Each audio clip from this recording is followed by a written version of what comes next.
All right, hello, lovely people. How's it going? I hope you are all doing good, and I hope I've got the mic on. Yeah, it looks like I do. the last stream I did, and it just like the mic was off. I was like, are you kidding me?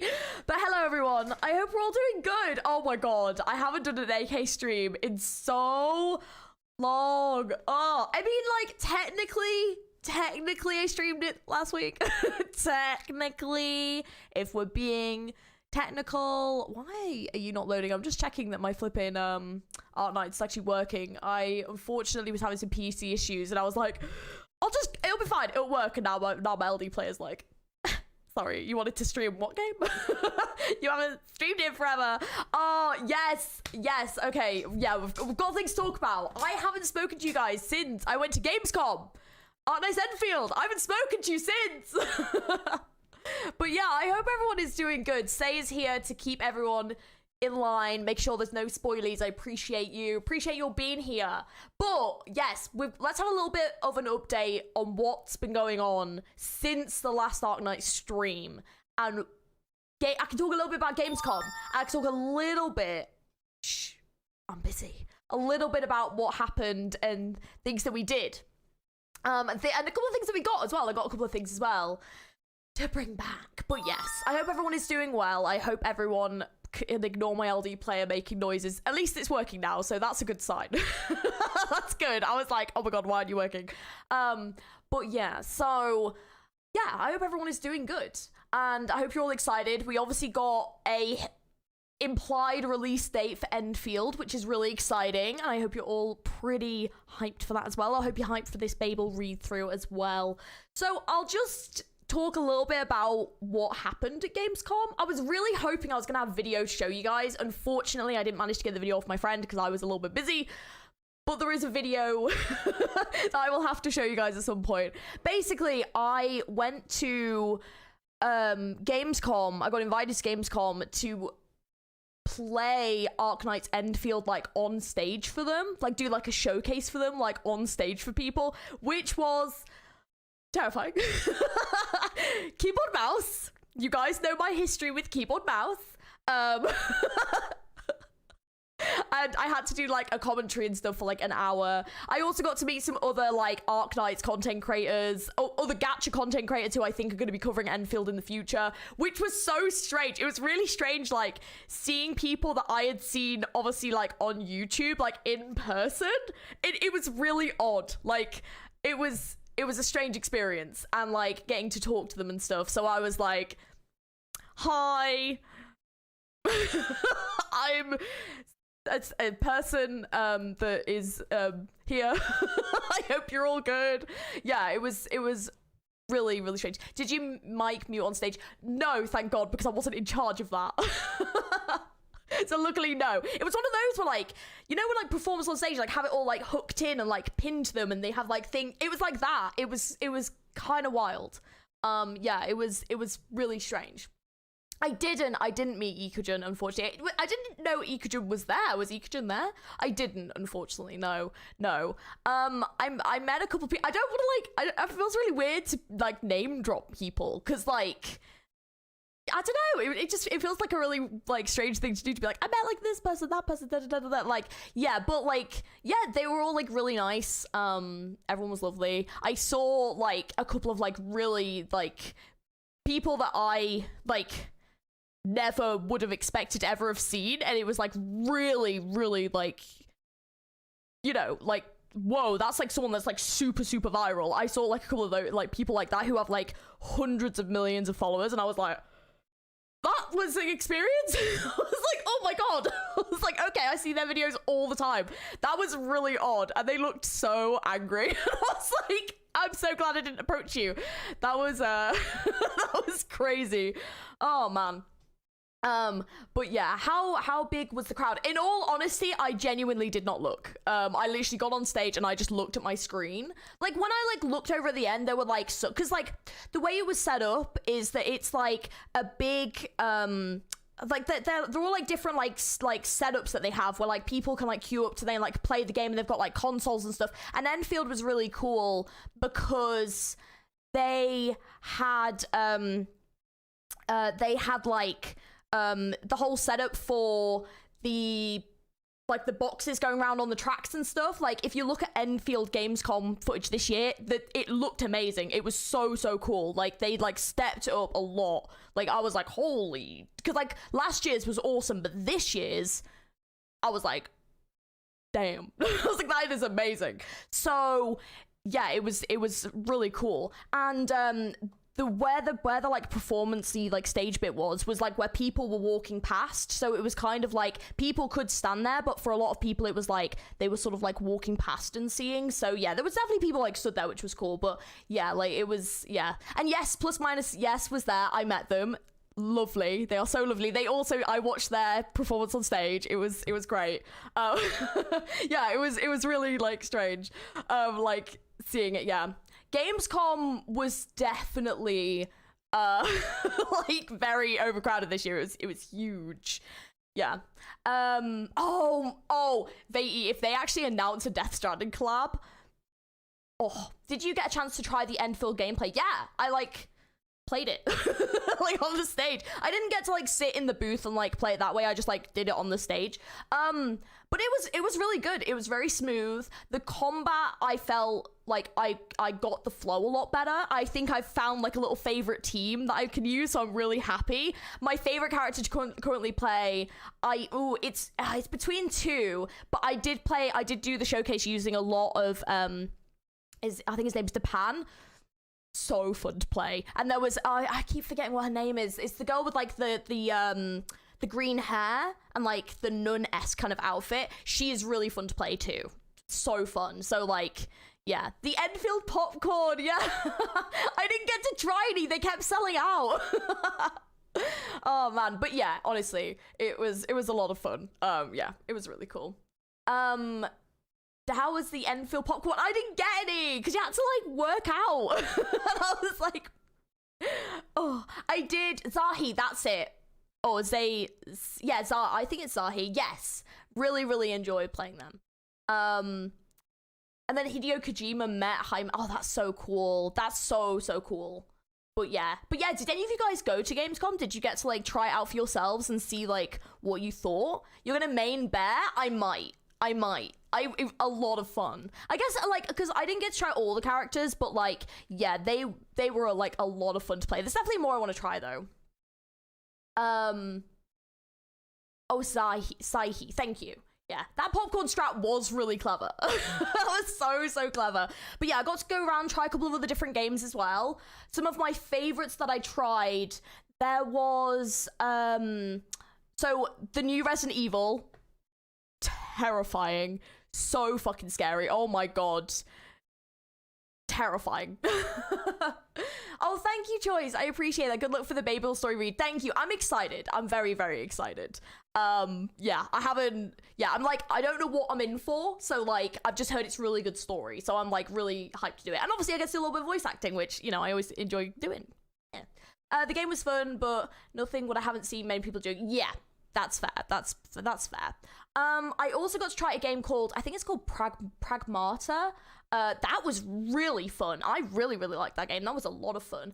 And oh, there was another one that there was a lot of like gacha content creators there, and I didn't realize it was a gacha game. Like I was really surprised. Oh, what is the game called? Oh no, I've literally forgotten what the game is called. Oh, World of Hero, no, Honor, World of Honor, something like that. Like, I think they've got like a game already, and then they've got like another game coming out, and I think like this game is a gacha game, which like when you're playing it you wouldn't really think so, but I was really impressed. It was a lot of fun. Like, yeah, I'm excited for that one to come out, because I was like, Honor of Kings? It's something like that. I think it's Honor of Kings. Yeah, that one was actually really good. I was genuinely surprised. Like, it was a lot of fun. Pragmata's first trailer was from 2020. Oh, for real? Wow, that's a while ago. That game is fun. It's a lot of fun. A lot of fun. Everything is a gacha game nowadays. Although, surprisingly though, we've had games that have like reversed it. So they did initially were going to be gacha games, and now they're not. Like, they are doing that as well. So I think I tried NTE. That was actually a lot of fun, but I don't think it'll be one that I pick up, in all honesty. Yeah, I think the problem is there's a lot of games coming out that are kind of similar to each other, and like, to me, I was like, well, that looks very similar to like Anata. Is it Anata that's coming out? But like, to me, Anata looked more like fun to play, in my opinion. So like, and then like, similar to them is like ZZZ already. So it's like, there's games like very similar to coming out. Oh, and Anata's removed the gacha system as well. Oh, they've done it as well? That's interesting. And then there was the other one that's just famously removed theirs as well. There's another gacha game that's just done it too. So, like, there are some gachas that are stop becoming gachas. I think this version of Pragmata is like a reboot version. Oh, got it. Did you get to fight the boss in the Enfield prologue? So as part of the showcase, we had to like pick a boss to fight. So I picked one that I had kind of done before, but I had never beaten. So I managed to beat it. I was very pleased with myself. Not gonna lie. That's it. Duet Night Abyss. That one. Yeah, I didn't get to try Duet Night Abyss when I was there, but because it was ramped. Can I just say, absolutely crammed full of people. That was such a busy booth. So I was just like, oh, this, because it was right next to the Resident Evil booth, and I was like, this is so full. But so I just was like, oh, there's too many people. But that one's just removed its stuff as well. Enfield is one of the few that vibes and theme is not following the current trend on the vibes. Well, I feel like there's a lot of games coming out similar to GTA, like GTA vibes, and GTA is obviously coming out next year. So I think they maybe are kind of like playing on that of like, oh, like, you love this game? Hey, there's this free game that's coming out that's really similar, and it's not a gacha, so it's appealing to people that don't like gacha games. Here you go. You know? Like, I think that's what is kind of happening, yeah. Imagine if Enfield removes the gacha. There's absolutely no way. There's absolutely no way that's gonna happen. Oh, man. There's only 2 sports in Enfield, so most likely going to be doing throughout the entire game. And hey, it'll be awesome. Georgie woke up and chose emotional devastation today. What do you mean? Oh, you mean with BABEL? Yeah, all the lines of booth like 205% of the supposed length went outside the halls into the rest area back in. Some of them were crazy. Like, the only reason I got to try like the Resident Evil game was because as like someone who was like a creator there, I got like a creator pass thing, so like I could enter a little bit early because I had to go and like set up to help like for this booth thing. So I like managed to do that, but like when I got in, there was already a queue and it wasn't even open yet, and I was like, this queue is huge. Like, what is this? Yeah. Oh, there was another one that I tried, Crimson Desert, which I thought was like a MOBA? Is it MOBA? Is that the one? Like I thought it was gonna kind of be similar to like other stuff, but it's similar to like The Witcher. That was really fun, but the combat for that game is so difficult. It was a lot of fun though. Like Crimson Desert, if you've not seen that one and you love things like The Witcher, would definitely recommend. Oh yeah, that game is great. I want to play that. Are you gonna finish BABEL? I'm hoping so. We're gonna attempt to start it today, and then we'll see how we crack on. If we don't finish it today, the good news is I actually do have another streaming day. I can stream on Tuesday, and that is before the collab finishes. So we do actually have time for once. So we should finish it. So, Black Desert sequel. Yeah, I've heard it's connected to Black Desert, but I don't know much about Black Desert, but it's like, I don't think it's like the same as Black Desert. I played BABEL when I was in a work trip in Asia last year. I was crying a load about. I've heard this has made a lot of people cry. Yeah. See, I've never played Black Desert. Oh. Yeah, no AG finish BABEL unless it's long stream. No. But the good news is I've got another 5 days and I can stream on Tuesday. So, also, hi Ark, how's it going? Oh, actually, Silver Palace. Yes, I did a reaction video to the trailer on the channel. Ooh. That game looks good. That game has some interesting vibes. Do I have a console to play it on? No. But Damn. Like, Silver Palace looks sick. The problem is, I just can't get into too many gacha games. And I'm trying to spread my interest out more into other games that aren't gacha, but also focusing on the gacha games that I do have that I really enjoy. Like, I'm sure you're noticing more Limbus videos. Like, I'm trying, and I want to do more Arknight stuff. Like, I'm trying to focus in to specify into certain games a little bit more, as well as doing playthroughs of games that I genuinely want to play and enjoy. So, you know, but from November, there will be a lot more stuff going on. But until then, can't really do that. I haven't heard of the new op, no. BABEL is like 6 hours. Okay, there's only 2 AK streams a week. Thank you, Libus, for throwing Georgie back to... Yeah. Will Georgie check out the PV for the summer event? Not today. We're just gonna focus on trying to get through as much of this as we can, and then if I can get like a good chunk of this done, then we can finish it on Tuesday, and then also hopefully I can have a time to like react to trailers and catch up and things like that. But yeah, but 2G streams. Well, don't worry, unless I get very stuck on something, but don't worry, from November there are going to be a lot more streams. I'm hoping to actually like have stream days from November, so like, yeah, from November there's going to be a lot more. It's just been a very chaotic couple of months, hence the lack of streams, unfortunately, and having to like put down certain games and stuff. But yeah, right. The story is going to involve a lot of Castel. That's fine. That's good. Give me context. Give me, like, I want to know, you know? Hi, Mary, how's it going? Gary, I know. The only thing we can say on here at certain peak points is no or peak. And if you have membership, don't forget to, well, like the music. Well, the music's pretty. I like the music. Right, I mean, I recognize the characters, so that's good. That's good. Where are we starting? Probably here? Nope, that's... Oh, is that the character we get? Okay, this one? Probably this one. Okay. Oh, are there any characters I should look up the voices for before we begin? Amia is in this story. I kind of got that from the corner. Oh, the music! This is gonna make me cry, isn't it? I'm not gonna cry. Right, yeah, any voices we need to double check before we go into it. Don't cry already, we've only just begun. Don't cry already, please. This is a nice song though. Not heard this one before. But yeah, any voices we should double check, or are we good? And you guys can just describe. This is where the doctor starts to collect ex-wives. Like other Pokemon. Right, got you. Okay. I can't wait to see the doctor's full ex-wife roster. How many can there be? Kind of hard to. Okay, just prepare tissues. Okay, we'll just do voices that we fit. Are you doing a pull stream for Exu Alter? Oh shit, when's Exu Alter coming out? You good? Okay, cool. We'll just do what we can. Oh, Ambience 2025. You'll appreciate the story more over time. But that's good though. That's good, because then I can draw back to it. Okay, let's get into voice acting mode, okay? A boy cries in his dreams. To weather the blizzard, a girl wraps him within her cloak and wipes his tears away. Freezing, gusting, the air screams on.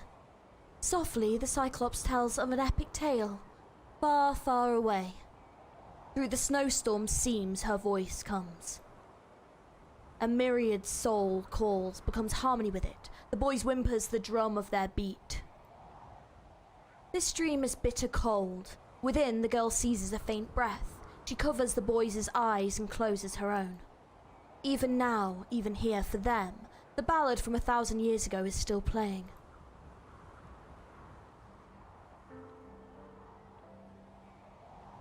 Armies fell upon our home, them I saw from afar.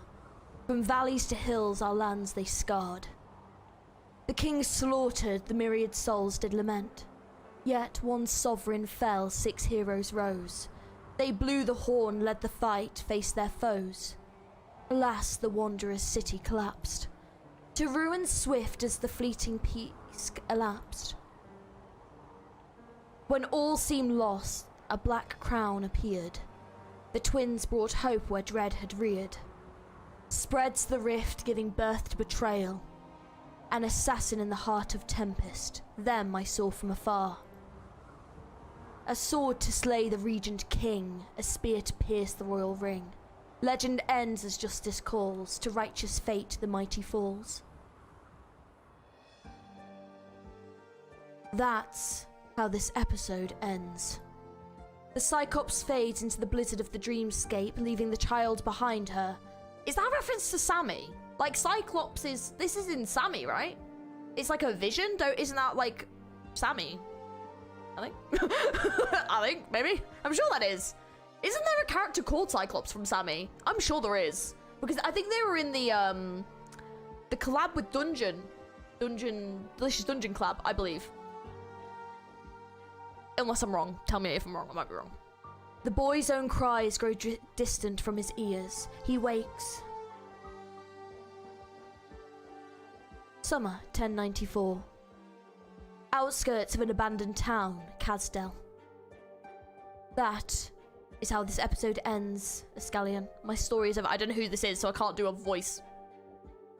That is what my people, the Cyclopes bound for the deep north, saw as they gazed their last of Casdell. That's it. Vala quiv yeah. Cyclops can see the future to some degree. Yes. There we go. Yeah. Okay. I knew it was. Yeah, there was some connection. Yeah. Was that the page from long lost history, a possible future yet to come, or plain meaningless gibbering? None knew for the past millennium, until they came and fate's rapids began to narrow into a surer course. And now the fate she saw in her is drawn before our eyes. I don't know what voice this is, sorry. I probably should have checked her voice, huh? I don't know what voice she has. What voice does Escallion have? Escallion, I don't know how to say her name. But yeah, you might need to tell me what her voice is like, by the way. I'm gonna go with what I think, but let me know if I'm kind of off, and then I'll change it. Okay. I don't care. Ooh, damn, this dude is huge. Holy moly. Scar-Eye, what a cool name. Oh, you guys know exactly what voice I'm going with this dude. Valley Girl? I can't do Valley Girl with the only one. Scallion. Do Ezio's voice. I don't know how to do that. Cold and menacing. Okay. I'm surprised you'd even hear me out. Yeah, you know. You know this Texan accent comes out whenever we've got a cool character. Bright red blood creeps along his mask, trickling down his chest. Oh, we may not have this voice for long. Okay. All right. She's murdered someone. Okay. Good start. Escallion. I don't know. Eyes narrow a hair. He's out of luck. You're about to die, so I gave you one last token of respect. Those prophecies never did gnaw at you, and all the time we know each other, no? That's why you will never understand how a greedy soul thirsts to control his fate. Choose better last words. I know how you hurry to convene with those BABEL members. It's not yet time for you to leave. Look, the catastrophe is near. Funny. I'm curious now. What was it you found within the storm? Step aside. No commission left unfinished. The rule I set myself back when I was at the Scar Market. Alive or... Ugh! A dawn-like mist is wound about the Cyclops' neck as Ascleon? I don't know. I just don't know. Vanishes behind him, leaving his body to dangle over the cliff's edge. Holy shit! He's literally, like, she's literally pulled, like, a Scar Mufasa, but flipped round. You ever seen your own end, then? I don't care for prophecies. We have that in common. The fact is, none of us can outrun fate. Don't you want to struggle out of it? What makes you not? Why can you not? How can you not? Ascalon. Okay, we'll go with that. Ascalon. We'll go with that. Alright, yeah. Never forget, you have your place in the prophecies too. Whimpering, storming. A plaintive chant rings in their ears, an elegy over the horizon of the convolvulus of the banshee sucked into the storm's eye. Ascalon gives an involuntary shudder. She is ice cold from head to toe. An indescribable pain rips from behind her ears down to the soles of her feet. This nameless elegy, this ill omen. Farewell, Castel. A single sigh reaches Ascalon. Oh my god, it's gonna be one of them streams. Ah. Oh. Her hand tightens fast, not even the faintest sound will leave Scar Eye's throat again. And then she lets go. Damned fate. In a blink, the tremendous figure of the Cyclops becomes no more than a speck below the overhang. The mist scatters to the storm. The shadow of a hood goes with it. All vanishes within the teardrops falling off from the cliff. Gasps, rolls of thunder from catastrophe clouds. Whistles as the sand is swept across the barrens. The sound of everything culminates in silence. I have a feeling you will probably get Valley Girl monster today. We couldn't do it in the Limber stream. It was too serious. I had to be very serious. Londinium, Victoria. Oh! Oh, let's see. Oh! What shit? What voices did I give? What voice did I give him? It's been so long. I think I did a very... I think I did do like a British accent, but it doesn't really make sense because they're not actually from Londinium. I can't remember. Now, lift your head, sarcasm of hers. If you would still see through the calling she bestowed to you, here I stand. Come, step forth. You may avenge her. Oh yeah! This dude! I remember him. I don't know who she is though. Why the fuck isn't she playable? Hello. You gave him a Sonic voice? Did I? That sounds like something I would do. Well, let's see how this goes. No. We won't do that. We'll do a more serious voice.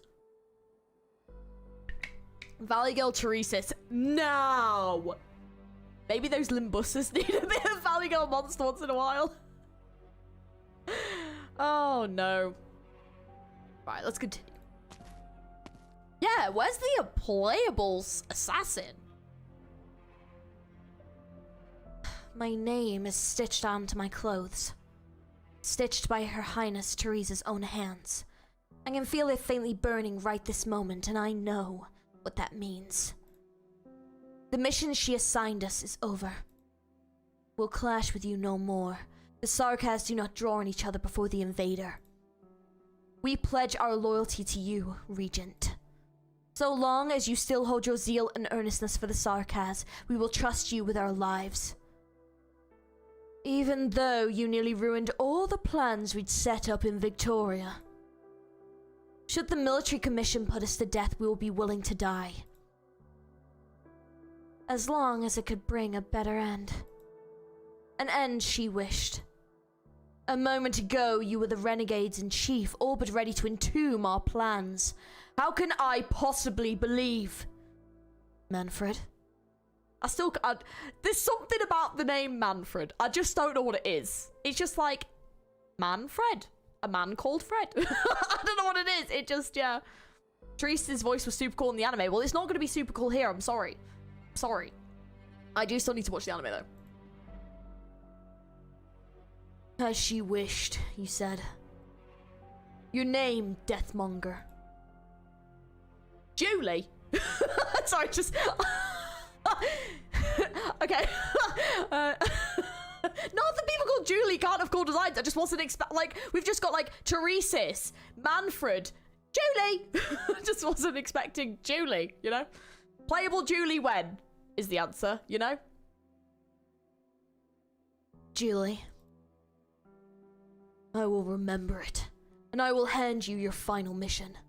Guards, assassins, mercenaries, survivors of the sea of bloodshed, one and all. You are all to enter the Mausoleum of Kings. You are to render Victoria's iron heart to scrap. You are to ambush and wipe out every last Steam Knight.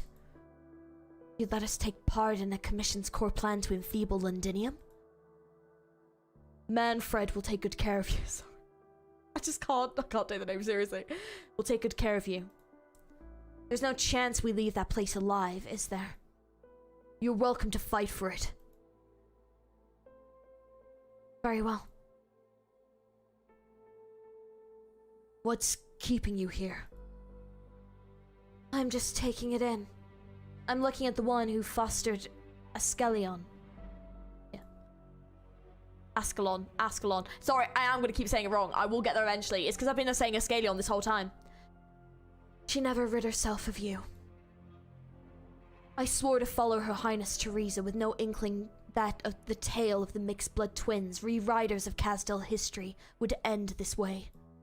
Let alone that this disposable life of mine had a place in it. Farewell, Your Highness Teresa's. I take my hatred of you to the grave. She's too cool! She's too cool, you know? Just call him Fred. Can I not just call him Man? I feel like that's fun. Man! Oh! Whoa! What is happening? Oh, okay. Keep going, Kalsa.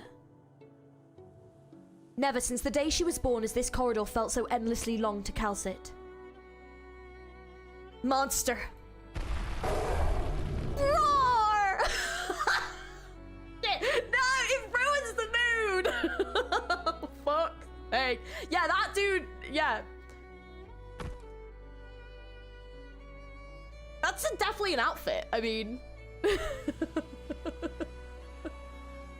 Oh, the music! That. My dame, do not bury us. Castel's soil cannot hold any more traitors. Finish him. Oh shit! Monster just fucked him up! Damn! I know that even left on your own, your step will never falter. Amia! Doctor! How do I anxiously cry in Valley Girl? I don't know how. You can't actually just say roar, you actually have to roar. I don't know how to do that in a Valley Girl accent. Oh my god. How do I anxiously cry in a Valley Girl accent? I'll just... System unresponsive. This is... Monster, cut the door down. Roar! Monster, melt down. Holy shit, she is trying to get in. Holy moly. You believe loneliness is yours alone, that you have none of the same kind. Yet from the day you woke again, we've walked shoulder to shoulder, haven't we?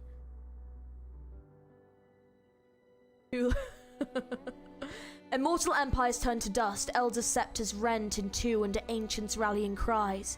Pulses over the sky like a surge, the immutable rhythm of the stars, the resplendent glimmer to dull collapse.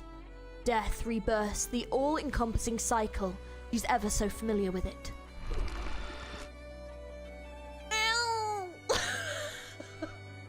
That's awful. No, listen to like the serious music and everything. How do you anxiously cry in a Valley Girl accent? It's probably the first time I've ever been asked, and not the last. How you doing, mate? You alright? Don't know how to agitatedly howl either. Teresa. Oh, she looks shocked. What? Yet still, one day I'll choose to slow down, to stop in place where I am. When I do, Calcit, don't grieve. Keep going. Calcit subconsciously searches her memories. Death, rebirth, the all-encompassing cycle. No. It's not the same this time, not quite. For the first time, she must bid to the first who could ever converse with her as an equal to her dearest friend, farewell.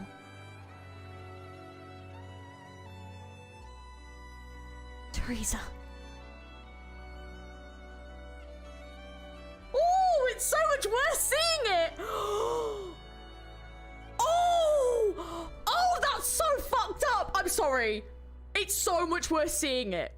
I'm alright, how are you? Traumatized. I'm traumatized. Obviously, I've heard about this, you know, like, from, yeah, what we got told, but oh my god, it's so much worse seeing it. Oh. Oh, wait. That's so sad. Oh, no. Oh, like, oh, this is fucking sad. Oh. Damn.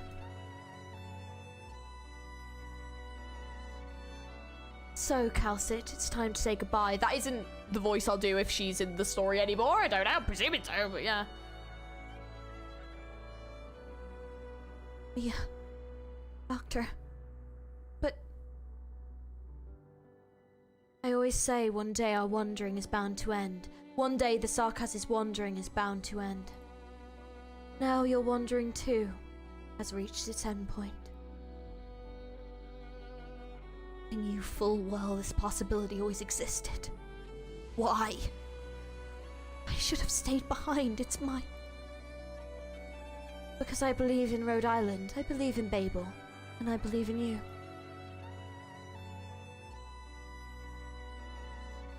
This is sad.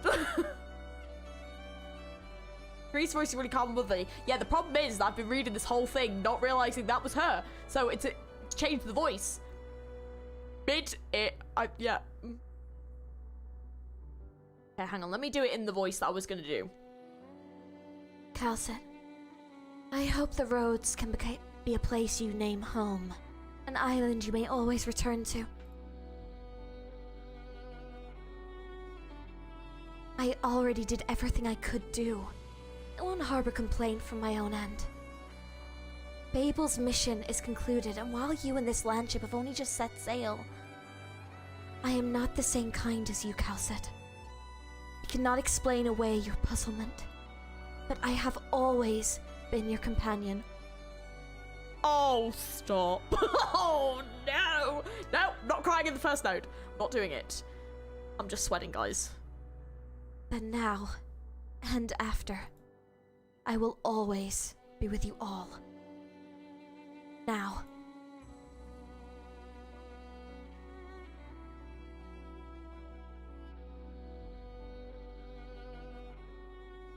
Yeah, not really the event to do Valley Girl Monster. I know! Oh god, the Valley Girl Monster was so out of touch. Oh, it was so much worse. Oh, that was awful seeing that. That was awful. Okay. Right. Who am I bringing? Oh, I got the new logo skin, by the way. Oh, sorry. This is not Limbus. I can't click and hold it. Oh, no. Okay. Sweating through your eyes. Yep. That's something I do. Or do you not do that? It's perfectly normal to sweat through your eyeballs. 100%. Let me bring my boy. My experience working alongside others is limited. He's not the best healer, but he's my healer, you know what I mean? It'll do. Who else do I want to bring? I feel like it's the first note, so I feel like I don't need to go too serious. Bring in, but yeah, I need to unlock, I need to level this one up. Really annoying. I've been trying to build like the operators I've been pulling lately. I've been trying to like build them and get all the nodes and everything. It's just like, it's hard work, especially because I'm not fully caught up, so I always find it quite difficult. Bring Ulpi. Just and I have no. It said that it was like expected. Whoa, that looked sick. Okay. Keep that scene in mind the whole way. I don't think I'll ever forget it. 64 years ago. I don't. I'm just mixing numbers up now. You're not serious? Korea, speed up. The Milnar skin is coming in XUL event. I'm scared. Oh no. Yeah, sorry. I've already. Yeah, I did see it. I just didn't read it out loud. Holy moly, these operators. What? 64 years ago, autumn 1030. Scar Market, Castel. You protect your tag around this neck with your life. You're my precious property slave. Oh, that, okay. What the fuck? You understand? Darker swing. You better be worth something. Oh, this was really fucking sad. Okay. Oh, this is so sad. What the fuck? Okay, this event is a bit fucked. Okay. Stay here and don't move. You inspect the goods. The slave trader casts a glance at the silent slave behind the mercenary's back, then slightly shakes his head. Where'd you get it? Found him on my way here, dying of thirst and about to become mangler chow. Thought he'd fetch a good price. I came from Castel. I can find someone who... Doesn't matter to us where you're from, slave. They're... Wait, how do I pronounce that? Because is that like Higashinese? I think. For all we care, as long as someone buys you out.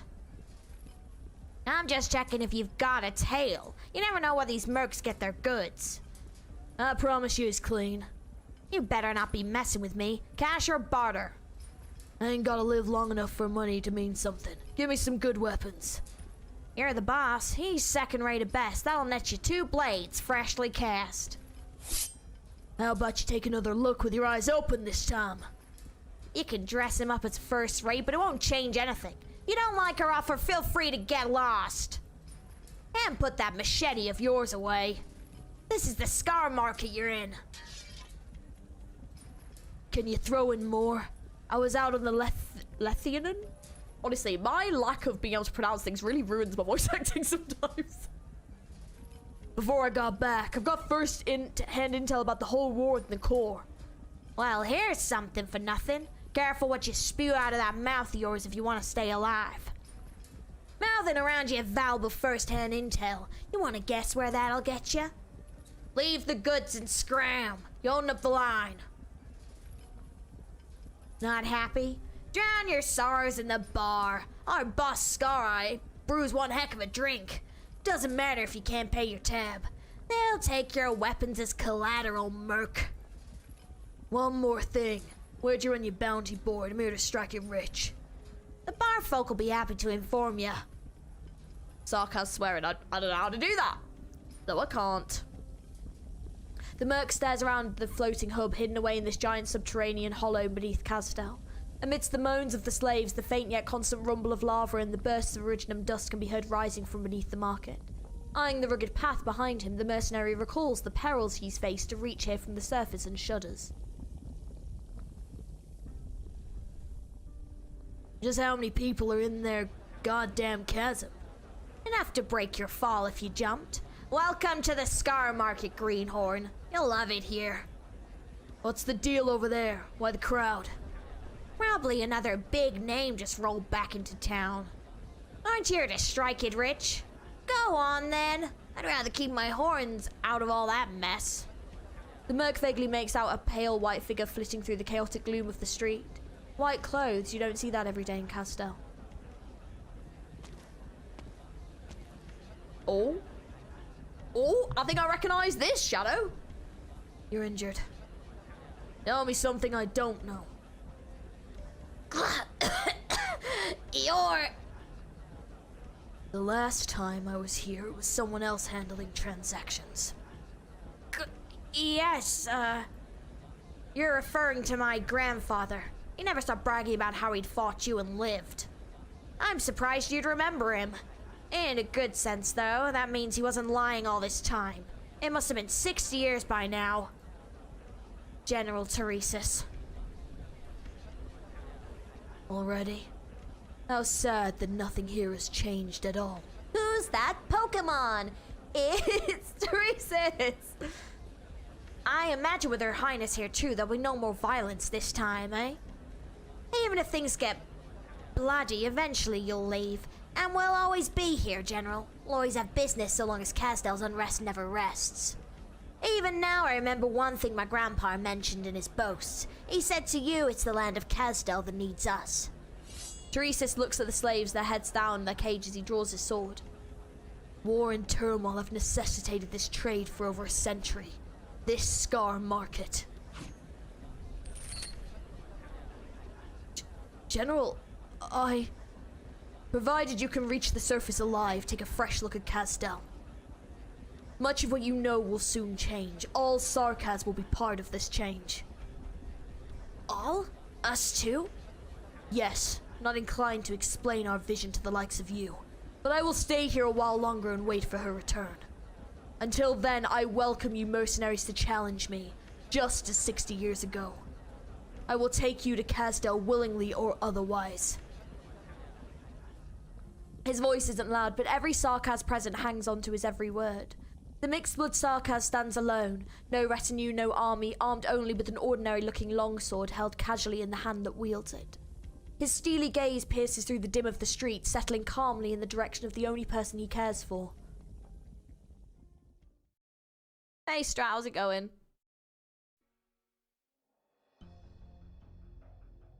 You can dismiss the mercenaries in ambush. No doubt they're your most trusted men. This is out of respect for the King of Sarkaz. None aside from the general can claim to know your true motives after all. Your Highness, do you truly believe this can change the fate of the Sarkaz? That's not just another ill-fated hero caught in this cycle of hope and failure. Once the dust is settled, your answer will come naturally. Following the Pyrrhic victory, we built from a zero moving city, a great nomad of Sarkaz soil for over a century now. We can evade catastrophes and foreign armies. Our development has finally reached a point of basic self-sufficiency, but it's so far from enough.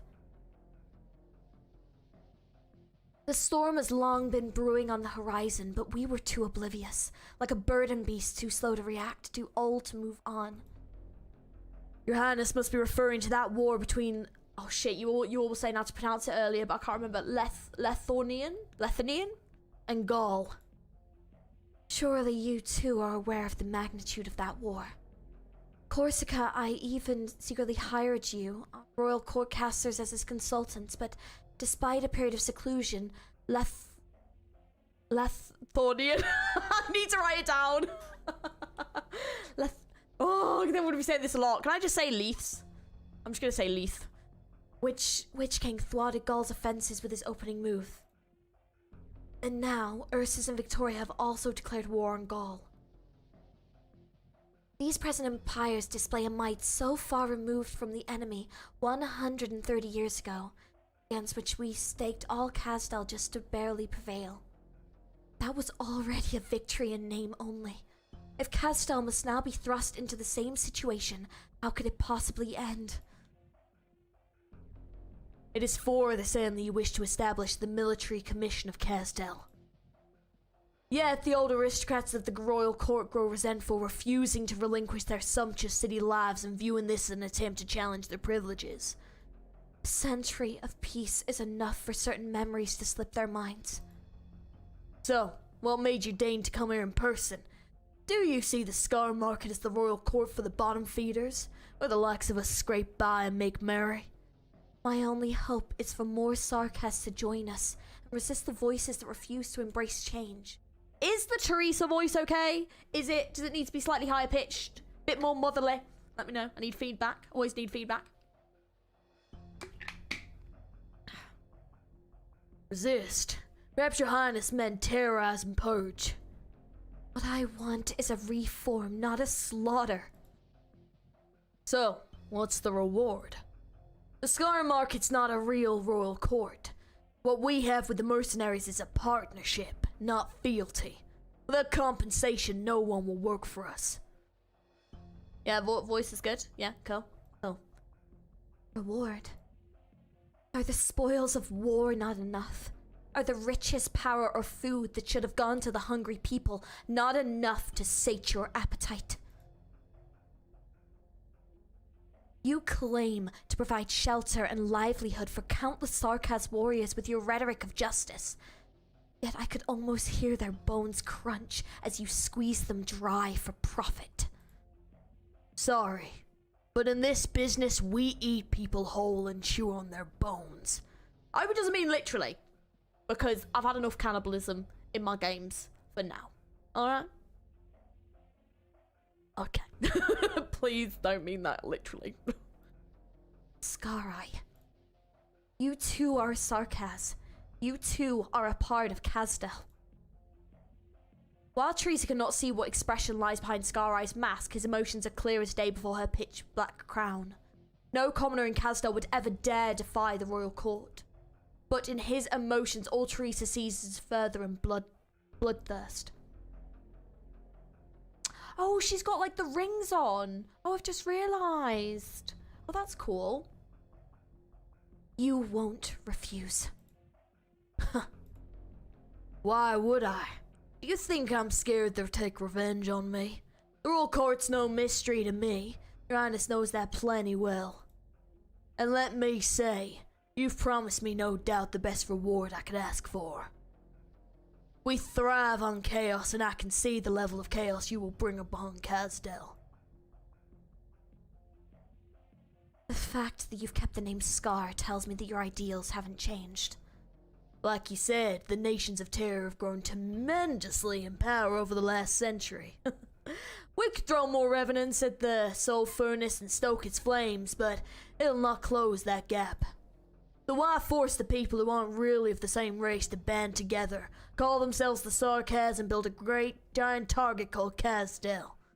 The war between the four superpowers has proven that other Terra nations can accept our existence as mercenaries, and that's where a Scar market comes in. And your highness surely knows that we've become a community, a town, because many of us could never fit into the elitist bloodline-obsessed royal court. In all these years, I may have helped just as many Sarkaz find a new way of life as the six heroes, but if not even more. And I'm not the least bit ashamed to say it, your highness, King of Sarkaz. Teresa doesn't reply. All she offers is a faint smile at the Cyclops. Suddenly occurs to Scar-Eye that this King of Sarkaz belongs to no royal court and represents no bloodline. Her sole aim is to persuade the Sarkaz who are unwilling to believe that Kazdal can be built, some of whom have even committed crimes for this cause, to believe once more. But it is she is enough to break free from this cycle of tragic failures from the ending he foresaw. Come to think of it, there's one thing I don't get, your highness. I might have agreed to help you, but why didn't you and General Teresa simply burn this place to the ground before the day's end? I would have little chance of winning if you did decide to do so. Just like you did 60 years ago. A minute ago, you described Kazdel as nothing but a target, that you would want another way for the Sarkaz to live. One that would have them depend on other nations. Yes. So tell me, in your prophetic visions, have you seen Kazdel's destruction? Have you seen my death, Teresa's death, and the destruction of all that you stand against? And what about yourself? How do you behold your death? A slow, agonizing death by oropathy, slain in battle on foreign soil, or drowned in a sea of plots and conspiracies? Have you ever left this place and seen Kazdel as it is now? Have you ever truly seen the future? Is this your way of asking for a prophecy? I don't give handouts, but for your highness I'll consider a discount. Such nerve. No wonder you were able to claw your way out of this bleakness and rebuild this mercenary's paradise. But I'll pass on the prophecy. Prophecies and fate have no value. It's getting late. I look forward to your return to Kazdel. Damn, she's confident. She's like, you are coming back to Kazdel, mate, and I'll see you there. He watches her go and heaves a long sigh, only when her footsteps fall from earshot. He's literally waiting until she's gone. A dead sigh when she's around. Son of a bitch. Foresight prophesies his own death. He bought his coffin this very morning. Oh shit, you mean he's got 60 years odd, right? I believe.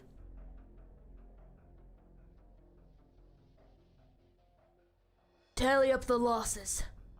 Ask the slaves. Set them free. They're bound to get tangled up in the Scar market after the war begins anyway. At most, we'll lose out on pocket change. Did anyone take on General Teresa's 5? Yes, I've noted them all down.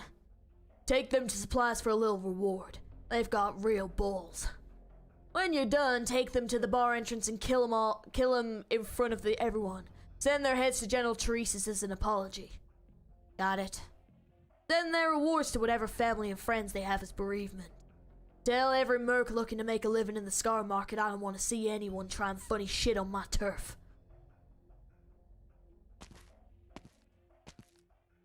It's very brutal, isn't he?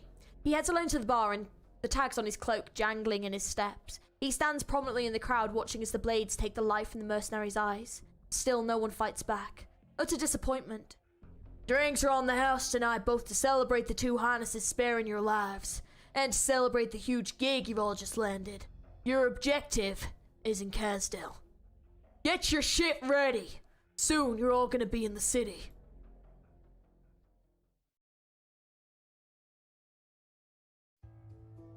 I'm seeing some new, like, environments and stuff I haven't seen before. A lot of them I've seen before.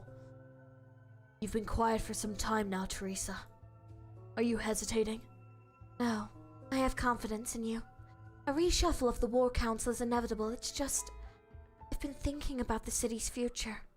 War won't stop itself for Gaul. Our pace has fallen too far behind. Corsica I commands an indomitable fleet of... Is it Corsica 1? Is that what it's meant to be instead of Corsica I think I'm just really stupid. Because I thought she was saying Corsica, like, and I. And I was like, this is such a weird way of referencing it. But I just realised Corsica 1, I think it's meant to be. I only just realised. Commands an indomitable fleet of dreadnoughts and guard battalions. The mad king of Lethanor... Oh, fuck, I'm just going to say Leith. Of Leith has more arts than his arsenal to affect Gaul's failure. Corsica 1 of Gaul, yeah, I'm an idiot.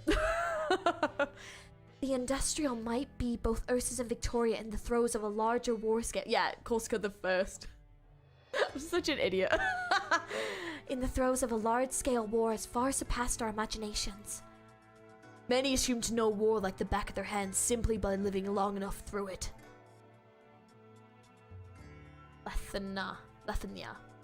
Oh, I don't know. I feel like I'm still not saying it right. Right, lasagna. Oh, Battle Angel Alita. Great manga. And anime. The anime's good for that as well. If our concept of war still lingers on in the great battle from a century ago, then we have drastically underestimated how quick wars can nourish empires and fuel dictatorships. This is exactly why we need a military commission. It's more than that, Teresa's. I know. When the day comes when the Sarkas wish to live on, if a brittle, creaking city is all they have to call their own, it will be far from enough. Do you remember the idea I proposed back when Calcit was designing the city's blueprints with us? Babel. To transcend the borders of race and nation, to echo far and wide in our ideals, in our epics. Founded by a Sarkas. We will prepare Castel for the coming crisis, strive to eradicate the poverty and disease that have plagued them for millennia, and send a message to all of Terra. There will come a future where we all stand as one, the Sarkas too, a part of Terra's destiny. This is not the first Teresa's has heard of her idea. Apart from the dame who left after helping build the nomadic city of Castel many years ago, he alone knows the true belief of the current king of Sarkas. Castel won't accept this Babel. You and I both know that well. It's but a dream of attempting to subvert reality. Yes. For now, at least, we can't be talking of such grand ideals while even our own affairs are slipping away from us. It's my hope that this Babel can become a part of Castel, Teresa's. Are you prepared then? As I said before, it's not just the other nations that will oppose you. Castel and the Sarkas, clinging to their hatred, will also stand against you. It is cruel to force them to forgive and forget. The persecution of the Sarkas is not history. The ancient hatred is what drives many to survive until this day. I am the king of Sarkas. The responsibility is all mine to bear. I must show them a way out of this. See. Then go. Do what you will. Teresa, I still do not approve of your vision, but I do support your decision. And the future of the military commission will too. If your gaze is set too far to see what lies before you, then I shall sweep away all that obstructs you in that moment. Just as always. I know. Come, let's go home. Castel still needs us for what's about to happen. Oh, yes.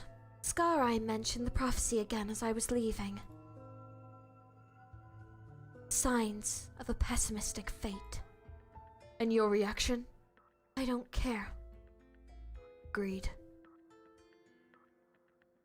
Castel, a strange yet familiar name. Many from this great land see it as the pit from which devils crawl, a terrible place to be avoided at all costs, while to the Sarkas the name only evokes equally conflicted emotions. Oh, it looks like it's about Final Fantasy VII. It looks like Midgar. We still haven't played the first stage yet, but I know. Despite generations of Sarkas passing on that Castel is the Sarkas' homeland, an outsider might wonder if they mean the city or the entirety of those lands. Perhaps only they themselves know. It never struck me the way out that how high this wall is. Oh well, at least I can go home alive now. That means I'm pretty lucky. That man in the Scar Market was General Teresa's. The first of the city's founders, the hero of the legendary campaign. If I had had the courage to ask him to take me in, maybe I could have just... I'm dreaming again. He sits atop the high wall, experiencing for the first time a new lease on life. Actually, it does look like Midgar, actually. Yeah, it kind of does, doesn't it? Few of Castel's civilian sarcasms, save for those children who haven't yet cottoned on to the fear of death, ever climb onto the city wall. If the tremendous pipes and tubes piled high can even be called a wall. Sarcas reacting, yeah. Oh, not a tutorial, we're done. I'm leaving, we're finished. An intricately tangled forest of original spikes can take the lives of anyone who loses their footing, but it also serves as a haven for pilferers and mercenaries to stash their goods. Smugglers and vagrants cross through the dark underground, peeking out from the tunnels and drains at mines and factories, scuttling from one corner of the city to another. The life the slave once knew. The general gave me a fresh start. What should I do from now on? He gazes at the furnace, burning and smouldering far away, teeming with indiscernible workers as they carry Originum's steel, dirt and stones into its hearth. To Castel, the nomad, its flames bring motion, while the molten metal that flows out adds a new appendage to the city. Hi, we are doing BABEL. I hope you're doing well. I hope you enjoy. For a whole century, it's belched its incessant black smoke. None know whether it's ash or Originum dust. Some say it's bitter anger and anguish as the revenants exhale their last breaths. Witchcraft altars hang high in the sky, intermittently flashing their blinding rays. The slave has heard many different versions of their urban legend. The most frightening version claims that the royal court's casters work day and night on the altars, watching everything and listening to every conversation in the city. Maybe I can try my luck at the factories too. Doesn't matter what else, I've made it back alive. It's been months since I left. I don't know how many of my friends are still alive.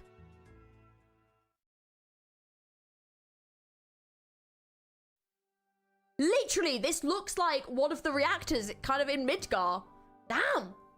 Yeah, this is like Final Fantasy VII. Would recommend that if you've never played it, by the way. It's a great game. I played the remake a couple of months ago. It was very good. Nomadic city of Castel. Oh, poop. What happened here? Why are all the doors open and the furniture all smashed?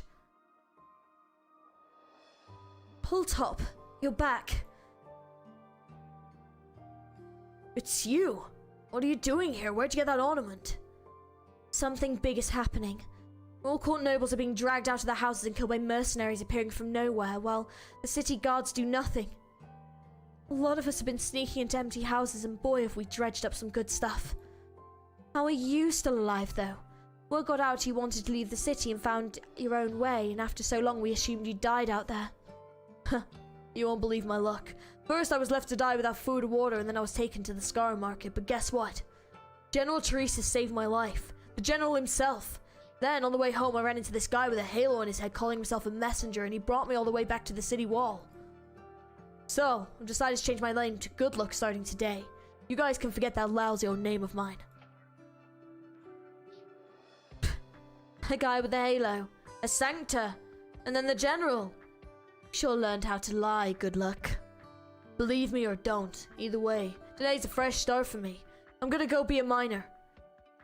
I looted an Naxxramas, I think that's how you pronounce it, I'm not sure. House earlier and found some hot air balloons. Wanna launch me on one and put that good luck of yours to use? I'm in. Well, that was fast. Man, it feels good to be home. Good Luck glances around at people swarming the street. This is the life he knows. If he wants to survive, the city will always offer a way. Thank you, Fate. Thank you, General. He's even got a sword like Cloud! This is definitely inspired by Final Fantasy VII. He literally has like Cloud's sword.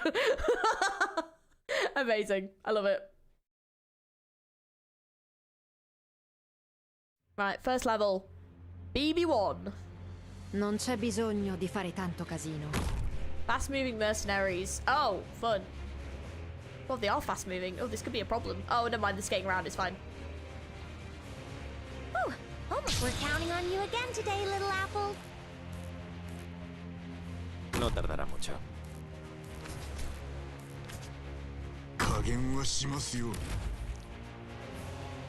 Why is the gameplay? I know. I feel like I've not played, like, on stream this game in forever. Qui non è successo niente. I'm skating about. Assumo le posizioni designate. Oh, very much. First names with Victorian lens on their helms. Very shiny. Ooh, I have to get serious now.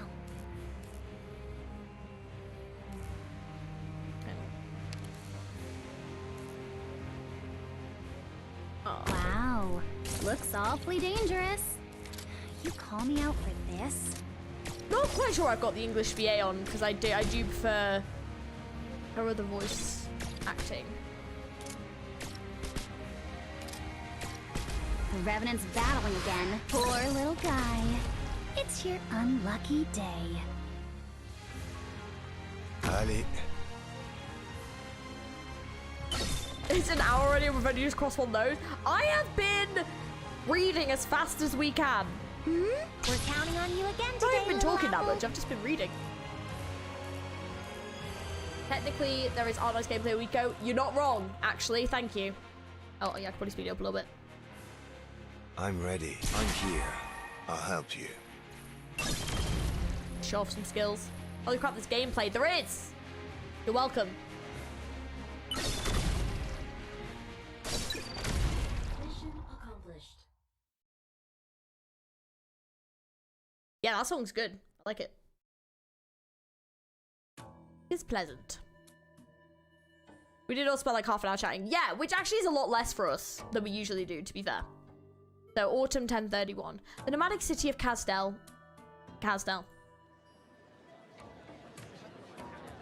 Oh, okay. Lots of people. Oh shit, we're shooting at me. Hey, let me through already. Oh!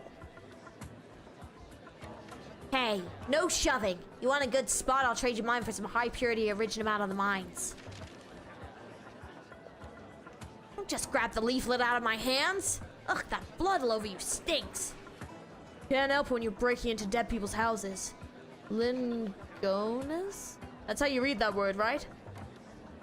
Where's Lingones? Maybe. Gaul? Oh, where's Gaul? How should I know what Gaul is? Hey, what's with the attitude? Shh, the Highnesses and the Royal Court big shots are discussing something in their chamber. Heard it's about the reorganizing of the city. Haven't you noticed all the extra guards on the streets recently? So quiet down a bit. Ugh, weather's been real stuffy today.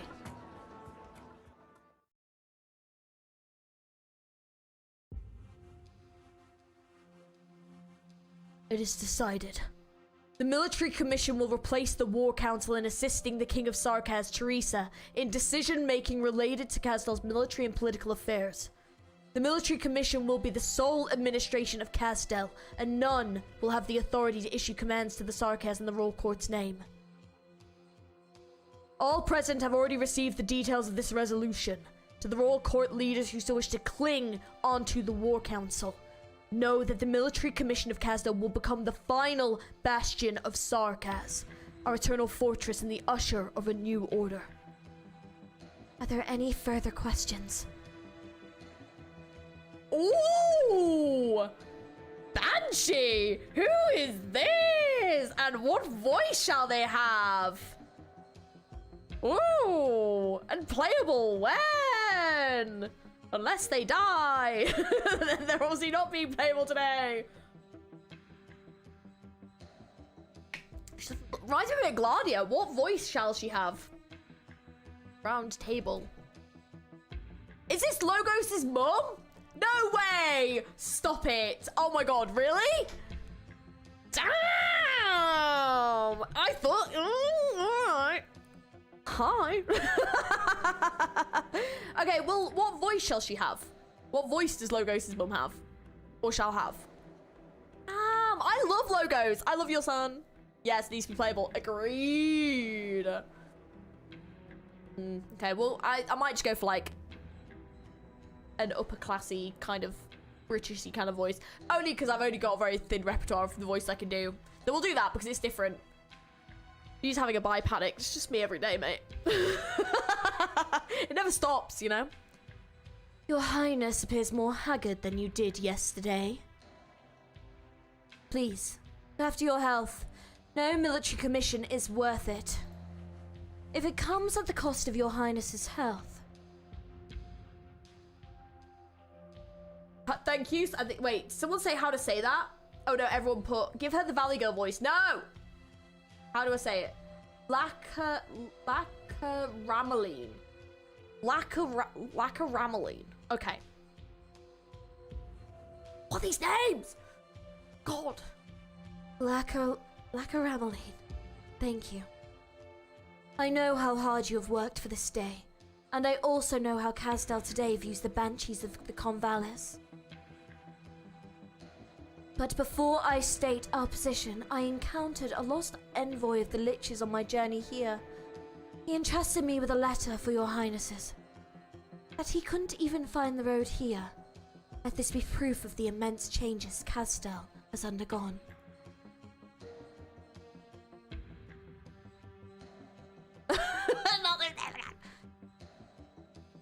A letter from Leith. If things are going as expected, your Highness's messenger would still have not received any news from the Cyclopes. Rather than waiting for the response from the deep in the blizzard, should we not hear how the Liches of Leith answer? You're right. It's been a very long time since the Sarkas were able to truly unite. Oh. The ornate calligraphy upon the letter turns to silken threads that float above the paper and weave into the shape of a familiar figure. Oh? Oh. Fremont, a Lich who has long resided in Leith. It appears that he is now the first scribe for the Liches. I mean, I will say that's a beard. That is a glory. It literally goes over his shoulder. It seems that the arts practiced by the Liches of Leith. I'm just gonna say Leith, okay? have seen some stylistic changes. Oh, he appears rather excited. Why is there only one image but no sound? Well, the Lich Envoy did suggest to me that he was rather vexed with refining his master's words, but I never did imagine that he would simply erase all the sound. In short, Fremont apologizes on behalf of the Liches. They are enthralled as ever by their quest for knowledge, and are therefore unable to afford the distraction of making the long journey here. But if Casdell were to ever in need for their knowledge, they would happily throw wide the gates of their temple for the people that they have chosen. I am sure that with your abilities, your Highness can understand Fremont's attitude on the matter from his image alone. To me, it appears as though he is sensitive to drastic change, has always been his wont. Yes, there is another letter from Fremont, one addressed directly to the General. Might I remind you that you are nobody's messenger? You have not yet expressed where the Banshee Court stands. I assumed that we had reached an understanding on the course of our reminiscing yesterday. The Banshees will not participate. We are still recovering from the wounds inflicted by the past war. Perhaps other Sarkas will castigate us for this, but all present should know that since the war, the elegies have yet to cease in our valley. We have suffered grievous losses. Casdell calls on the aid of the Banshees once more, then I will give the same promise to Fremont. The Banshees will be there. But until that day, you will find us willing but unable. Naturally, I myself will render what little assistance I am able to give from this day onward. That's more than we could ask for. Thank you. You are welcome, Your Highness. You know where I stand. The past 100 years, I have always stood by the decisions you have made. I can only hope that your brother does not blame us for watching from the sidelines. Next, Lord Salem, the Nakshara King? You were once the leader of the War Council and the mentor of Teresa's and I. What is your opinion on these many proposals? Where do the other council members that represent stand on the matter? Dude, the design is sick, but looks familiar. Looks familiar. What voice shall I go for? We'll go for like an older one. Have you discussed them with the Damsite cluster? They have long since taken root in Castel, under many different names and faces. We have had many conversations over the years, and they have had no objections. And I have no objections of my own. Your Highness need not worry about the bureaucratic hurdles, policy imperfections, or enforcement mechanisms. Where I stand is also where the other members of the council stand.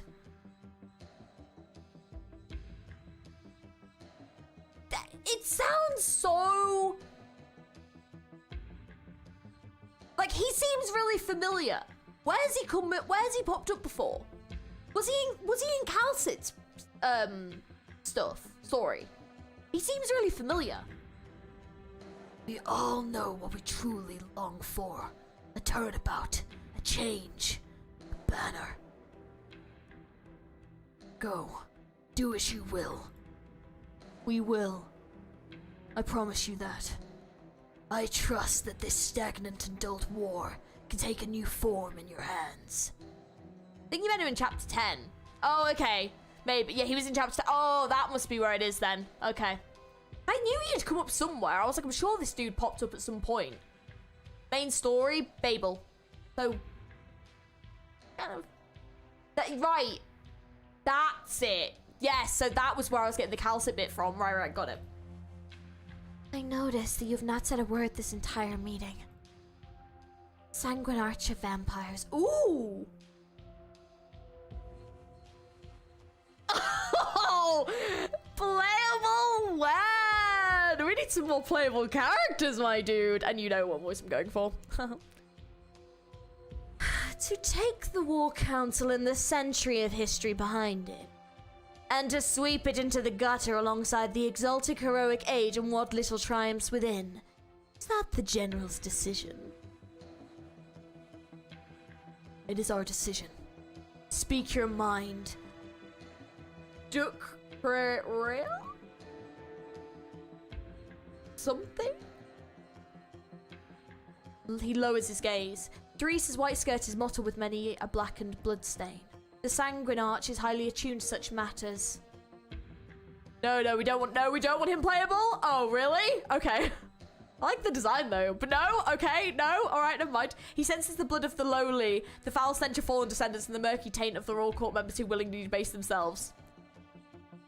I thank your highness for purifying the filthy blood that I abhor so in my stead.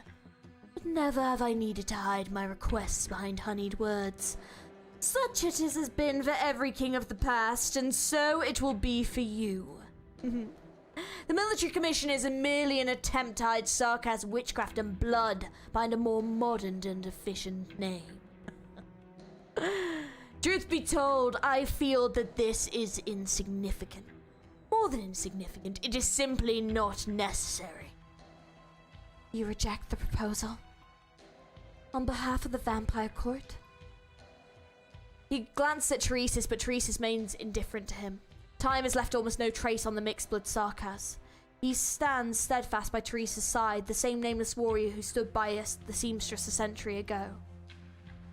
His eyes never fall on the vampire. Not a rejection, no. I am merely expressing some minor frustration about this meeting. You are great and powerful, all of you are. How long has it been since so many members of the Royal Court have gathered here in Castel? Not to mention that it was you who defeated that foolish coalition in the prior age and wrestled the future into your own hands before personally establishing the War Council. And now, you wish to personally change this council. Why? Look about you at the other dignitaries in this chamber.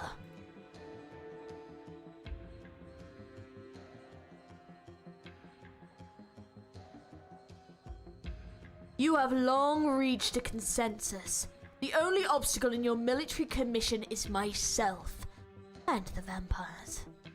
You would foist some ridiculous title upon me before forcing all vampires to bow down to your commission.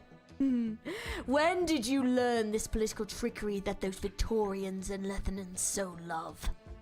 Why not just take my head here and now and slaughter the vampires within this city's walls?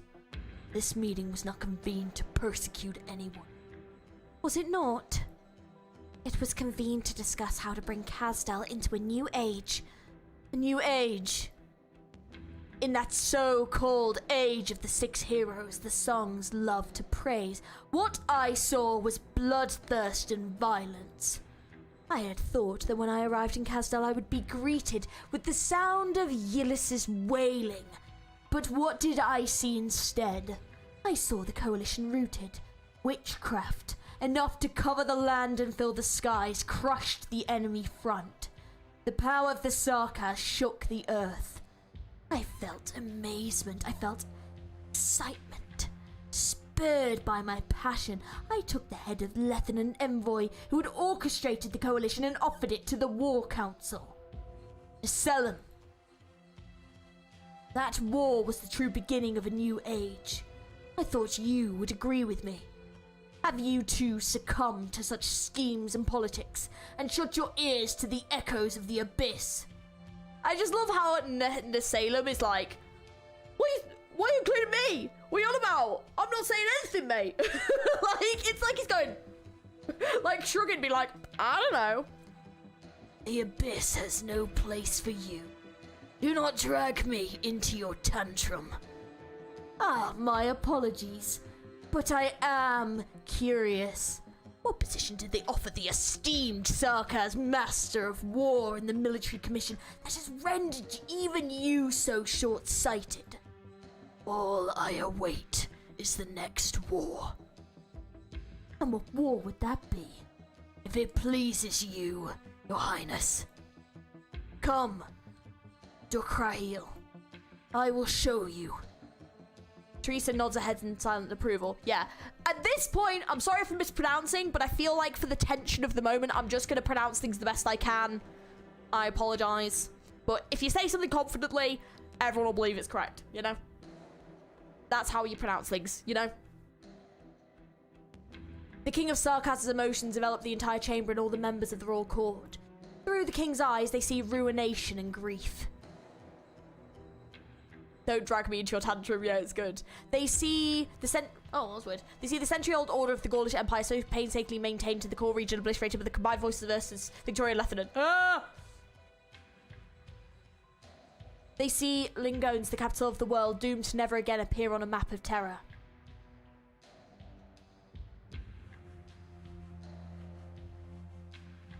Oh, that's so goated! Damn, those present recall the campaign to reduce Kasdal to duds. Is that Calcit? Look at it, kind of no. The ears and obviously like the green, but apart from that, maybe not. This looks so sick though. But it is not yet over. An even further future, an even further fantasy, and even further possibility. Ooh, that looks sick. It is no longer a story to reflect upon. Rather, it is a speculation, a deduction, a prediction, and a verdict. But none question it, for all possibilities must be treated equally, even for the one they see. And its ending is equally significant and indisputable as any other. It is change, a turning point in history, a divergence of fate. I thought the music might be a bit low on this bit. A crucial war looms on the horizon. It will span from now into the distant future, impacting every Sarkaz and all of Terra. All present have seen their positions in that war, the roles that they wish to play.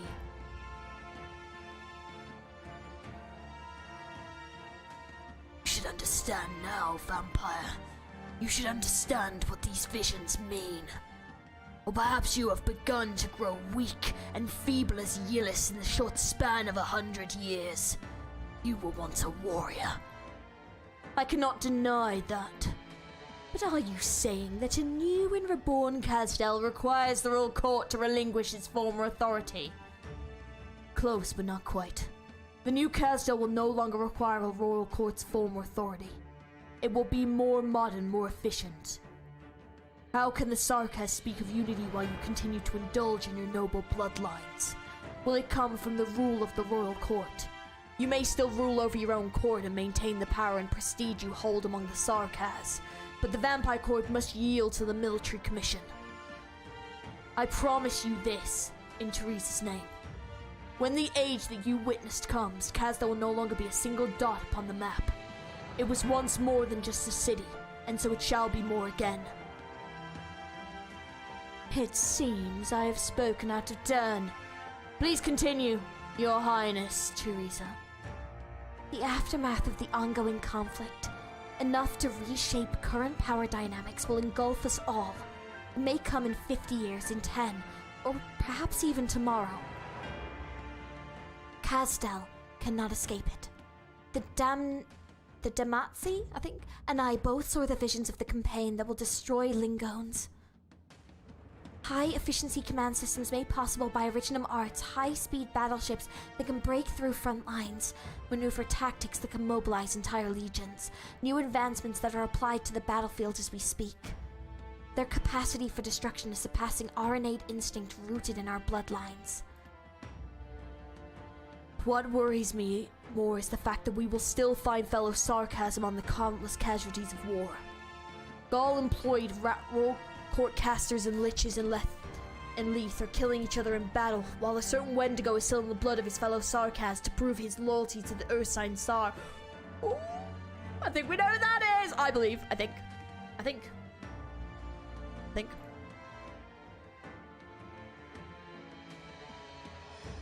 Oh! As for the Sarkaz mercenaries sent to the front lines as arts fodder, they won't even be counted in any nation's casualty statistics. The Sarkaz massacre one another in wars we have no stake in, regarded as disposable goods to be abandoned without care by the leader of those wars. For the sake of keeping peace with these changes, the Sarkaz must once again gather around a furnace, and if necessary, the power to dominate the war must lie in our hands. Teresis looks at Teresa, waiting for her opinion, but Teresa does not speak, her eyes placid as before. We will plunder the other nations and wrest their most profound secrets from them. We were once the proud Tikaz, forced to become the Sarkaz and derided as devils. Because the Outlanders feared us. It is an ancient fear rooted deep in their hearts. Let us remind them, let us show all of Terra our history and legend that have either been forgotten or falsified. The Sarkaz are not weak. We do not need others to save us from our fate. On the contrary, we will dictate the fate of Terra, dictate how this land should move forward. The details of our plan have been delivered to all present through the runic arts of the Banshees. Do you still hold doubt? No. Exceptional work, Teresis. Set aside a seat on the military commission for the Crimson Court. It appears that our Nashera king has not yet grown addled with age, but as to whether or not he could usher in such a grand feast... Warriors need not die in a blaze of glory. That is a vulgarity only chased by those who seek fame. Oh, I nearly forgot you were still here. I have made myself abundantly clear from the start. I need only silently observe your enthusiastic attempt at self-expression. How pitiful it is to look upon such a shabby little court. I will cherish your elegies. I'm imagining his voice to be like, I obviously can't do it as good as this, but what's the guy off Baldur's Gate 3? The one that everyone loves, Asterion? I'm imagining it to be like, his name's Neil, the voice actor's Neil something. I'm imagining like that would be his voice. That's the voice I've mentally got in my head for him, with the sass. Then for this I promise you, when death comes for you, the Lord of the Banshees will sing you an elegy, delivered to you by the night wind. Set aside your chatter for another time. It seems their highnesses still have matters to discuss.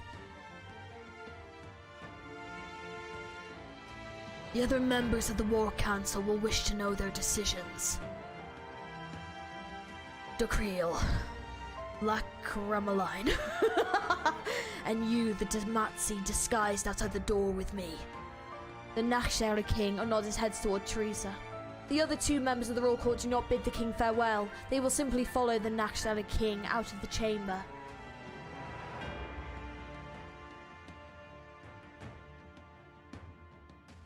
After the meeting's end, Teresa stays by Teresa's side, standing silently. He knows that she will be expecting an answer from him. You never mentioned that you would announce the plans for war to the Royal Court. You did not refute me either. Would I have been able to refute anything? You are well aware of what I think. If you wanted to argue against any of it, you would have done so a few years ago. Rameline now. Got it. Yep, I'll call it that. Sounds good. From now on, I have them by the... Oh, so from now, I have them by the reins. But it's not just them. This entire city hungers for war. I will prevent matters from heading down the worst possible path, lest the prospects of Terra's continued existence becomes infinitesimally small. Must be quick about it. I will. What does Fremont's letter say? As Therese opens the envelope, the writing vanishes before his eyes, yet the message has already etched itself indelibly into his mind. He has surmised that it would transpire during the meeting rather acutely. He has given his opinion on some matters alongside a reminder. Do not place all your coming hopes in one basket. Logos' mum. Got it. God, this node is long. Bloody hell. This event's going to be long, isn't it? This is going to be a really long event. Pneumatic City of Castel.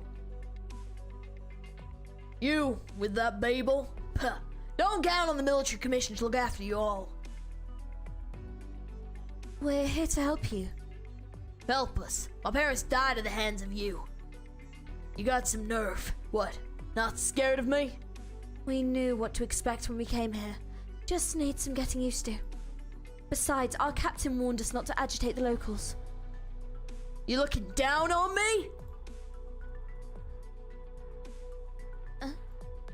Oh! The hell is this? Let me go! Hiya!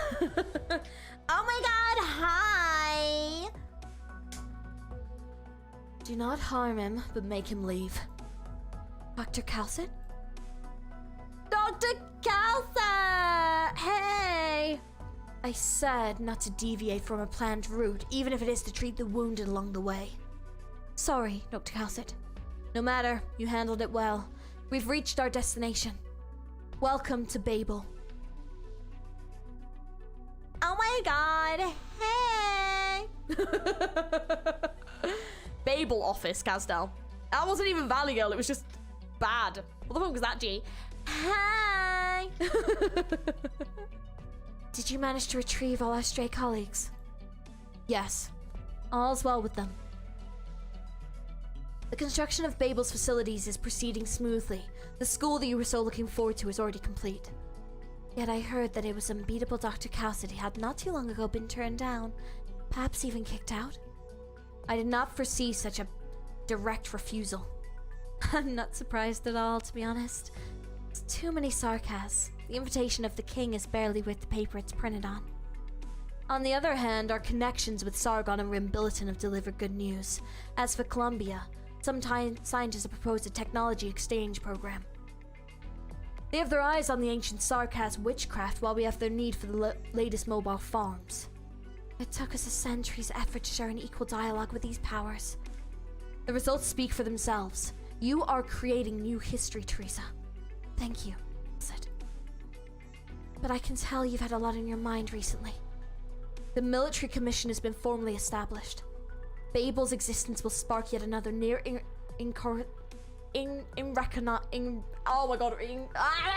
can't speak. We can't make up with them. Conflict in Kazdel. Irreconcilable. There we go. But in the end, our staff comes from different races and nations. How should they live alongside the Sarkaz? If your efforts to smooth enmity and prejudice instead become a fuse to spark conflict in you, what does your highness plan to do? If we cannot even eliminate prejudice and hatred within the walls of Kazdel, how can Babel hope to achieve equality for the Sarkaz throughout all of Terra? There will be members of the military commission posted to Babel soon. They will ensure the safety of our people. This will also serve as a warning to some. Babel is backed by both Teresa's and me. Oh, right. Did I ever tell you how I met a Sanctum messenger, Calcit? Strange. The Sancta do not generally approach the borders of Kazdel. Was this why your highness disappeared this afternoon? Is that obvious? I thought Rameline had me covered. The Lord of the Banshees clearly tried, but judging from the results, she isn't the best pick for clerical work. Well, what of the Sancta messenger? He was getting water from a river and struck up a conversation. We chatted about many things. History, peace, hatred. Our viewpoints did not align on most things, but I could sense in him wisdom and intelligence beyond his years. He had thoughts concealed within his heart, ones even he did not know of. And so, you used the power of the King of Sarkaz on a Sancta? I simply wished to know what the fated encounter meant. And what did it mean? It's still hard to say, but while I was looking at his soul, I felt perhaps we are not so alone, Cal said. Many on this land are doing all they can to pursue hope. Hopes big and small, hopes bright and beautiful.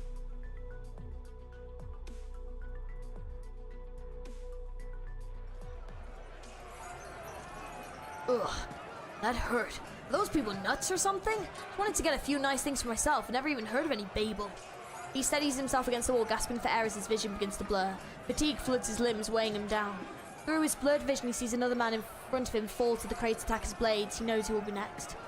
I refuse to die here. It's you or me, you bastards. Out of the way! He uses the last of his strength to barrel his way out, but only resistance he meets is solid ground. Oh. All he sees is black. Are you alright? Were you trying to save me just now? There's so much blood. Why does it feel like I'm the one saving you? Hold on, I'll bring you to BABEL. Our doctors there can help you. I'm still alive. Who would have thought that those lunatics would decide to attack innocent bystanders in broad daylight to get to BABEL? I don't know how the others are faring. Hey! Hey! Stay with me! I still don't know your name! I'm... Good luck. Huh? For the first time, he regrets giving himself this name.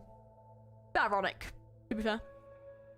我がこぼした呪文はいずれも意味がある。言葉の一字一句に無駄などない。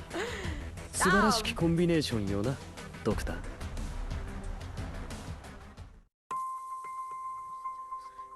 Okay. Oh, not a tutorial. Learn to fight the nomadic city of Kazdel. What is that? What is that? Oh, what? Oh, for God's sake. What is that? Good luck, nice name. Mine is goodbye.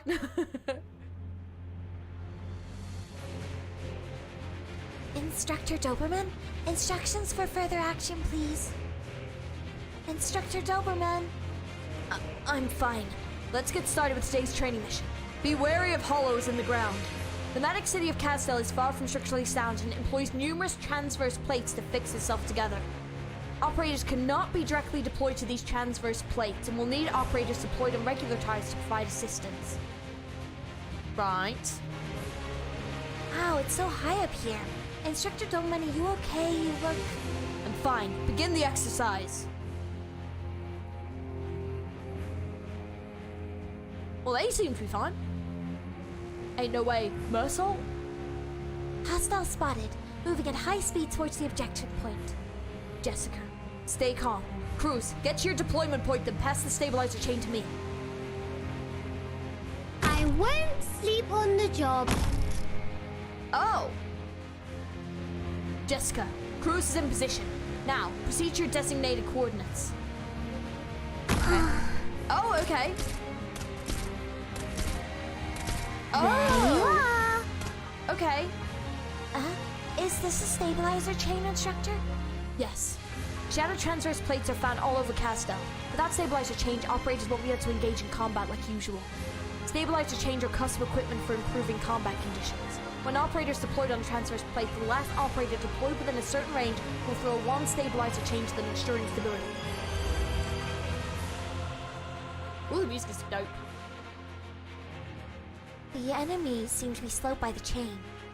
That's right! Stabilizer chains can also apply special effects on enemies as a form of defense. I hope that wasn't too bad. I know it needs to be a little bit more Australian, but generally I can't do that. But remember, an operator can only hold up 2 stabilizer chains at once. I won't lose. I'll definitely prove myself this time. Oh! Alright, the next exercise should be improved combat. Guess I'll retreat for now as planned. Cruz, wait, we're still linked! Cruz. Jessica, stay close. Remember what the exercise is about. Be mindful of your teammate's status. Why does it have to be so high? That was great. I knocked Coco Dio into that line. Yeah, thanks, Cruz. Deep breaths, 5 more seconds. Now, based on what you've learned, what should you do when your teammates are in danger? I know, Instructor Doberman. You didn't immediately fall into the transverse place when you lost your stabilized chain. Instead, you gained the status unsteady. If another operator such as myself is deployed on a normal plate near you in time, they'll be able to throw the stabilizer chain to you. In position. Well done, Finn. Oh, I see. Fine. Got it. But if you don't, then they... Right, got it. Okay. Got it. Gotta be careful who is that. We've accomplished our objective as planned. Yeah. Doberman is scared of heights. Same. I just want to change one thing. Let me just... Sorry, excuse Bonjour, me. Doctor. Change... I'm going to be using her a lot. I want to change to the other Wisdom voice. That's the wrong one.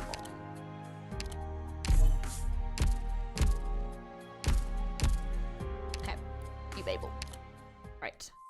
La la la! Right. BB2. So Sark has never been destroyed by war. We are strong. Okay, but I can literally just deploy them around if I need to. Okay. Where fate guides. Alright. I think we're just gonna sit with the same group. Feeling pretty happy. No, my cat. I know, I'm sorry. Sorry. Aren't the stages nicely connected? Sure. Oh, I recognize this background. We've seen this before. 26 years ago, autumn 1068. Wasserland in life. Yeah. How do you like this piece? Like an energetic child waking from slumber, rushing out of the door to enjoy the fruits of life to the fullest. It was the First who wrote it, inspired by His Holiness's visit to Vassaland when he was still a messenger for Laterano. The young and enthusiastic future pontiff told the children about all that he has seen. The ocean that Iberia watches over, the city of Athenias, where Minoan myth and machination exist in equal measure, and a passing mention of Kazdel, the city of sin, the whereabouts of which are unknown. The First was there, and he was fascinated by His Holiness's depictions. The first draft of this work was in fact written at that time, and the First was not satisfied. Even after many years of revisions, the final draft is yet to be completed. Until the recently, when our scouts located the exclusive nomadic city of the Devils and sent back photos. Gazing upon the enormous tracks left behind by the city, the First found the missing element to the music: ferocity. With that, the work was complete. He found Kazdel. Yes, the First was astonished to find that the destiny of the work was entwined with the city's. I understand the reasoning. The First chose to present this piece on the eve of my return to Laterano. However, unlike his predecessors, His Holiness has no intention of initiating offensive action against the Sarkas. He is not interested in putting the sinless on trial without cause. I'm afraid I must disappoint the First.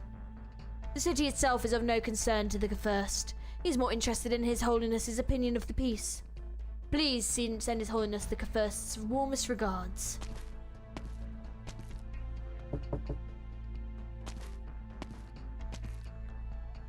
We have a response from Syracusa. Only a few of the family have agreed to participate in the action. Their men will rendezvous with the fleet soon. I can't believe Laterano rejected us. Inform the Syracusans to move quickly. We must mop up the city before the other Crease can react. Take Kazdel before the other Kafirstian can.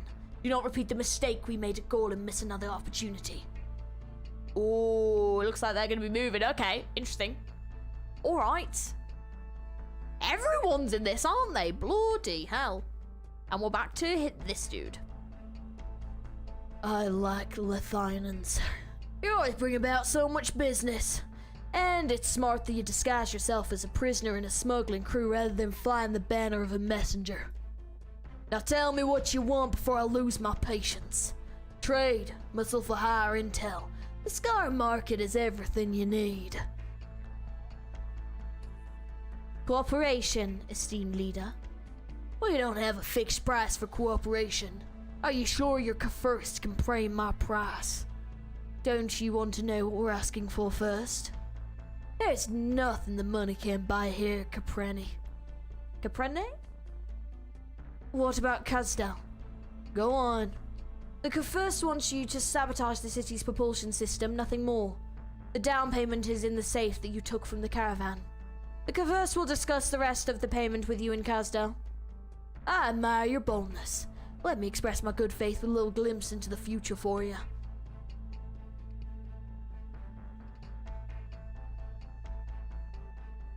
The nomadic city of Kazdel.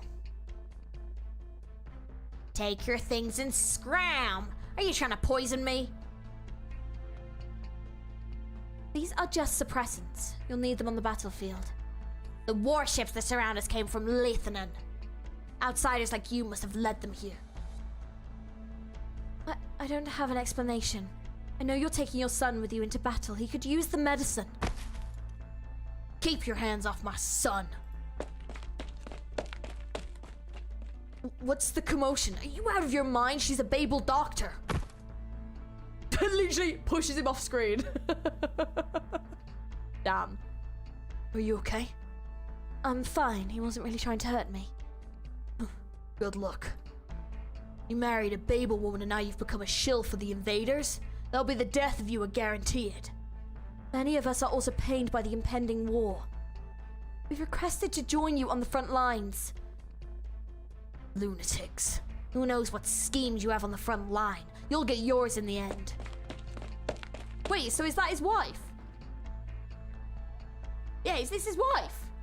Did he get, oh, I guess actually it was like a time skip. There was like a 40-year time skip, wasn't there? Well, that makes sense. I literally read the date out loud.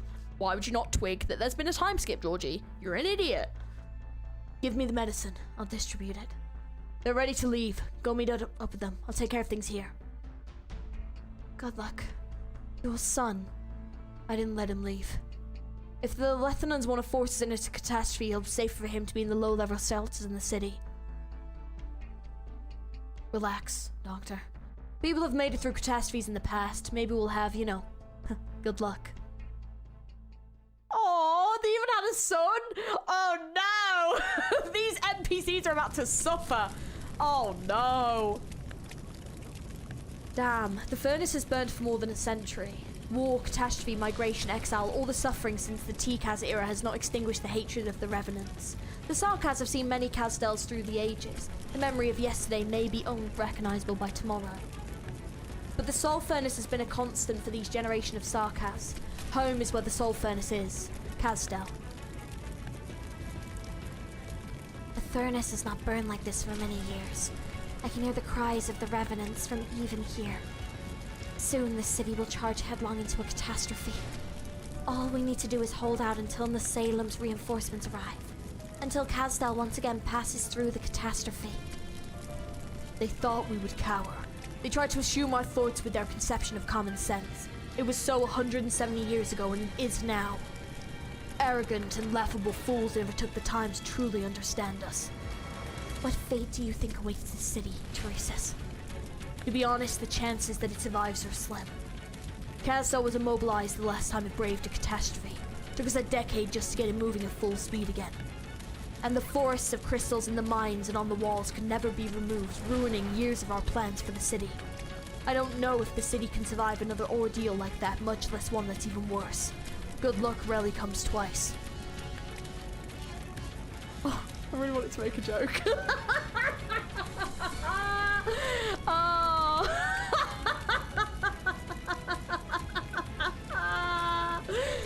That was an unfortunate line. Oh no, I'm ruining the vibe. Sorry. That was funny. Anyways, anyway, let's continue.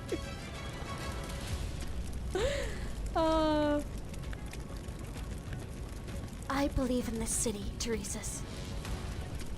Not because of luck, but because we built this city, and I won't give up on it. I bet no one got why I was laughing there. Sorry, I'm not gonna make the joke. Just ignore it. Story of this The city's not end here, Your Highness. I may not be able to see this future clearly, but there's one thing I can say for sure: the city continues to exist in the distant future. No one can say, however, it will be a sanctuary for hope or a ghost city of the dead. Scar-Eye, have you not yet grown tired of the ambiguous words of your kind? And need I remind you that no amount of mercenaries can ensure your safety in this city? Oh, he's here! There's no deceiving Your Highnesses, of course. Castel's doors are open to every Sarkaz, but you better have a good reason to set foot in this city with your mercenaries at a time like this. I was made an offer the most difficult to refuse, which obliged me to enter the city to seek an audience. What is it that you're carrying? This? Something insignificant. Oh, I mean someone. The lieutenants wanted me to sabotage Castel. I have been away from my kin for many years, but as Your Highness said, Castel is the root of all Sarkaz. So, I felt I had to deliver this lethal with my own hands in order to prove my innocence. What are you thinking? Exactly as I have said. What can I possibly hide before the King of Sarkaz? But if you're not interested in my gift of good faith, then I see no need to carry it with me anymore. It's heavy after all. He casually casts the bag into the furnace, which is incinerated in an instant, without a sound. The furnace is always an impressive sight, no matter how many times one sees it. Your Highness need not pity him. He should have foreseen the risk when he approached the Scar Market. I trust Lethenham was not so miserly with its terms. It's simple, Your Highness. I prefer immediate payment over empty promises, but more importantly, I don't work on the losing side. Are you predicting our victory? I who saw it. It was the Cyclops who left the prophecy 1,000 years ago. I'm simply betting Your Highnesses are the protagonists of the prophecy. Regardless, the safest business for the Scar Market is with Your Highnesses. We'll keep business flowing for at least the next 50 years or so. Is that not so, Your Highnesses? You're clever. Prophecies don't bring victory, but we can. Bring your mercenaries. We're moving out. In good faith, let me see into the future. Nope, big no, into the bag you go. Basically, yeah. The crowd stirs. The Sarkaz procession leaving the city is quiet, except for the occasional clang of weapons and equipment. Their silence is rooted in the knowledge of the fate that awaited them from beyond the city gates. They wrap banners torn from the walls around their waists or clutch originum spikes chopped from the street as makeshift weapons. Each has their own ritual to remember the city that they may never return to. Mom. Dad, where are you? Dad? Mom? People really need to watch their kids. They can't be allowed to run wild. Ouch. Oh, is that him when he's younger? That looks like the dude, Manfred. We're gonna call him Fred. Careful. Thank you. Where did you come from? Why are you also leaving the city? You'll fall if you're not careful. I'm looking for my mom and dad. Are you going out too? Yes, I'm going to the battlefield. Are you looking for your mom and dad there too? Can I come with you? No, I'm by myself. Why are you going out then? Because I don't want to hide in the city. I want to fight the people who are doing these bad things to us. That's what my parents told me before they left. I want to fight too, but Mom and Dad won't let me go. I tried to sneak out and got beaten when they found out. I don't want to be away from Mom and Dad. We'll go together then and find your mom and dad, but there'll be a lot of bad people out there. Are you scared? I'm not scared. Mom and Dad aren't scared. I'm not scared either. The disheveled child pumps his fist to show courage, but his trembling betrays him. The older child knows that the young boy does not fully understand what is happening outside the city. But the young boy knows something simple but true. Bad guys should be chased away. Families should stay together. So he takes the boy's hand and joins the procession. How do we find your parents when we're out there? They work for BABEL. They have a picture of a tower on their clothes. BABEL. I know that place. Are you from BABEL too? No. I grew up in a military commission institution. I guess I'm from the military commission. Military commission? What's that? A place that protects people just like Babel. What's your dad's name? Let's squeeze our way out to the front, maybe they're up red. Oh, Good Luck's his dad. Oh, because that is like the character that was on the thing, right? Oh no, this is gonna be sad. Good luck. Good luck? Yes, he's good luck. Why are you laughing? Nothing. Let's shout his name. Maybe he'll hear you. Two children squeeze forward in the procession, holding each other's hand, calling out good luck with their tiny voices. A few heads turn and sigh when they see the young and naive faces. Good luck. It is what they all need. Oh, hang on. On the evening of the autumn of 1068, the music playing in the first of the Wasserland study was interrupted by the sound of frantic knocking on the door. The fleet that was pursuing the nomadic city of Kastel has broken off its pursuit. Those crazy devils charged straight into the catastrophe. It's only by sheer good luck that they got away. Years later, the first of Wasserland is still recounted the reason for his failure with palpable disdain.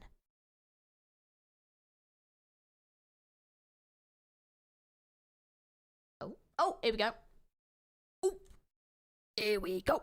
Yeah, it is. This is a sad chapter. Oh my god, I bet both of his parents are gonna die. Everyone's dying. Oh no. Allons-y alors. Good scenery here, Doctor.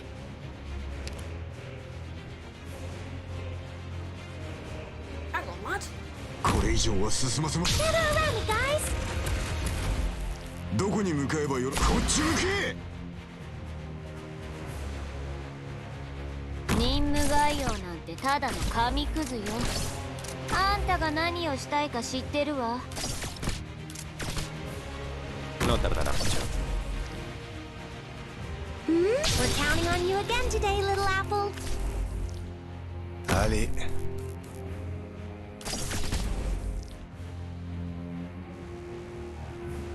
即戦即決で行こう。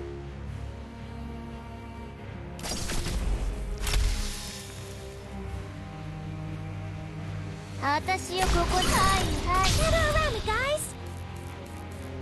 You haven't seen the worst best this chapter gets off. I figured there's quite a lot more. I was gonna say, we've got quite a bit. We should have a cry counter. Oh no. That was so long, I thought we were in a regular story node. What do you think of the first node? It was, oh my god, I was gobsmacked by the end of it though. I was like, you've got to be kidding. Hey Blaze, how's it going? February takes, oh. She killed him so quickly I didn't even get to read what they do. That's hilarious. Go ahead. The light is shining at the right angle. Oh, like that. Got ya. 了解して私の思考を妨げない Have to be careful of that. Excuse, it's fucking excuse. Oh my god. Oh my god. What? Almost so done. Okay, so those bitches jump. Got ya. It's fine. I'll deal with it later. Don't worry about it. We're here for story. I'll go back and do it later. That's really funny. Okay. just bloop. That's fucking difficult. He was free. He did. Oh, I didn't know you had Wizard L, Georgie. Lucky you. I do. Not that she did fuck all there to stop that. Yeah, that is a bit annoying. That's fine. I just need to make sure to leave a gap. Yeah, those jetpacks are engaged, so immune to damn near any status. That was crazy. They just bloop. Overconfidence is a slot in Insidious Killer. Yeah, I'll definitely have to, yeah, that's fine. It's doable though, it's fine. We just have to repeat that stage. It's fucking funny though. I can do it later. How tiny we seem when we stand beside the tracks of the ship. Yes, it's the most impressive war machine. What's everyone's favorite node in this, by the way, without spoilies? But let me know your favorite node. Beth Knott, thank you so much for the membership. I appreciate it. Hope you enjoyed the emotes. With their bodies as barriers, the Nachzala halted its advance at a tremendous cost. The Banshee streaks powerful enough to shatter consciousness only managed to force the Lethanans to retreat below deck. If not for the catastrophe and the rough terrain in this valley, so far behind and time is running out. Kasdal must have equally powerful weapons, if not more so. BB9? Okay. All of our previous attempts have failed. A century ago, few believed that we could build a nomadic city out of Kasdal, yet we did. If we are to catch up to them now, we cannot afford to take the conventional path. We have a word from the Damatsi. Battleships on the horizon are slowing down. Have they given up? No, the first orders were to continue the pursuit, but the commander of the fleet ordered them to slow down. They're concerned about the catastrophes in the terrain. They've seen what happened to the ship. Most loved and hated stage in this event at the same time. Got it. Got it. The boss of this chapter really neat. Okay, okay. Hate and love it so much. Can I pick all of them? Okay, awesome. Interesting. Alright. At the current rate, we can expect to engage them at dusk. We have bought enough time for Kasdal to retreat. Teresa looks back at the two storms entwining on the waste, trying to catch a glimpse of the city. She sees nothing. Where is Kasdal now? Is it still moving through the storm? Are the people in the shelters safe? The storms are converging. Our retreat has been cut off. A battle is inevitable. Teresa's. I never thought I'd see you lose focus on the battlefield. What's that? That's... What is that? Ooh. The storms rage, the young taunting the old. The newborn storm slams into the dying storm to the war of drums of thunder. Roiling air currents clash and combine between the two storms. Violence begets peace, a passage appears where the storms converge. Lightning flashes and thunder cracks. A path through the storm. Storm. Let's go, Teresa. The storm has given us a path. Those who survive through it will have another chance. We'll do it together. The Damatsi cluster passes their command to every sarcasm present. The warriors see their leaders walk into the storm side by side and follow with no hesitation. The procession advances into the tempest, the strong supporting the weak, the brave encouraging the fearful. Do you see that, Teresa's? Within the roar of the tempest, they seem to hear the voice of from the snowstorm of their childhood dream. They see a prophecy. Okay, there's someone stood there. The thin-cloaked figure turns at the sound of her voice and sees the storm-bound procession. Teresa sees a child, mist gilded by the setting sun shrouds her shoulders, rising and blending with the shrieking winds above. He takes off his gauntlets and stretches his bare hand into the mist. The mist dissipates, and into his bloody hand is the stone blade that the child is holding.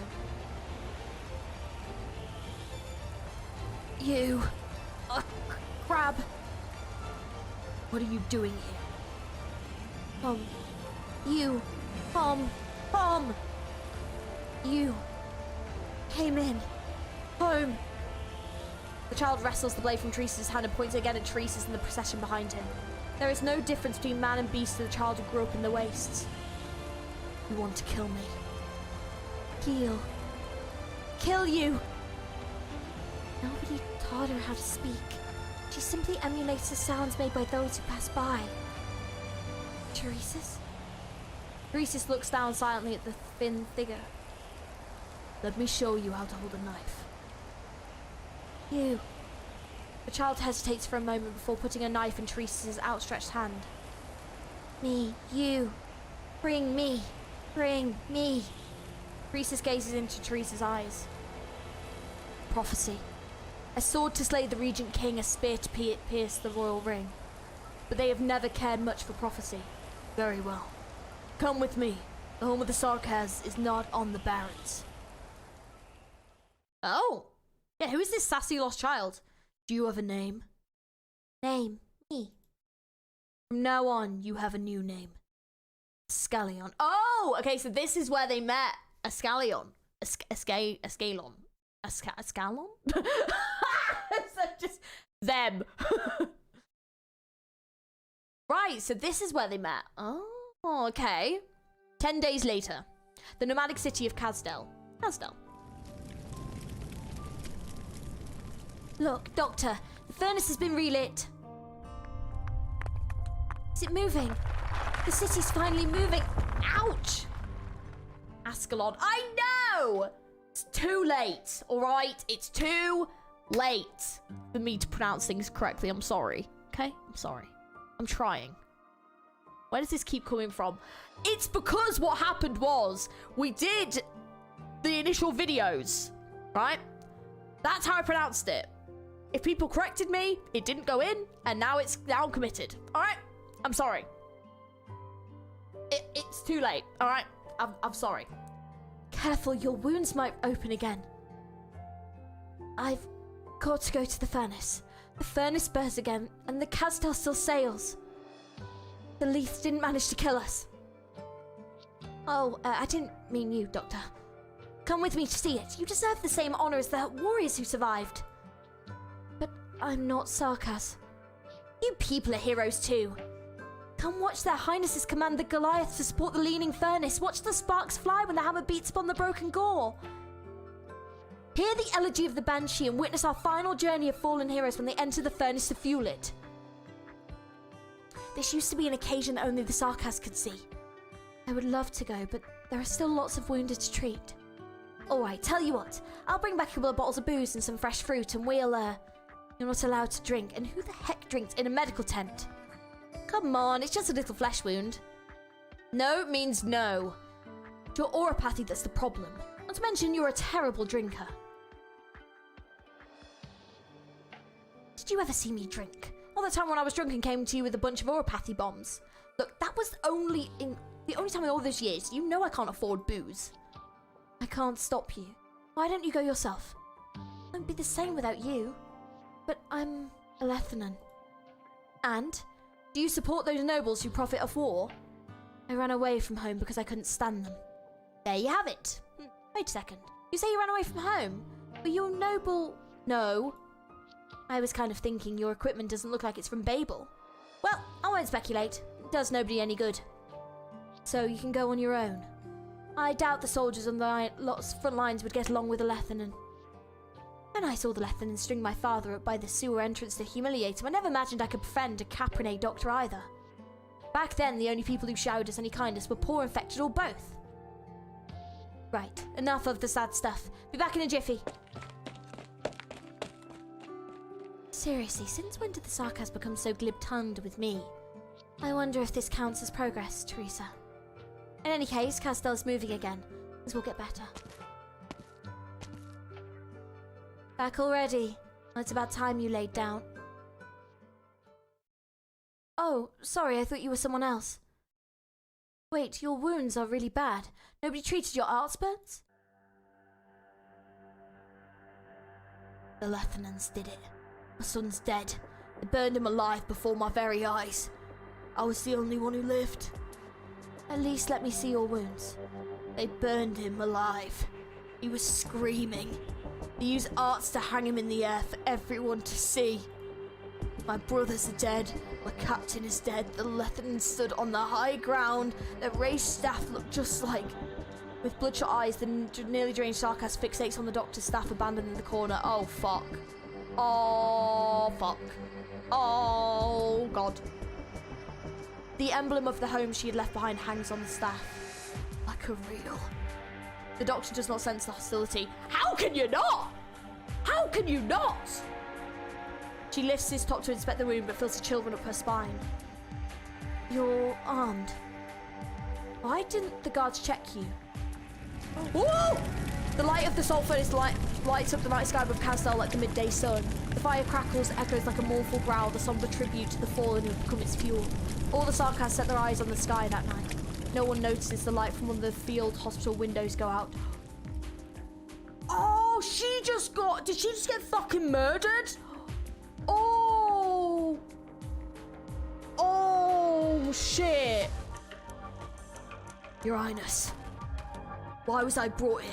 Oh yes, I have good news to report. What news? We won. We defeated the Lethenans, Your Highness. Me, my son, and the Blue Blood Squad. We won. We won. Are you not glad, Your Highness? Were we too slow? Blake, my son. Bring me the battle plan. Son. Son? Sorry, Your Highness, I don't know where my son went. You killed a doctor. One who had served Castel for years, treating oropathy patients. She did die! That's so sad! Oh, what the fuck? Oh, that's fucking brutal. Oh god, this whole fucking chapter's brutal. Castel, Doctor, no. No, you misunderstand, Your Highness. I only fight Lethanans. Have you read his emotions, Teresa? Pain, confusion, madness. He has driven himself mad to escape the painful memories. He doesn't even know what crime he committed. The others do.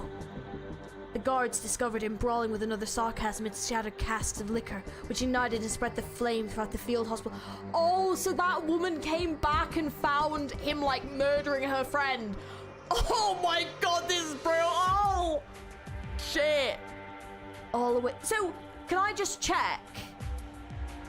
Is that Good Luck's wife? Like, was that woman that just got murdered Good Luck's wife? Because they have, like, the same sprite. I just want to double check. So is that kid's mum that's just been murdered? Oh, fucking hell. I'll await the king's response, but you cannot be the one to do it. Leave it to me. Your Highness, General, I gave my all to defeat the Lethanans. Yes? Oh, fucking hell. That's so sad. Was I wrong to do so? Your Highness. Take him away. Oh, God. This is brutal. His name is Logan, given to him by his mother, who was one of the first BABEL engineers. He hardly uses any arts, but the guards were hypnotized by arts. Someone is behind this. The military commission will not investigate the Sarkas for the sake of an outsider. Not after they've just been through another ordeal. Neither should BABEL. We have no choice. The war has just ended. BABEL should withdraw from military and political affairs, at least for the time being. You know that's not what BABEL is about in the first place. I do, but many don't. I will define the parameters for BABEL's activities. BABEL members will continue to serve Castel's medical, educational, and technological needs from this area. The military commission will continue to protect them, but we must make every effort to avoid conflict. There will come a day when the repressed hatred boils over, and even we will be powerless when that day comes. Castel is in urgent need of change. Have solved the original problem soon. But even that won't solve all our problems. I know. I've always known. Bloody hell.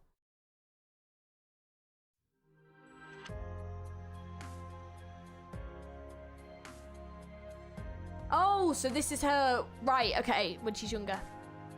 There you are. What have you seen in the city? I was gonna say, she kind of looks like Kafka from Honkai Star Rail. This combo could be so well done in an anime format. Oh yeah, the whole thing would be awesome. Yeah. Death. People cry. People die. Cry. Cry. Tears? Teresa stretched out his hand. A delicate stone knife lays in his palm. Knife. My... Keep it safe. A warrior should treasure a weapon. I will teach you how to sharpen your blade, but it's up to you to decide whom it cuts. You're too impatient, Teresa. She's not ready to understand these things yet. She has to understand sooner or later. Maybe. But for now, what we should do is give the frightened child a little bit of peace. Do you like this city? Compared to the armor general Ascalon? Does not like this sarcastic woman crouched before. Oh wow, she doesn't like her. Okay, crouched before her. She seems to see through all of her thoughts, leaving no secrets, most dangerous thing in the wastes. But she cannot bring herself to be hostile to this gentle sarcasm. No need to be afraid. You know I don't mean you any harm. Come, touch my horn, we're the same. Warm. Here. Warm. Me. Yes, warm. Hatred and killing are not the only way to solve a problem. Way. Problem? Teresa says no more. It's difficult for a girl who has known nothing but the waste to understand certain words, even with the help of the King of Sarkaz. She takes... Ascalon! Look, it's a shit name, I'm sorry. It's unsayable. This name is pissing me off. I'm gonna rename her. Let's rename her Kafka from Honkai Star Rail. Because she looks just like her. I've had enough of this name. It's pissing me off. I don't even like the operator. I'm sorry. I'm just gonna say it now. I'm not that keen. The design's fine, okay? But the song is one of my least favorite songs. There's my hot take, okay? Here's my Arknights hot take. I'm really not that bothered. I'm sorry. Okay? That's where you've driven me to, all right? I'm annoyed. This goddamn name. There's most what badass operators in the game. Well, you've driven me to it. I'm sick of being corrected in the chat. You've driven me to this. Sure, let's go with that. Let's do it. Renaming, she says, after giving her at least 3 different names. Yeah, it's too late. Georgie is cancelled. Just cancel me then. I'll do it. Do it. It's fine. I can't believe they would do this to me. I know. They've driven me to this point. I'm sorry. I'm fed up of trying to say this name. It's ridiculous. It's so annoying. It's so frustrating. Right, let's continue.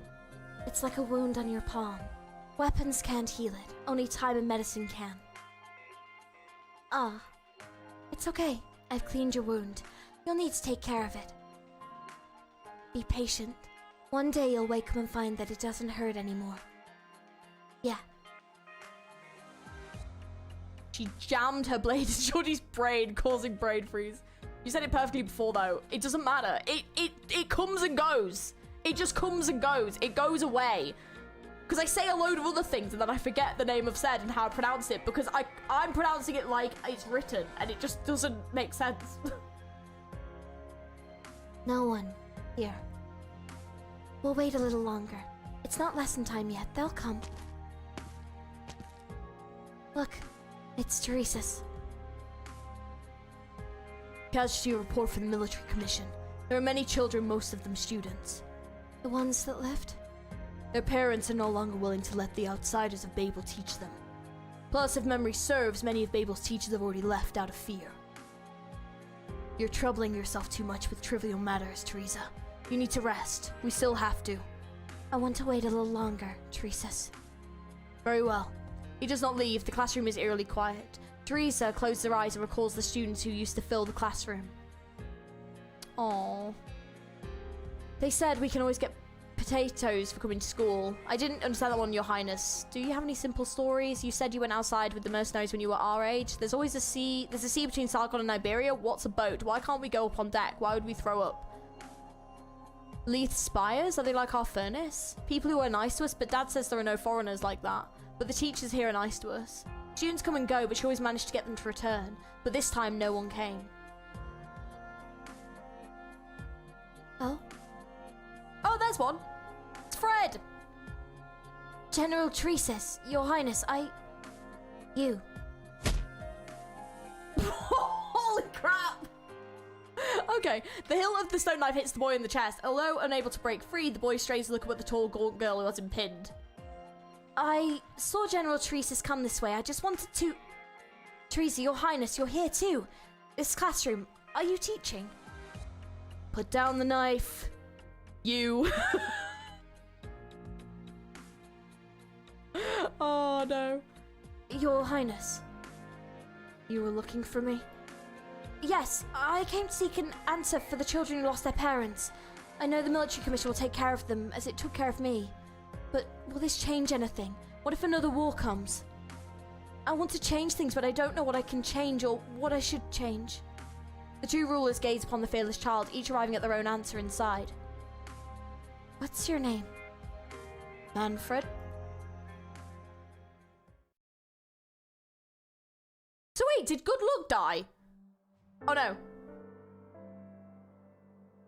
Dad, we've been standing at the door forever. Why can't we go in? Mommy's hurt very badly. We need some quiet to rest. We shouldn't bother her. I miss Mom. Daddy misses her too, but not now. We'll go home together once I come back. Where are you going, Dad? I have to leave the city for a bit to make the people who hurt Mommy pay. Oh, shit. I'll leave him alone. Stay here with Mommy and wait for Daddy. You stay, Daddy. We'll figure out a way to make Mommy better, I promise. You like Mommy's name? Oda? Yes, it sounds very nice. It's your name now. But I'll teach you to fight the bad guys with Mommy's weapon once I get back. Okay. I'll beat up the bad guys who hurt Mommy. But will beating up the bad guys make her feel better? You'll understand someday. I'll be back. Wait for me. Good Luck turns around towards the crystal-infested city wall. The only thing left what ties him to this city is Oda. Oda and Oda. Oh my god, he abandoned him! 怒れる Yeah, his 者は mom's 未だ dead. 静まらず Where is he gonna 我には go? 遠く彼方で泣く声が変わらず Oh, 届い that's ておる so sad. いつの日にか Damn. 死者は安らか That's に眠る really ことができるだろう sad. Yeah, because it's him. ドクターその日はいずれ訪れるのだ I will say, he 我はそう followed 信 after じて his お daddy. He looks absolutely nothing like his mum. We'll say. Right, BB3. Silent crack. Today, though we face the tragic reality of disunity and betrayal. Going operators, yeah.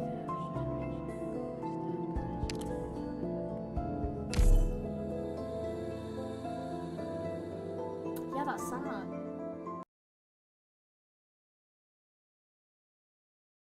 Eight years ago, summer of 1086. Residential district, the nomadic city of Kazdel. Well, what's Oda's voice like? Do we know? Remember the promise we made at the beginning of the lesson? Good. Keep your voice low when answering and don't tell anyone about the classes. Ray Tanker has been teaching you about our history for the past few months. As for myself, I've been struggling to decide what to teach you in our last lesson. Mathematics, language, agriculture, weapon making. What I've come to realise is that whatever I teach you won't truly change our lives. We've lived silently in despair for too long. The war 18 years ago never ended. The ghosts of Leith's fleet continue to haunt those who experienced that war. Many died in despair, drowned in the fear of war and being consumed by the black rocks that grew from their bodies. But our instincts drove us to seek a way to overcome despair.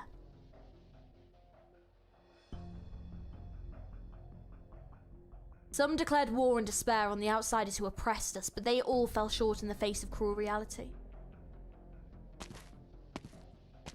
Oh, he went back to the Scar Market? Came to see the contracts. I've never seen a more motivated mercenary than you. You trying to buy a mansion in Colombia or something? One should feel lucky to just be alive for so long. In that sense, I suppose your name is well deserved. I heard a bunch of jobs came in lately. Anything good? There are eyes on and in the city now. Things didn't turn out too well for the last few who took these jobs. It's BABEL stuff. You sure you want to be a part of that mess? I trust my luck. Have your way. There's a teacher in town who's been saying good things about BABEL's outsiders. Someone is willing to pay to shut him up for good. Will do. I look forward to your surprises. Hope your luck doesn't run out today. The nomadic city of Kazdel. It's been a while since Good Luck came back. The city has changed a lot, people come and go. He's familiar with the words BABEL and military commission. There are always people fighting over things that he does not understand. He does not understand why the Sarkads feel the need to fight one another.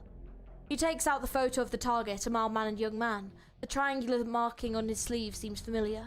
A teacher spreading praise about BABEL's outsiders, inciting opposition against the military commission. Sorry your luck just ran out today. Should be around here. This place. He's been away for a long time, but not long enough to forget his home. Oda's home. Oda, you should not have got involved. Oh, is it his son? We've gotten used to despair from one defeat after another at the hands of powers beyond our ability to resist. And we needed to convince ourselves that our despair was not self-inflicted, that it stemmed from an obvious source in our lives. That is what BABEL has become for people this day and age. It was BABEL who brought in the enemies, it was BABEL's medicine that worsened our auropathy, it was BABEL's education that sapped our will to resist. It was Babel who deluded the King of Sarkaz and tricked us into giving up on collecting the blood debt from the outsiders. Babel is the source of all of our despair. I see some of you nodding, no doubt you've heard the same of your parents. In desperate times, people often mistake hearsay for the truth. But it is the truth, though. Were our lives better without outsiders in Kazdel? Don't take anything at face value. See, think, and find your own answer. Yes, it's hard to leave Kazdel. The loud outside is full of danger. Even making it to the border of the next country is no small feat. But I'll still leave this place. I'll go to Leith, Columbia, Kashmirez to find anywhere I may find a way to change things. Then I'll come back and teach you, and all the children of the Sarkaz. What will happen to Babel, you ask? The future of Babel?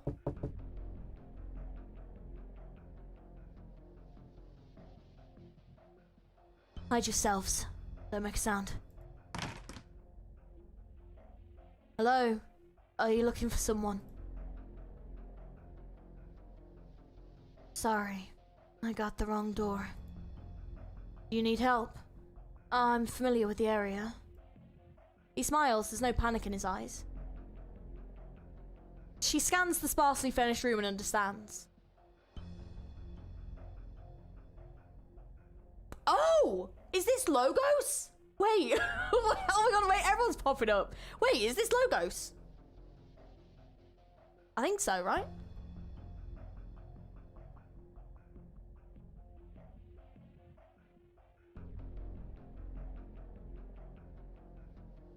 You live here. On your own? Yes. My name is that. I'm not saying it. Actually, looking again, her design is actually pretty cool. It's not my favorite in the game. It is kind of cool. Yeah, her design is pretty cool. I really didn't like her OST though. Her OST is one of my least favorites. I'm from Babel. Thank you for sheltering him, but you must leave. Be careful. These are troubled times.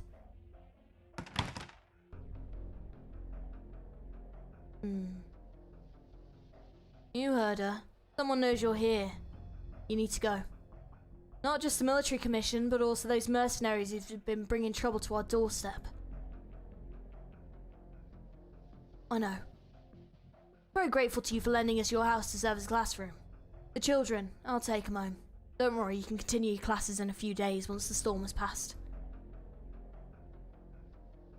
OST sounds like a James Bond theme. Yeah, I don't... Yeah, I remember not thinking that it was very fitting, or like, I just remember not really liking it. The Otter is older than Logos. Yeah, which is wild. So, is this the same guy that murdered the mum because they're using the same sprite again? Or not? Ready to leave. I've already spent too much time here because I want to see the lessons through to the end. There are many places I still need to see. Alright. Oh, and don't forget the potatoes. They're from the children and me. It's not much, but they'll serve us a few meals on the road. No, I don't think so. Okay, they probably should have used a slightly different sprite. Thank you so much. All of you. I should be the one thanking you. I've learned a lot from you. For the past few years, Kazdel's grown faster than its education and public thinking can keep up. I fear that our powers will be our own destruction if we do not change the present situation. The conflicts between Kazdel are now a good example. This is not how the Sarkaz should be. I have yet to find a way to change all these, but I know that the answer does not lie within Kazdel. Goodbye, Otter. Goodbye. May your journey be safe and smooth.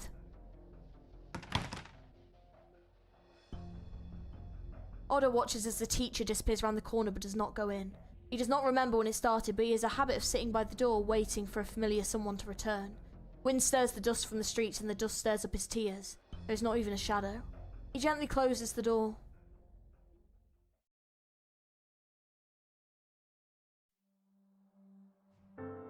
Good Luck sees the target leave the house. Then he sees a familiar figure that he's not seen in a long time. His blade feels heavy, he cannot move.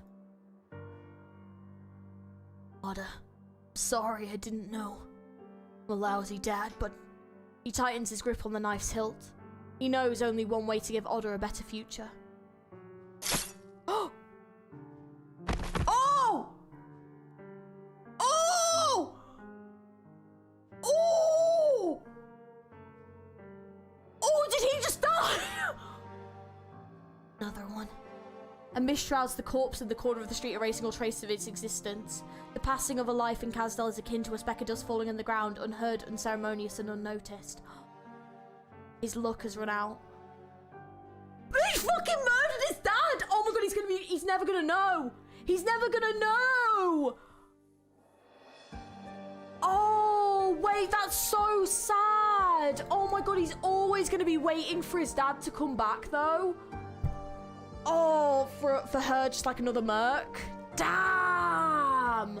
Fucking hell, people are dropping left, right, and centre in this bloody thing. Oh my god. That was brutal. Fucking hell.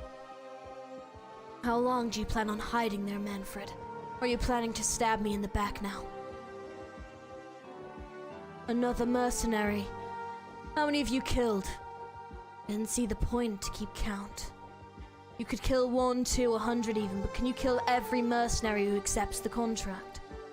They just want to remind us that we've been complacent with the status quo for far too long. Using the lives of BABEL members as a reminder? To remind who? He made a promise to Her Highness. Is this what he calls protection for BABEL? All I see are crackdowns on BABEL and mercenaries running wild. There are some things that should not be said aloud, especially not by you. You don't like it, arrest me. Let's see if you've improved at all under his tutelage. Ooh! That's a fight I want to see. The General has taught me there are more important things than violence. And by the looks of things, the mercenaries aren't the only ruthless cutthroats around here. Oh, shit! Stop dodging if you dare. I'll prove to their highnesses that I can beat you. Too slow. Manfred? What? Wait, ah! You're dead. Again. Ugh. Get up. Don't need you to tell me. Footwork, Manfred. And you, stop going for his head all the time. This is the most efficient way. It's his own fault for getting hit. If he can't dodge it, he has to learn to take it. You're right. But why did you stop? We didn't tell you to. I can take it, Your Highness. It's not over yet. Huh? I hit Your Highness, I hit... Did you now? Let me down! Don't hurt him. Yeah, honestly.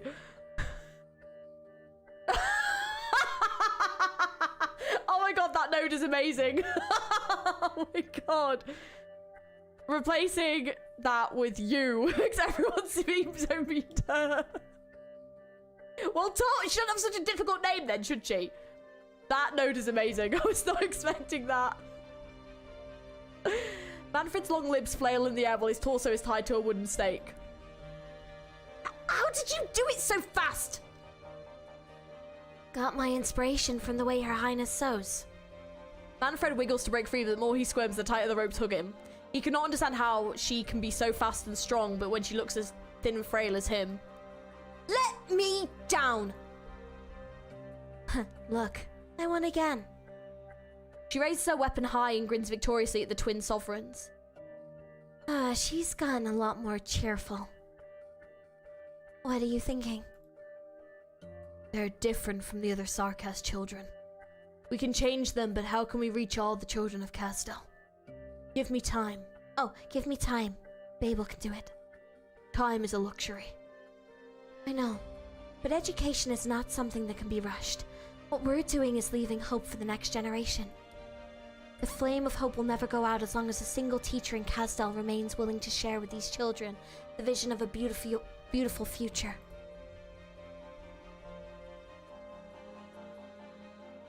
Teresa casts her gaze towards the children full of hope for the future. Well, are you gonna admit defeat or not? No! Let me down! We're not done! I'll let you down when you admit defeat. No way!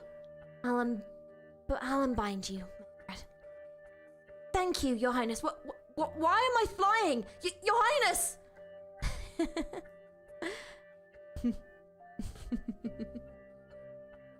Alright, that'll do, Teresa. Let him down.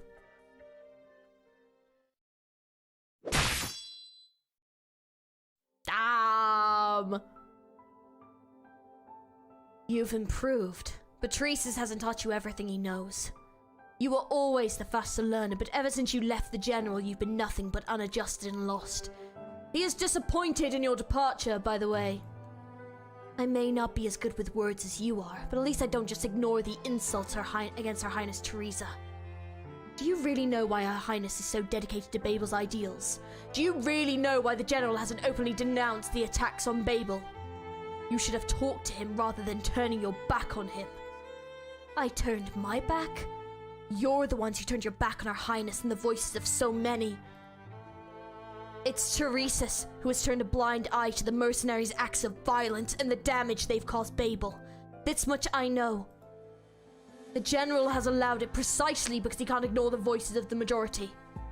The fate of the Sarkas is doomed to fall into the abyss. What's wrong with using more effective means to prevent it? So that's what you truly think. That's what most of us in Kasdale think. It's not that I don't trust Her Highness. Anyone can promise a better future, but we can't ignore the reality before it. Isn't it crueler to use violence towards a child to shake hands and make peace with the murderer who just killed his father? Say whatever you want.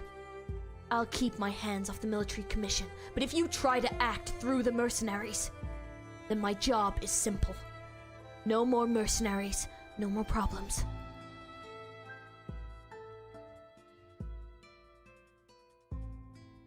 If you have the time, go visit Her Highness. I've never seen her so tired. A puff of mist is the only sign she was ever there. Manfred looks down and wipes away the blood slowly seeping out of his chest. He sighs and turns into the empty street, only to spot the deceased mercenary's effects. Someday, we will all understand. It was never Her Highness or the General who made the choice. Damn. Who's there? He hesitates before opening the door. It's been a busy day of this old ramshackle house, from the teacher to the multiple visitors. Who could be outside the door? Has father finally returned, and if so, what should he say? He has learned so much from the teacher that he wants to share with his father. His visits back home have become less and less frequent. He takes a deep breath, collects his mind, puts on a calm face and opens the door. Hello? Good evening. You're, can I help you, sir? You know who I am? No, sir, but I know the uniform of the military commission. Just a routine inspection. Do you recognize these items? Oh my god, is he literally about to tell him his dad's dead? See, these two met when they were kids, right? I wonder if Manfred remembers him, because Manfred was a bit older. But they never really showed us what happened there. This is my father's. There have been some disturbances in the city, and I'm afraid your father. So sorry. How did you find them? Was there? There was nothing else left at the scene. Sorry. What's your name? Oda. If you need any help. No, I'm very grateful that you brought these back. It's been a long time since I last saw him. This is enough. I don't have to wait anymore. He's not coming back. Do you have a family or friends you can count on? I can take care of myself. Besides, we see things like this every day in the city, no?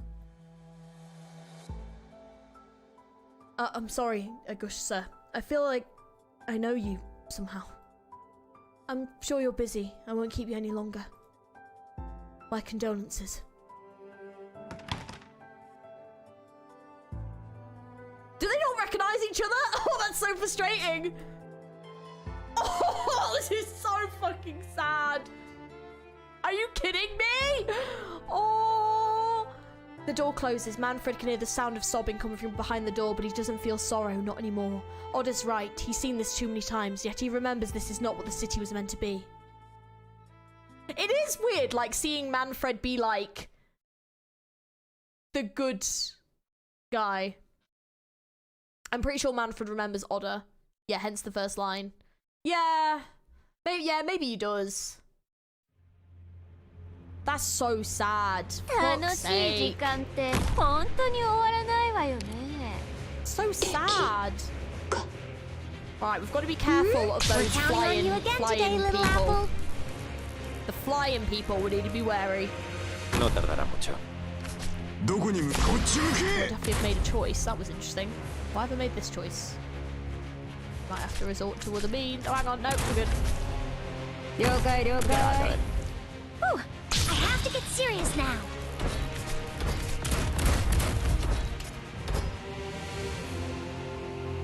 タップないわね。これ式のことにも私が出張らないといけないの？ Oh, I don't like that. I take good care of them. ついてないわね。 They're doing so 今 fucking 日の fast. 貧乏くじはあ Can ん we た stop? よ。 Can we stop? Ew. 即戦即決でいこ It's very not reassuring in the slightest. Don't like it.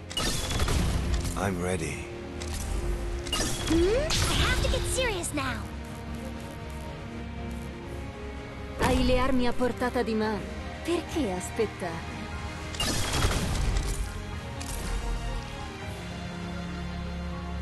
How do you rate for Noel's design? 10 out of 10! 10 out of 10. Siamo sotto i riflettori! I love him. I wish I'd read the event he was in. I should have read it. I'll read it. It's awesome. Oh god, there's so many of them. What the hell is that? Why are there so many?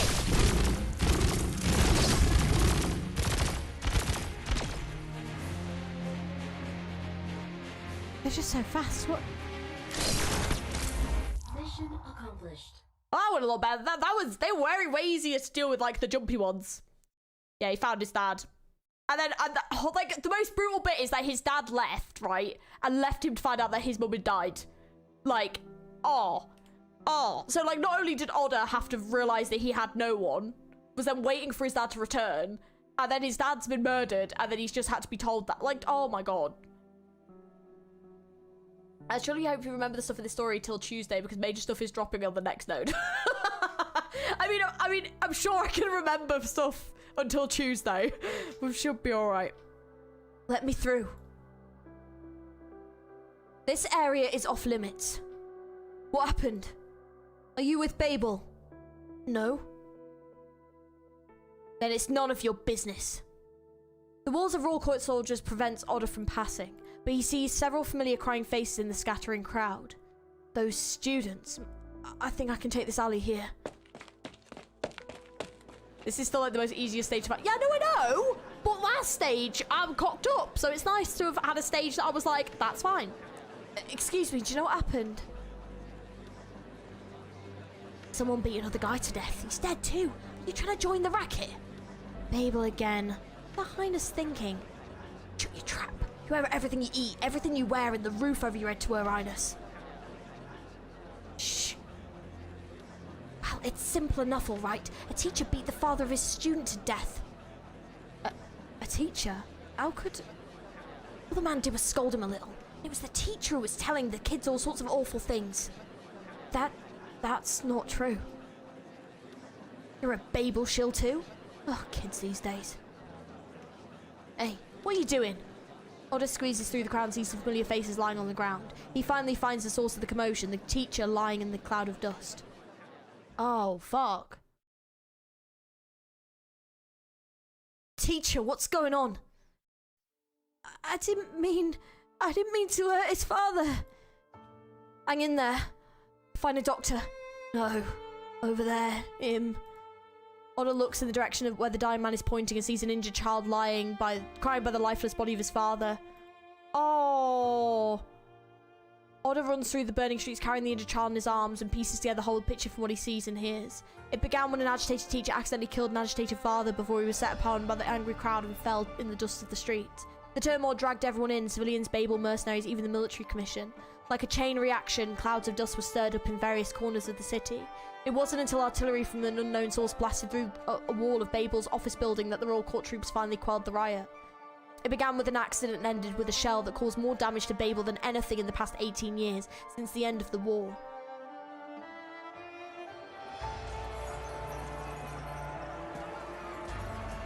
The kid is hurt and needs a doctor. Don't make me do this the hard way. Whose side are you on? Babel, the military commission. Neither. I just need to get him to a doctor. Now get out of my way. Dad, it's too late for him. I'm sorry. Go. We don't trust outsiders so easily, Sarkaz. Not in this chaos. Thank you. Oda can feel the child's breathing grow weaker as he don't have this child die! Oh my god, what? Feel the breathing grow weaker as he continues on his way. Running through the streets, he seems to feel someone brush past his shoulder but sees no one. Oh! Logos! Was I imagining things?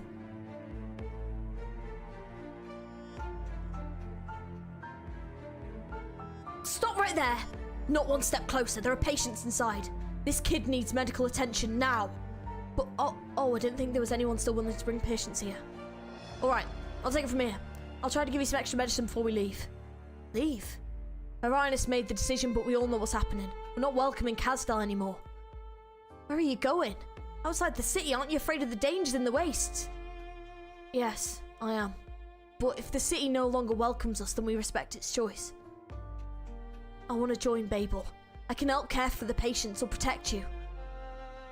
Oh, he's joining the organisation that his mum was a part of. Oh. Is this the one who started the whole mess? Will he live? I don't think so. Lost too much blood. And what are we even doing here? Just following the General's orders and don't ask questions. Who would have thought something so minor would need their Highness's statement? Ugh. Is he trying to talk to us? There's nobody else around. Probably just seeing things before he dies. No Banshee would still an elegy for such a sinner. It's dangerous. Go. Oh, what voice shall I do for Logos? Oh shit. I don't know what I actually don't know what English voice Logos actually has. I'm not sure. You can't see me. My heart hides my presence. Who are you? Student. I came from far away, following in the footsteps of my mother to find answers in this wandering city and her two rulers. Did you find? I'm afraid the city doesn't have the answers ready yet. I found you. The ideas that you advocated were very interesting. I was with you when you taught those children in that basement learning about the city and Babel. Of course, no one noticed. Except her. The boy has been brought to Babel where his injuries will be treated. Do you regret your end? No. The boy defended me. He understood what I tried to change. Sorry about his father. I sympathize. It was not your intention to cause this tragedy, but fate played a cruel joke on you. I hear crying. It is your elegy, calling your faded soul from the other side. Fear not, hesitate not. The myriad souls welcome you with open arms. Let my song take you beyond. Thank you. Imagine he just like pops out into like a pop song, like from KDA or something, like from KDA or like, I was thinking like K-pop Demon Hunters. That's what I meant to say. I don't know why I say KDA from nope, that's a completely different game from League of Legends. Lol. The young Banshee's song soothes the mind of the dying man. The gentle song echoes through the crowded streets of the city. Banshees respond to the song of their young kin, adding their voices to the harmony. It is an elegy that commemorates the passing of any ordinary Sarkaz.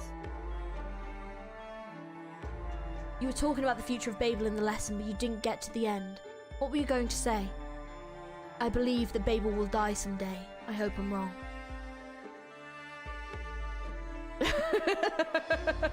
Yeah, I love that. With like the dance and everything. Song. Another Sarkaz is passed on in the turmoil.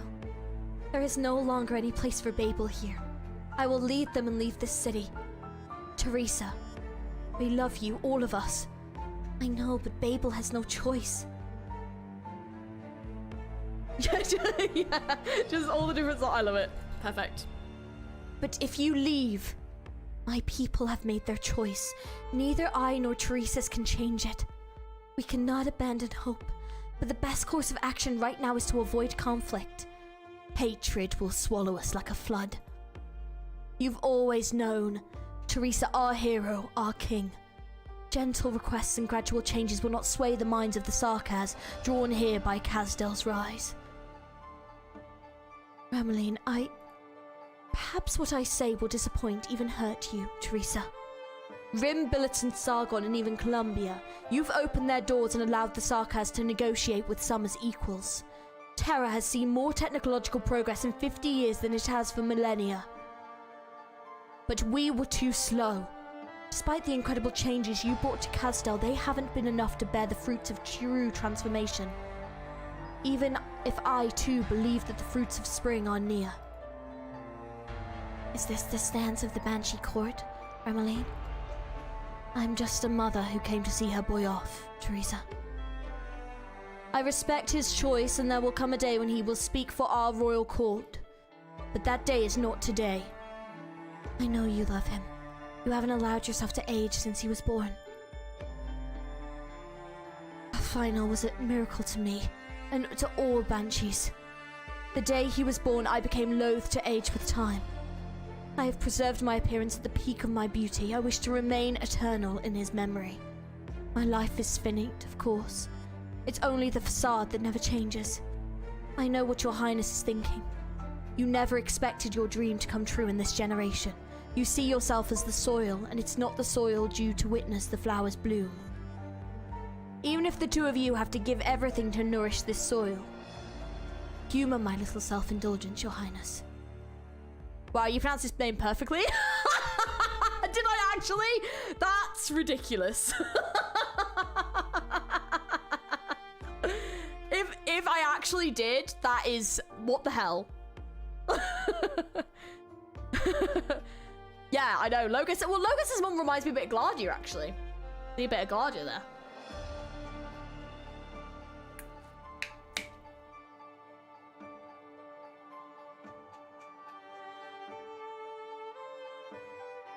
Until he finds the answers he is seeking, allow him to travel between the two of you to learn from both of you. He will be the first sprout to emerge from the soil. Bring a funnel. Take care of him. Protect him in my place. I will, Rameline, my friend. Thank you. No matter where you go, no matter what fate awaits either of you, the Banshee Court will sing both your elegies and announce to all, this is my promise, and it is the most ancient and powerful of wishcrafts, my final parting gift to you. Rameline, will we meet again? I hope so. Until next time, then. I look forward to the day that I can hear you sing in the mists of the Convalis. Farewell, Your Highness. I'm afraid I must stay here and go no further. Athanil will be part of your procession, after all. And I'm not ready to say goodbye to him yet.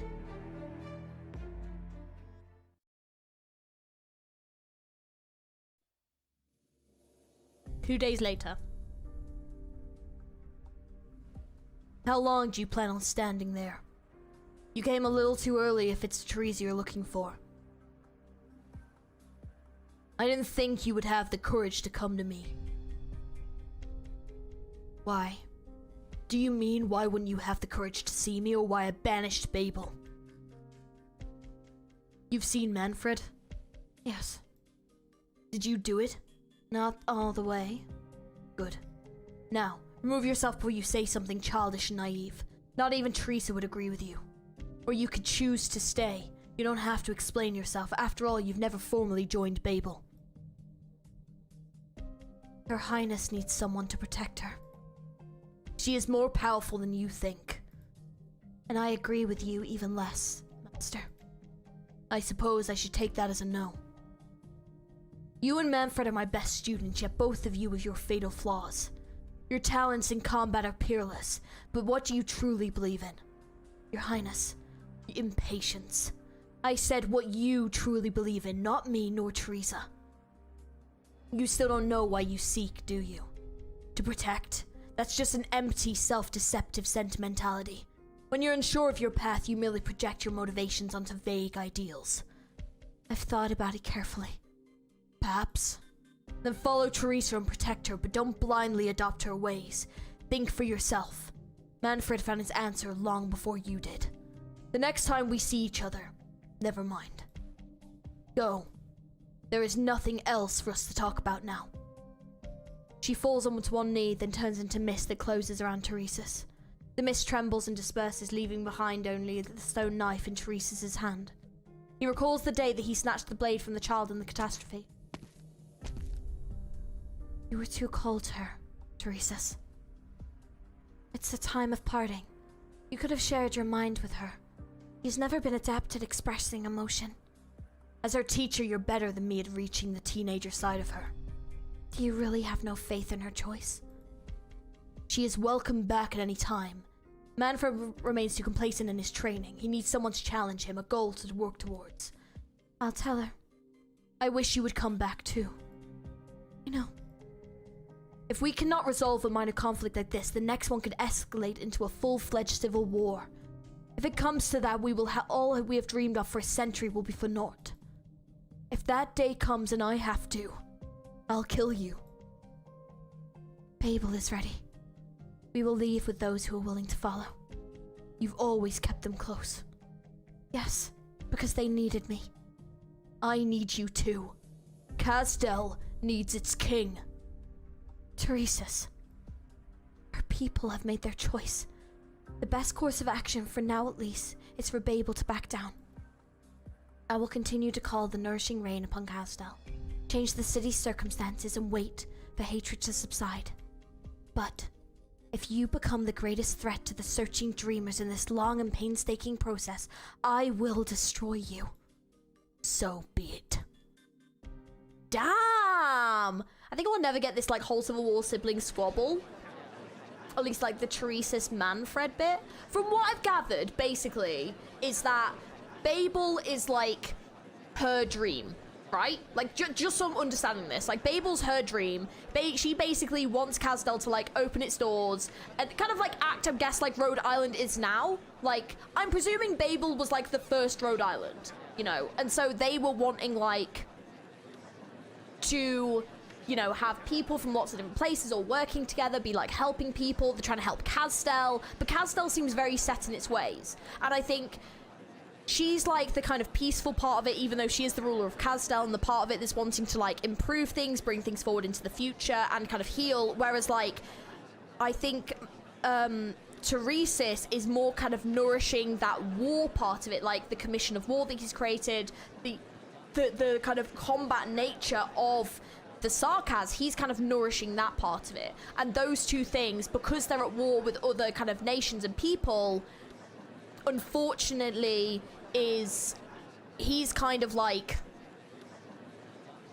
he's unable to like stand with her, with Babel, because they're at war with people who literally work in Babel. So like that soldier that got murdered.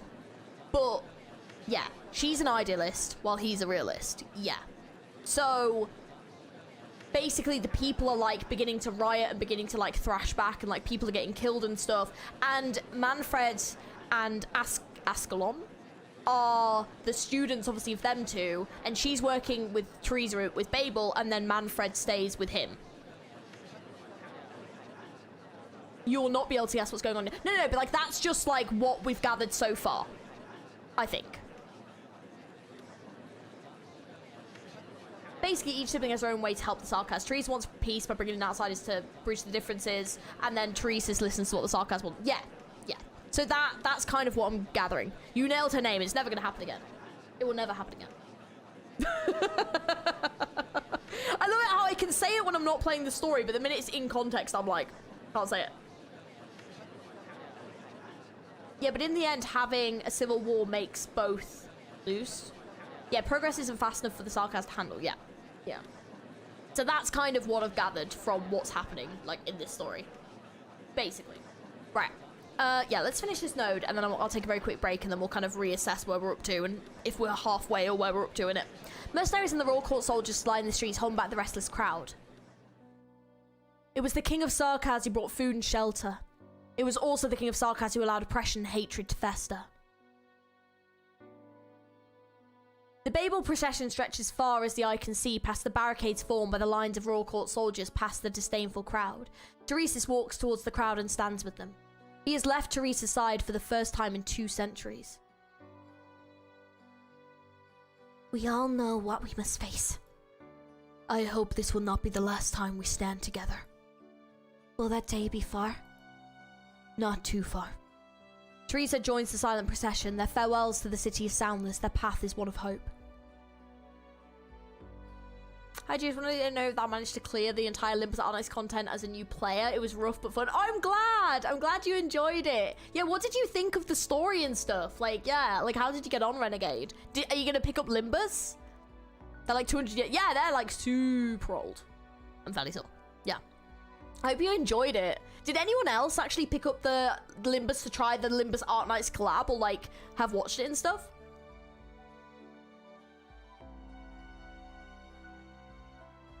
Do you want to Babel is meant to be read after chapter 13 this with events for more context, but it's fine. We're doing it out of context, and when I get to that point, then I can be like, oh, hang on, like this is why this was right. That's fine. But yeah, but we're doing it this way. Then something occurs enough to silence the restless onlookers and momentarily halt the procession. The cursing and crying cease. Every single eye turns to a single poignant scene.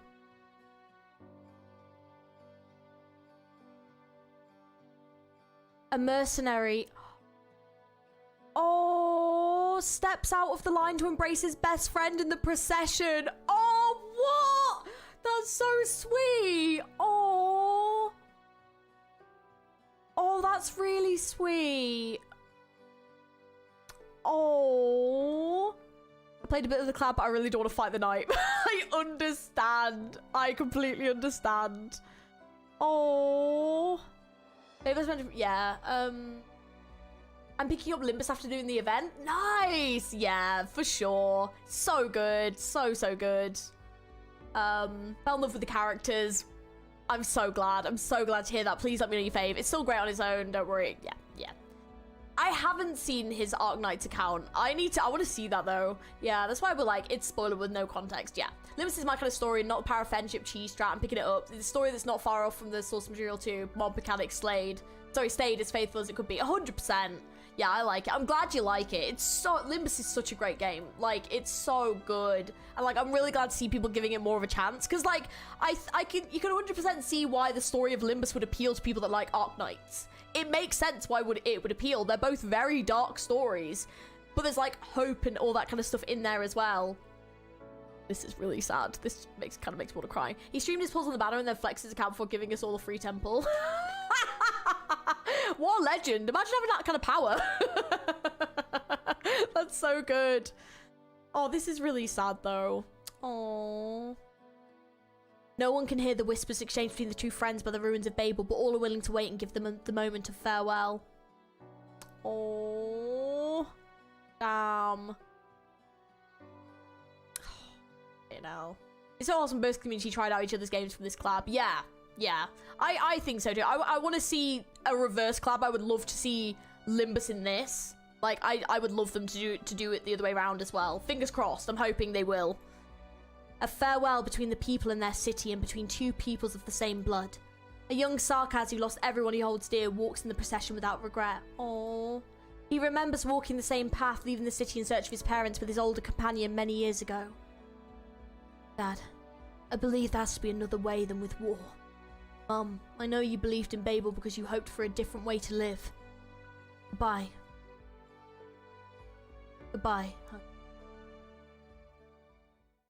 I just want to give everyone in this collab a hug. Not in this collab, in this story a hug. For Teresa's eyes only. I have heard of what happened in Castel and share your sense of loss. The city holds special meaning to us all. But Babel need not drift on the wastelands, for I've located a ship I previously mentioned in Rimbilliton. The excavation went smoothly and the ship's basic functions have been restored after 2 years of work. It will carry the hopes of Babel into the future. Please wait for me, Teresa. P.S. I did find it on the ship. a legacy that could bring upheaval to this land. Given its importance, I feel it is crucial to discuss this matter with you in person. With hope, Cal said. Oh, okay. Honestly, someone who can play LC, I respect PM so much, I'd rather have the collab. They honestly have an LC collab soon. Yeah, I hope so too. I think they did a great job. Honestly, like, the collab is so good. They absolutely nailed it. Like, they did a fantastic job. It was really good. Oh, is this like a heartbeat? Is it gonna fucking flatline by the end? Is that what this is? Is it a heartbeat monitor? Oh god, don't even. Don't even. Oh my god, it's gonna flatline at the end. Oh no! Ah! Oh shit. Yeah, like a heart monitor, yeah. So wait, what? No, that's the one. It's this one. So how many thingies are there? BB4, 5, 6, 6, 7, 8, 9, 10, and then the EX modes, but that's fine. Okay, so we're currently on like these. Okay, so we need to do at least up to BB5 to get this operator. Okay. That's probably about halfway, I think, anyway. That's crazy, they wouldn't do that. Fake Lab got star railed. Ahem, ahem. I'm not saying a word. No, they wouldn't. That's crazy. No, it's a random pattern, of course. Not that dumb. Yeah, Babel laid down his cards in the very first chapter. Oh, no, it did. Yeah, it fucking did. Right, I'm just going to go nip for a very quick break. Just top up my drink, all that stuff, because it's been 3 hours. And then we'll come back. I think I want to try and do to BB5, because I think that... because then we can get Otter, and I think that should be about halfway. I'm guessing. If there's another part that's like halfway, let me know. But let me just like, yeah, let me go and have a very quick break because we've already done about 3 hours. So I will be just a moment.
Okay, hello, we're back. Right.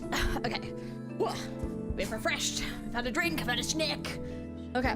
Let's continue into maybe ST2. Things have not gone according to plan. Awakening and exhaustion. Me. Me constantly. Me all the time. I always wake tired. Just don't get that good enough sleep. Oh shit! I was like, wait, who's this? And I was like, oh shit, yeah, hang on. I prepared a gift for you, Georgie. I was trying to think what voice I did. Did I do an American one? Maybe I did an American one, actually. I prepared a gift for you, Georgie. What do you hear? This is... Do you remember? This is the polarization formed by AMA-10 was born. You said you found a rhythm within its waveform. Of course, I had a little personal touch. I adjusted the direction of the planetary tracks array to capture different echoes. The harmony is derived from the lingering neutrinos of extinguished stars. As for the orchestrator, I used the gravitational folds left behind when the ship sailed through the Stargate. Oh, I knew you'd like it. The universe is singing. Even at this moment, it's still as touching as ever. But this violates the norms we set ourselves, priestess. These facilities should have kept operating on the preset path. The stars are losing their color. This world no longer has norms, doesn't it? This place will fall silent soon. Almost like we've never been here. Come, walk with me, before the silence comes. I hope we'll get to see this world's future with our own eyes together.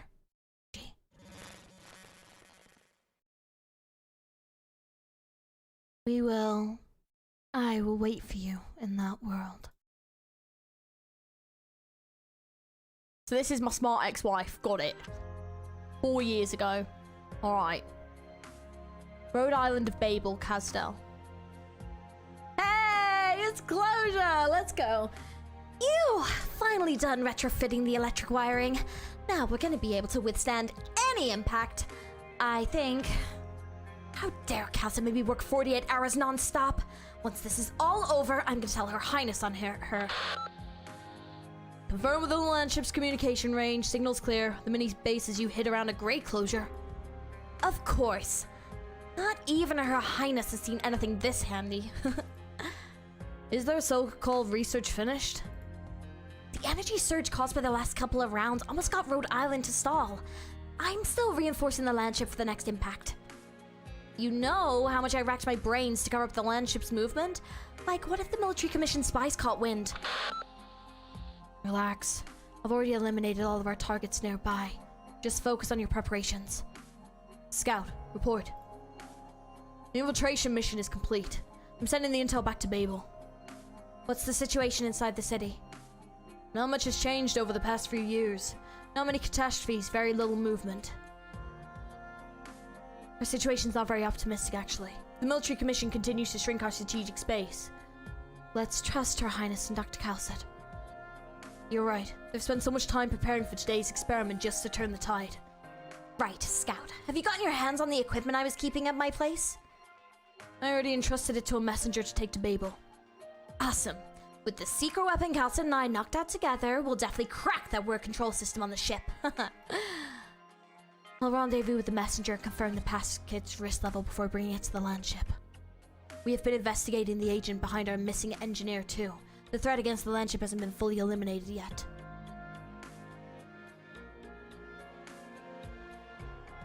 Closure. I bought you even more materials just as you asked. They're so heavy. Thanks, Otto. Looks like now I can make more safety equipment for Her Highness and Dr. Calcet. What should I install the extra line of backup? Hope there won't be any unexpected surprises this time. So that's the chrome dinosaur. Yeah, I think it is. Yeah, but like with like a little hat on. But yes, I believe so. Do you need any help, Closure? Oh, you should hurry and evacuate to a safe zone with everybody else. The next wave of impacts is probably going to be in 30 minutes. Now, everything's all ready. I'm kind of curious just what kind of secret experiments are Calcet and Her Highness running. Even need to mod the energy and defense modules, not to mention those weird tests.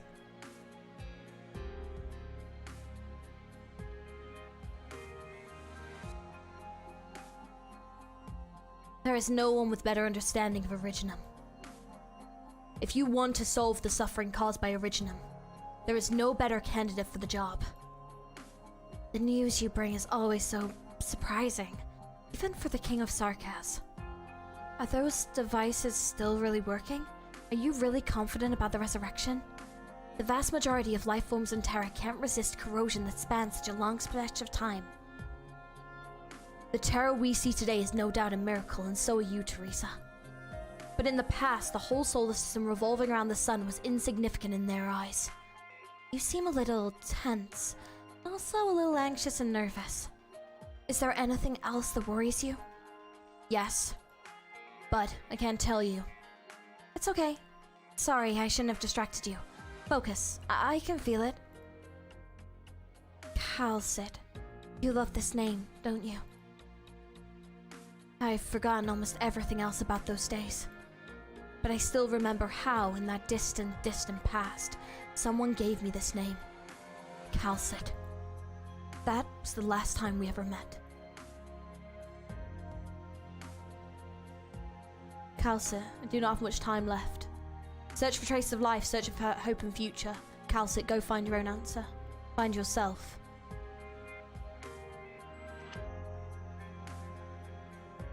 Then why hesitate? I know what you mean. It's just, I've had a premonition, worry, or perhaps a conjecture. At the starting point of this land, at a certain point in time where life had only once started budding, something that can never be reversed happened here. And I don't know what it is. If it's someone that even Dr. Calcit can put her full faith in, then I'm not one bit worried. Besides, considering how cautious you are, the safety measures that you prepared well ahead of time have never allowed me to worry. I'm sorry to say this, Teresa. This alone, no matter how many contingency measures I prepare, I still can't confidently say anything conclusive. Teresa, I can't guarantee that I will always make the most rational decision. And this time, I want to believe. Then do what you want to. I'll be here with you. Calcit's hand touched the door that stood silently still for a cryptically long stretch of time. A new wave of tremors reaches Rhode Island. The door loosens. Originum will become the beacon condensed by our civilization. If one day other life forms in the universe lose their homeland and seek a way to resolve their plight, they will witness that which we once shined, we once resisted, and this is where we rest. We once delivered a gift to those who came after us before our annihilation. Hope.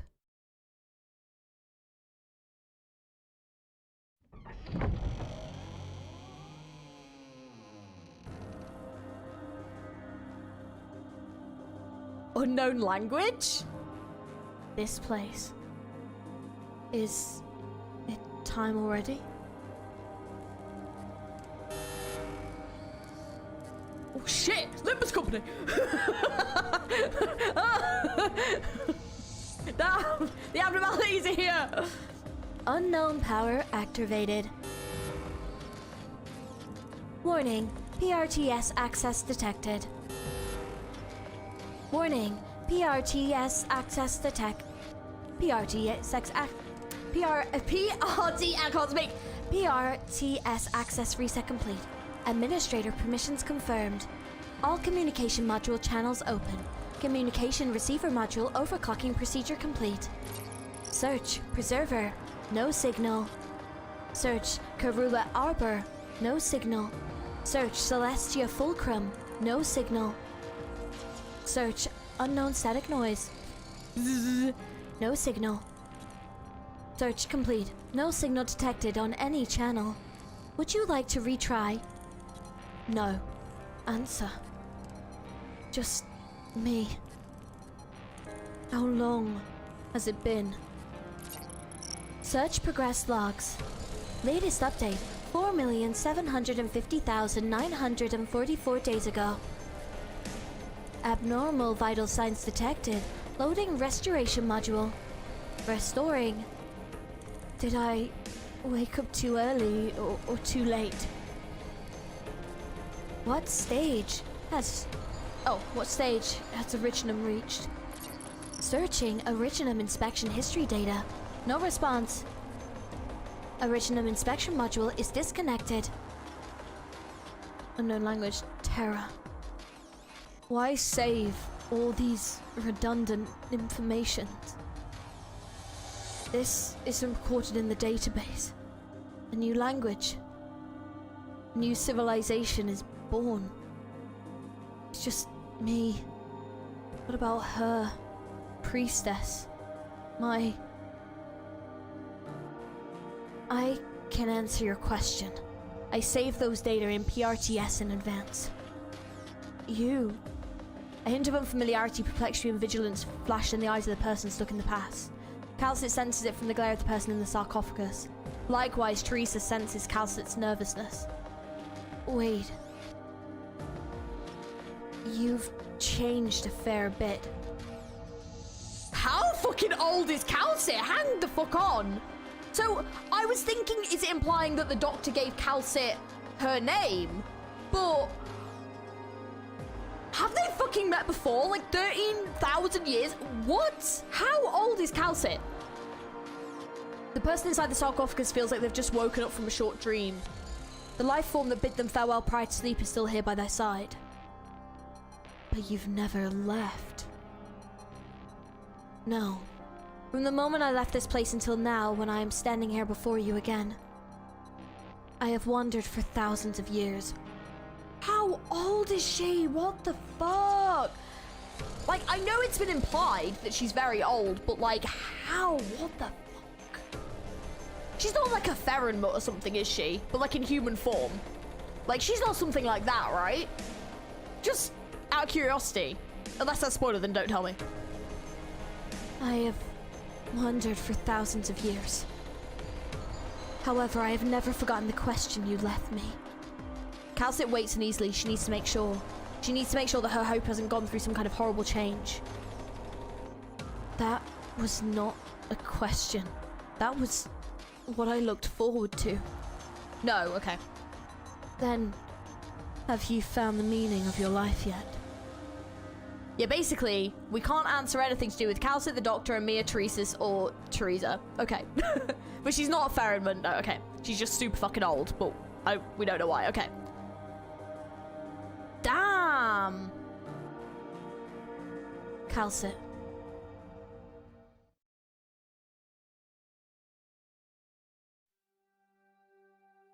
Discovering the meaning and the continuation of life, the path that I will have to keep walking.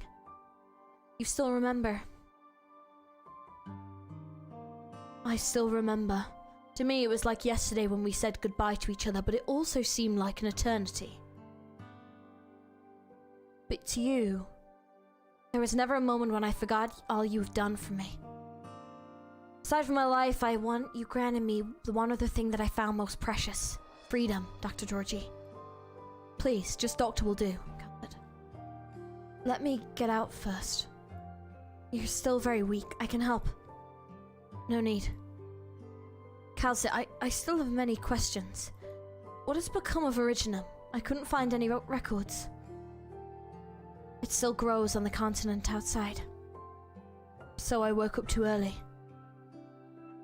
You've suffered, Calcit. I can tell from your eyes. You woke me up because you need my help?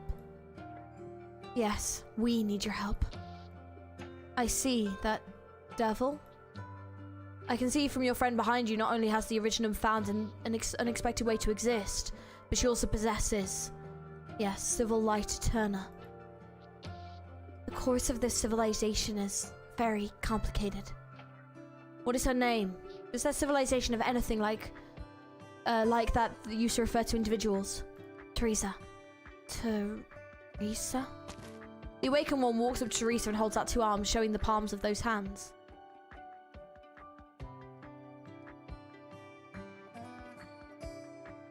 Well, hang on. I think we've totally just found the thumbnail for the next stream. Hang on. This seems like a sad moment. Let's take a screenshot of that. Hang on. Teresa extends her hands lightly to hold the hands of the ones from the past. The Doctor feels warmth. Yes, Teresa. This is the moment two civilizations make contact with one another, yet Teresa can see sadness in the eyes of this Doctor from eras long gone. And she feels no warmth from the hand she is holding. Originum and you together. You speak our language? I learned from records, not hard. Unbelievable. I was thinking about learning your language. Calcid said, my world is lost. Languages of the past should stay in the past. I am curious about your kind. You found and even entered Civilite Eterna. I want to ask you everything about your civilization. That's the only way I can find traces of my world, the world of the past. I understand. Doctor? Is that how you say it? Please forgive me. Keep holding my hands. I will show you. The doctor cannot help but be attracted to the eyes of this creature that looks like a devil. Though her eyes, the one who lost the world sees life. Bro instantly learned Terran language within a minute? It's the first time you can't choose dialogue as the doctor. It's a good point. Civilization is born from the insect of living... Oh, insect? That's not the right word. Instinct of living beings. It's the survival of the fittest. Natural selection. That is how the cycle of life is formed. Oh! I should just let the bird beast do its own voice. I was trying to do it feebly.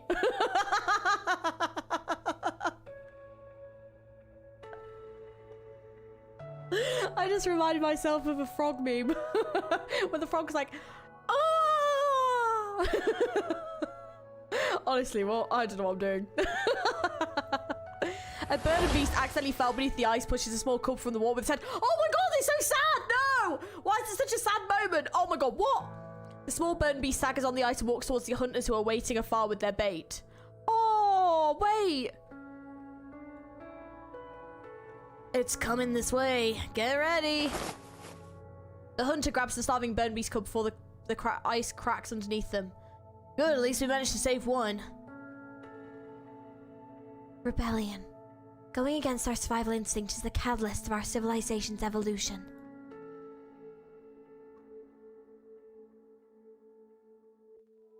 And curiosity. Curiosity is what we burn our lives away for. The staircase that allows our civilization to proceed forward. A pioneer chasing the stars is pushing forward with his fallen ally on his back. Oh, you dipshit. Why can't you keep at it for just one more day? The newspaper's already said that it was a crashed aircraft with the rights, not a shooting star. But you just had to get to the bottom of it. They were failures who crashed from the sky. What was there to risk your life for? Those rocks that fell into the land? What did you want to prove to me?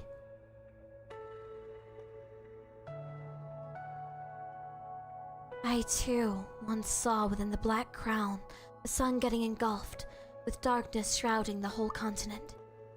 But even in its darkest hour, there are still those who try to light up the night. It's still black. The sun is really dead. Oh, the sun's been dead for too long. We've got to save it. If the sun doesn't live, how are we gonna hold on to our tail thickness contests? But how? We climb the tallest mountain, raise the torch to high to light it back up. What if our arms get tired? Then we'll build a statue of me and the statue will hold up the torch instead. Good idea. We can build my statue next to yours to hold up another torch too. Then if your torch goes out, then my torch can light yours.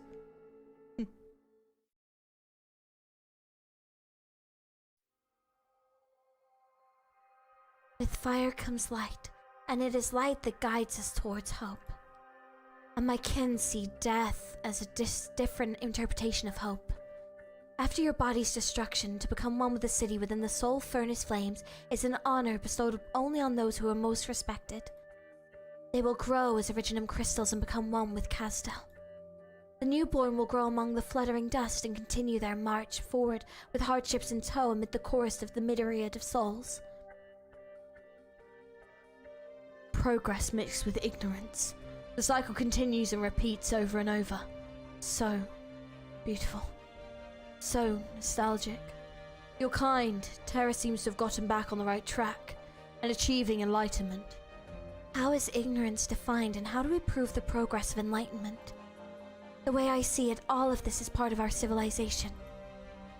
But the things you showed me, most of them are extremely different compared to your race. Conquerors and conquered. Both have been branded with erasable marks by this land throughout the evolution of civilization. For the sake of survival, I believe in all the discrepancies will be unified, and all the clans will become one. In the future that I envisioned, all of the many lands will become one. That's a stirring belief. It's admirable. I can feel that you truly love this great land. Be it discrimination, war, or disaster, the object of your love has long surpassed an individual or a clan. But if you surpass the extremes of your civilization you belong to, no one will be able to comprehend your love. On the contrary, they will loathe you. Do you understand what you have to go through to reach the future you strive for? If there is no choice but to walk that path, I will gladly do so. Teresa. Terran. No wonder Calcit trusts you. She's willing to take the risk to wake me in order to help you. Right. When every era comes to an end, there are always those who try their hardest to change the tide in the final moments. But most of the time, their stories don't end well. Nevertheless, there is no doubt that you have my admiration. After all, on a certain level, you are very similar to some people that I knew. I will never get to see them again. Perhaps I'll need some more time to get my thoughts in order. No matter. I think I should listen to what you two have to say first. What do you need me to do? Yeah, I am curious about like why they woke the Doctor up and everything, I guess. But I think it's to do with the originum. So I want to see like what's going to get revealed about the past. Doctor, you need to rest. I'm fine. Calcit, she's given me lots of surprises, but on top of that, she's given me even more challenges. Sorry, I'm in confusion. I still don't have a very good grasp of the Sarkaz language. I saw a lot of unexpected things in her. Surely you did too. I made enemies with her, came to know her, began to understand her wish, and finally admired her responsibility. That black crown shared with Teresa the long history and experience it bears, and she too slowly gained foresight that no other can attain. I felt perhaps this would be our best chance, with her, with Babel, and with Terra. Terra, you too are part of this great land now, Calcit. I hope you will take this journey with us too. Right. I envy you and I trust you, Calcit, but I am just a researcher. Perhaps I can help. I can offer won't be as significant as you hoped. Oripathy, catastrophe, disasters that we have no methods to resist have been bringing in hardships to these lands. Yet Terra's technology is almost entirely built atop the foundation that is original. Fighting over energy, the discrimination against the affected, the estrangement between warring races, all further tearing these lands apart. We tried, but our efforts yielded very little. That's because we know practically nothing about Originum.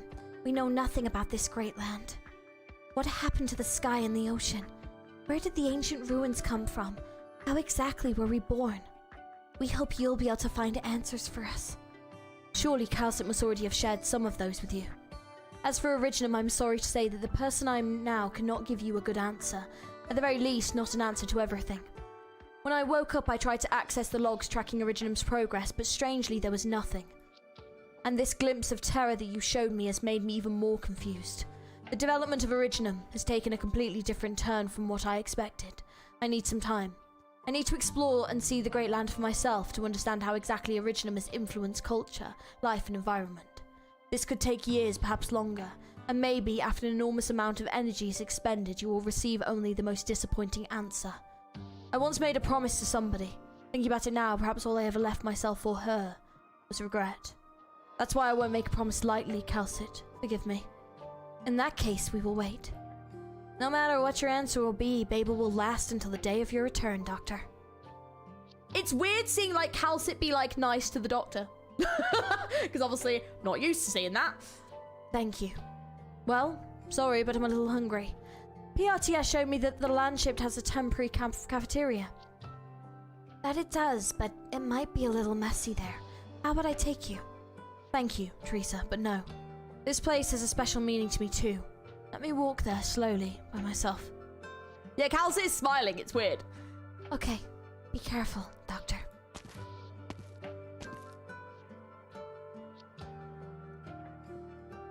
The awakening has given the Doctor a lot of pressure, but it would seem this one was quick to adapt and much quicker than expected. The Doctor wants to learn all there is to learn about Terra. quick learner too, it seems. If the children were like the doctor, perhaps we would have the chance to master even more languages and travel to so many places across Terra. Teresa, you should go back and look after the others. There should be plenty of Babel affairs that need the chairman herself too. Teresa? Calcit, there's something bothering me. Maybe I'm overthinking it, but I want to tell you. The doctor seems to be very surprised by the look of terror as it is today. You once told me that nobody has better understanding of Originum than the doctor. The same doctor said the development of Originum took a completely different turn from expected. Then what should Originum have been like? What should these lands have been like? What should the Sarkas have been like? Good question. That is a good question, to be fair. Is the doctor ready to depart? Right. The doctor applied for transport, some defensive weapons, and nothing else. The doctor started and intend to avoid combat zones. Alright, we'll just abide the doctor's wishes. Your Highness, I would like to follow this doctor of ours. Considering the background involved, I am worried. Ascalon. Have you ever left Kazdel? Left? If we count how I once chased a quarry and left the arena area when I was small, then I most certainly have. That doesn't count. Go, follow and protect the doctor, but do not interfere. I will keep a close eye. No, Ascalon. Calm down. I don't want you to keep an eye on anyone. I want you to go out there and see how the people in other lands live. This is a great opportunity. How they live? Outside our homeland, neither war nor suffering is part of people's daily lives. Food, fashion, arts, culture. We could have so much. Many of us know this fact, but even more of us choose to ignore this fact because most of the time we don't have the freedom to choose. I thought that was computer giving me a no, it's computer giving me a notification annoyingly. Just ignore it. Don't give me that look. Listen to me. At first you followed me because you opposed Teresa's measures, but what about after this division is over? What will you do then? What will be the next stop for the countless Sarkas who share the same idea as you? That's why you need to take a break from the war and seek the sights beyond our homeland. Also just me too sorry, I gave everyone a fright. See the life that we should have lived. If that is your wish. It is. Have a safe trip. Oh. Oh my, right, so the doctor's awake now. Oh my god, it is. Ew. Ew.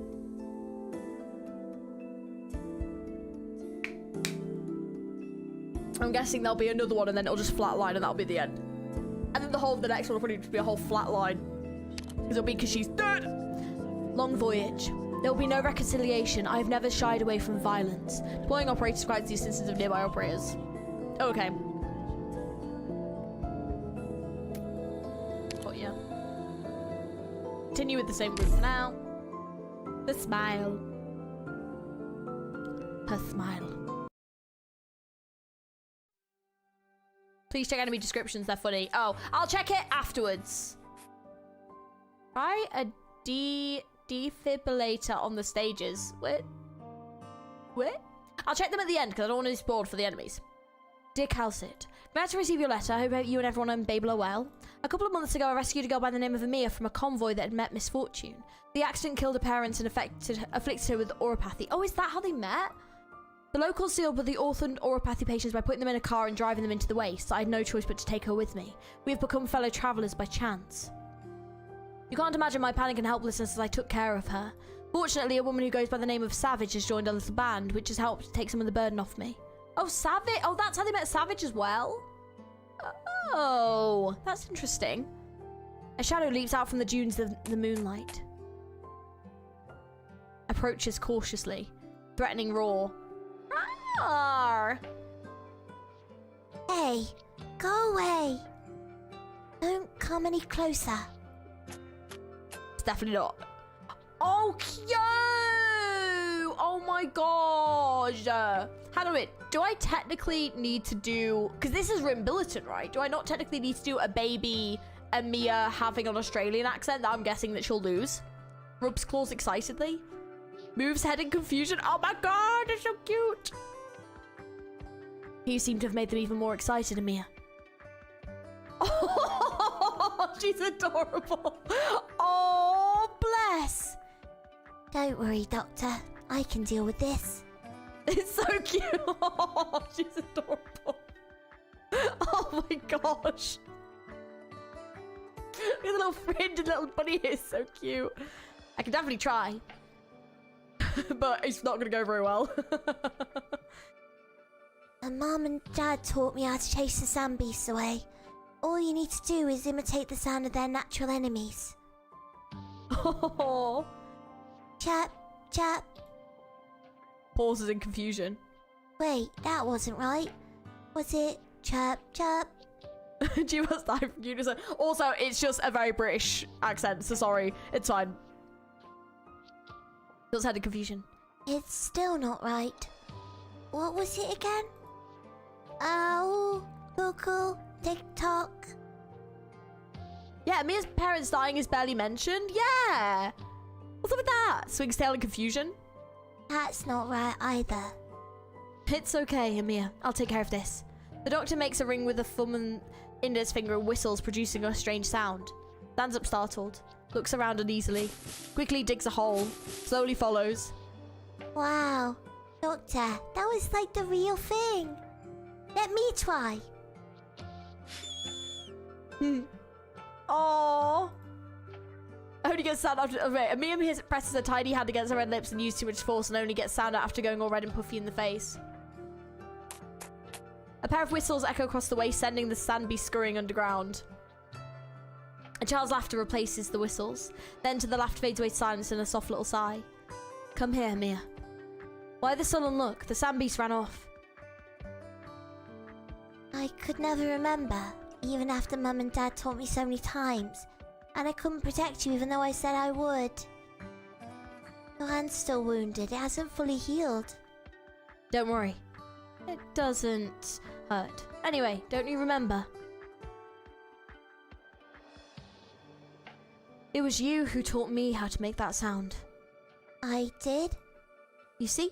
Like I told you, your brain slows down and you start to forget things if you don't sleep. I don't want to sleep. I'm scared that I'll dream of those things. But you told me you'll dream of your parents too. We have some time before our ride gets here. Have a sleep. Can I come closer? When we wake up, the first thing I want to see is you. Of course. Why don't I tell you a few stories while we wait for Savage? A long time ago, there was a really smart scientist. Her home was in danger and she made a difficult choice to protect it and the people around her.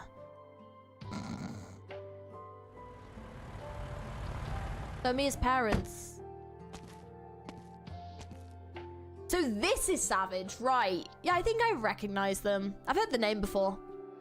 Right, I'm gonna tell you right now, if she has an Aussie accent, I can't do an Aussie accent, so yeah, we're just gonna do another voice. Sorry. Doctor, I found a vehicle. We'll be able to go to the next... Shh, she's sleeping. It just immediately dozed off. Dear Calcit, I was glad to find signs of life wherever I went. This should have been an unfamiliar world, yet there are times where it feels incredibly familiar. I recall the legends that had fascinated me in the past, never failing to capture my imagination despite their age. The ancient machines that had rumbled in the mines and dust once again roam this land. Stories can become reality, and the reality we see can become stories. She's usually going out free for the anniversary, so you've probably seen her. But your cruise was so good. I don't know why. I think it's because I just heard it, so like I just imitated what I heard. She's our pre-registered free 5-star operator every anniversary. The true wife, the one true wife. Got it. Stories can become reality, and the reality we see can become stories. You can come over, Mia. No need to keep poking your head out from there. Are you drawing, Doctor? Am I interrupting? Of course not. Take a look. Is it good? It's the mining truck we just drove together. I've been drawing lots of our experiences. Have you driven a mining truck before? Even the old miners can't go as fast as you did. I've seen many amazing vehicles before, like Originum slug eggs, but much larger.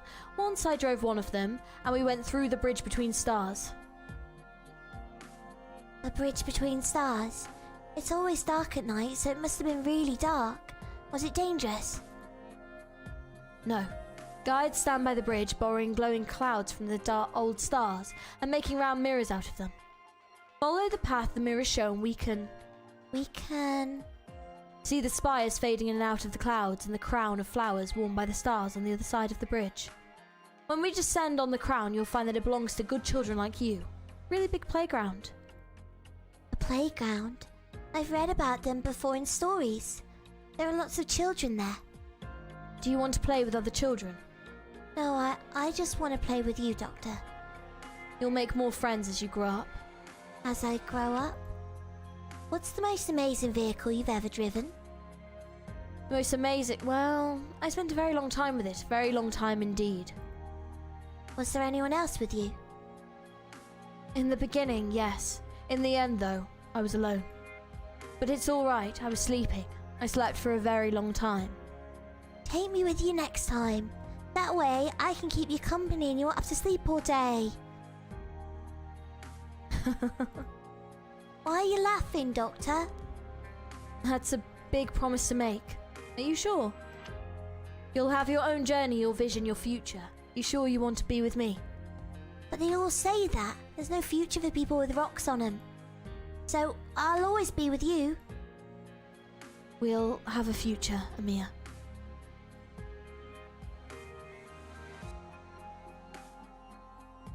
How's Amir doing? Still not great? Still a bit of a fever. Maybe oropathy complications from all the excitement. Hard to find oropathy meds around these parts. She acts like it's nothing during the day but keeps having nightmares. Poor girl. Every survivor of that accident was infected, no exceptions. How long does it take for oropathy to progress in a child her age? It's different for everyone. Some disintegrate the day after developing acute symptoms. Some suffer for more than a decade of misery. But the end is always the same. Oropathy, is there anyone in the world who can cure it? The world? Oh, you mean Terra, our great land. And you sound like one of those old scholars. I didn't know you had a sense of humor. Wait, you're serious? I'm afraid not. It's impossible. I need it to be possible. People couldn't imagine the magic cities a few centuries ago, could they? I'll find a way before her symptoms deteriorate. May be hard, but that doesn't mean it's impossible. Say it to a rim, Billy, and they'll think you're making fun of them. Never failed to surprise me, but I just can't help but believe in you. Is that the charm of being smart? Come on, Charlotte. I meant you... Oh, never mind. What? Oh, I meant... Can't you tell? There's something about you. Something that lets everyone know that you're different from us. Amia senses it. Children are more sensitive than we know. Is it that obvious? She's strong. Oh, sorry. She's strong. She doesn't show her sadness in front of you. She wants you to see her joy. She doesn't want to be a burden to you. She's trying to take care of you. You became the only pillar in her life the day you saved it. But she knows you were never supposed to cross paths. She's afraid that you'll abandon her too. Don't worry. I won't leave her.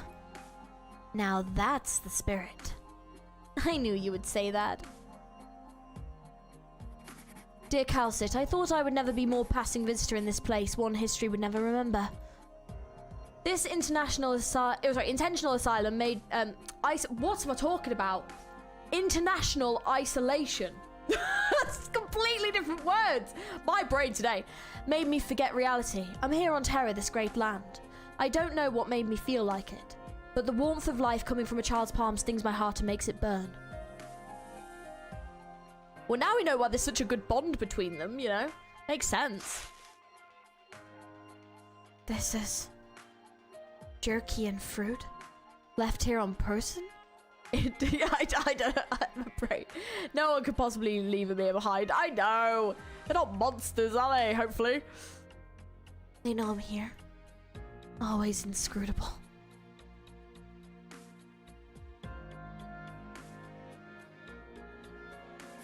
Dear Calcit. Oh, pardon me. Oh gosh, sorry. I'm planning to take Amir back to Babel. Savage has done her best to find medicine for Amir, but my ability to treat Amir's oropathy is limited under present conditions. I know that Amir isn't special by any objective standard. I know that BABEL faces a crisis no less complicated, but I've decided to bring her back. I met many people along the way. I've fretted over money at times, benefited from people's generosity at others. I've seen new things, even had some that surprised me for the first time in a long while. The convoy that we were travelling with broke down. We found a herder to guide us through the wilderness of Rimbilliton on the back of burden beasts to the rumbling of drills and engines.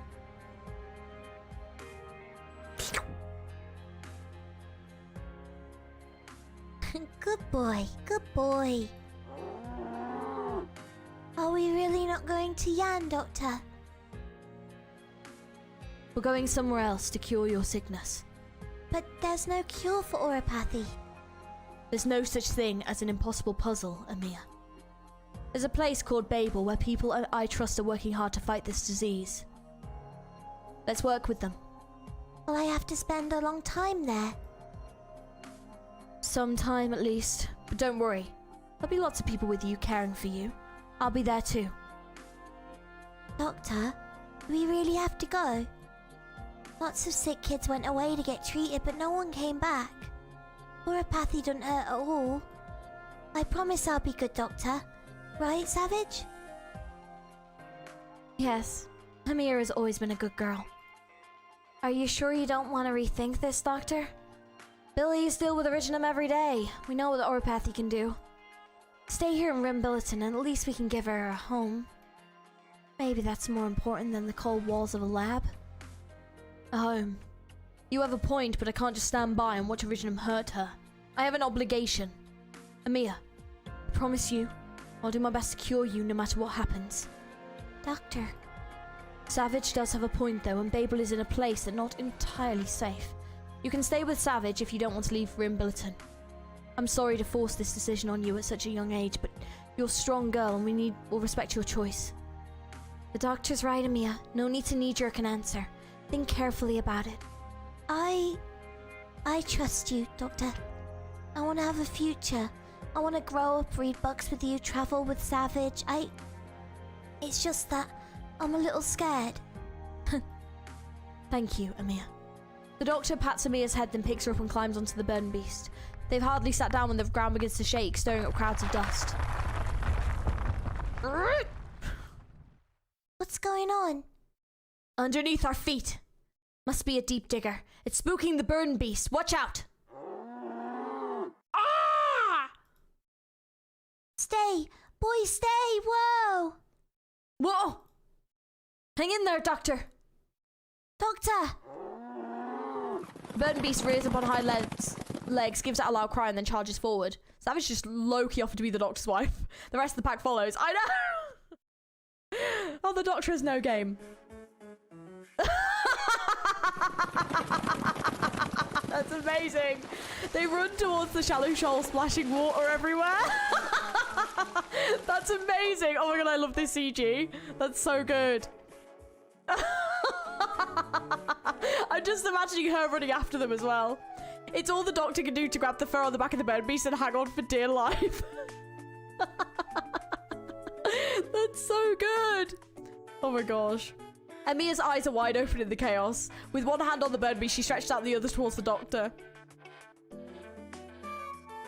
Grab my hand, Doctor! Accelerate. It got even worse. Oh my god. I have to get them to... Whoa! Hang on! It's speeding up! I'm trying! Hang in there, Doctor! I'm coming! Hurry! Whoa! In the end, I was thrown from the back of the bird beast into the water. My hindquarters and my back burned with pain and I gagged on the water rushing into my nose. But it also made me feel like I was truly living on this land after spending almost half a year traveling across it. I heard the sound of my life surging. That was such a good CG. Summer 1091. Castel. No more messenger stations from here on. Villages become sparse and bandits become frequent. I'm afraid we have to part ways here, Savage. Why? The region ahead is in turmoil. You'll be in danger if the mercenaries spot you. You and Amiya will be in danger too, won't you? I'll be fine. I've come this far. I'll see your journey through to the end. Charlotte, thank you. The corpse's ears quiver at the mention of her real name. She glances at the doctor. A few months is neither long nor short. True, it's comprised only of a tiny part of her lifetime, but also a span of a few hundred days filled with countless unforgettable experiences. Under the setting sun, before the sand beasts, beneath the eaves upon this land, she had enjoyed the journey, even if she never fully understood her quiet companion and the many strange and curious ideas the companion had. The courtier who goes by the name of Savage sighs. What can she do? She's not as smart as the doctor. Will you come and visit, Savage? Of course. The doctor said Babel's new base is being worked on by Billy engineers, right? Maybe we'll see each other soon. Then I'll be waiting for you, Savage. Good girl, Amiya. Now though, I need to figure out how to take you and the doctor through the wilderness. You and Amiya stay here and rest for a while, Doctor. I'll see if the transport hub has any good vehicles for hire. Doctor got game. Apparently, I think he's got game, but doesn't even realize he's got game. Doctor? Whoa! Do we have time to say goodbye? The longer we stay here, the more dangerous it gets.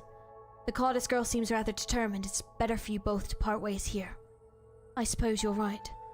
You won't wait for Savage? Sometimes, Amiya, we have to do bad things for good reasons. We don't want Savage to be in danger, do we? But she doesn't want to leave you. It's rude to leave without saying goodbye, but that way Savage won't face danger. I promise we'll get to see her again. Can I leave a note for Savage? She'll be worried if she comes back to find us gone. Good thinking. Go ahead and write one. Okay. Her Highness wants to meet with you, alone. Are things not going well? How's Calcit? Now is not the time. We'll leave once the girl has written her note. Alright. Can we trouble you with the note? Certainly. I'll leave it where she is sure to see it.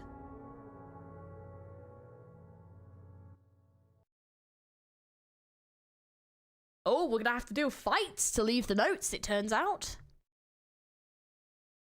Okay, let's leave a note and try and get 3 stars doing it. We got this.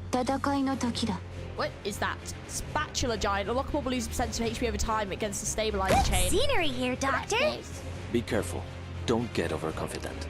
Yeah, I better actually try and get some of these chains going, because I've just been doing it without the chains really for most of this, to be honest.これ以上は進ませません。Hai le armi a portata di mano. Perché aspettare?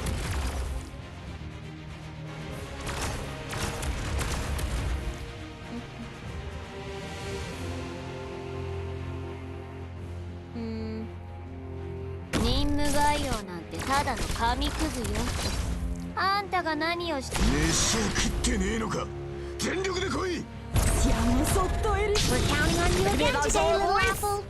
Beautiful. Hang on.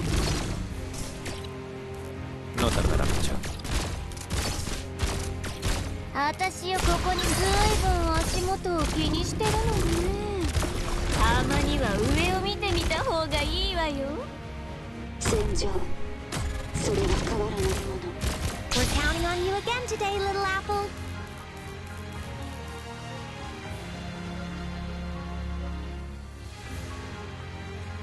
I take good care of you.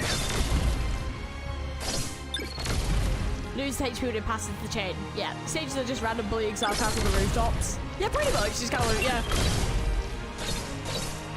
Your headlight is shining at the right angle. I will say though, the music is bopping.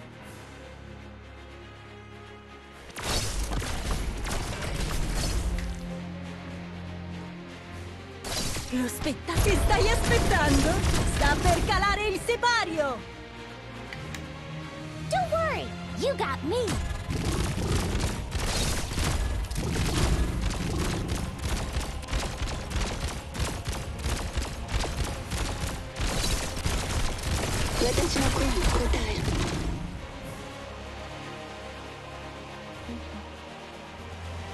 Obiettivo avvistato. Ci vorrà solo un minuto. Lo spettacolo non è ancora cominciato. Guarda, Zara. Easy. Your attacks are all within my calculations. Okay, that was slightly concerning because I was like, oh, okay. Fun.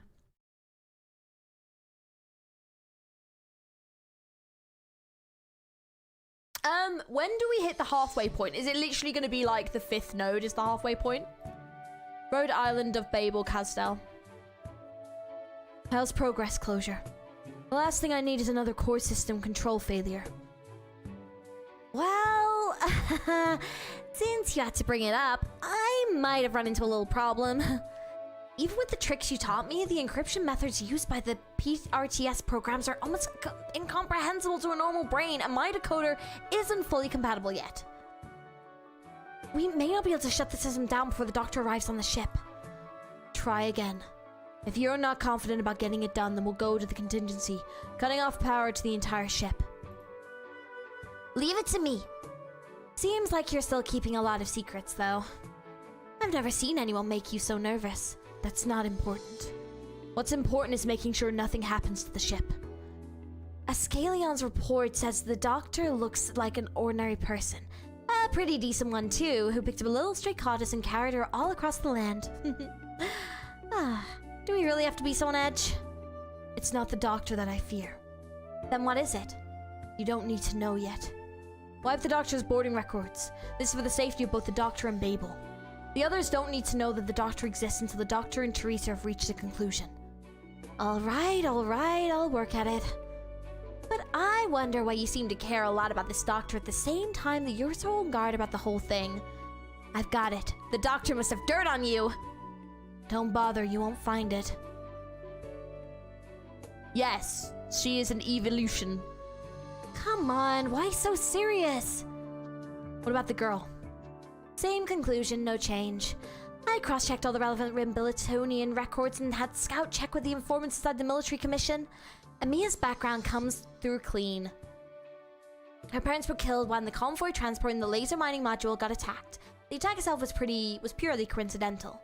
No one knew they were transporting Sarkas-related cargo, and the military commission wasn't involved. She must have gotten infected in the mess. If not for the doctor, she'd be spending the rest of her life suffering in Rimbilton.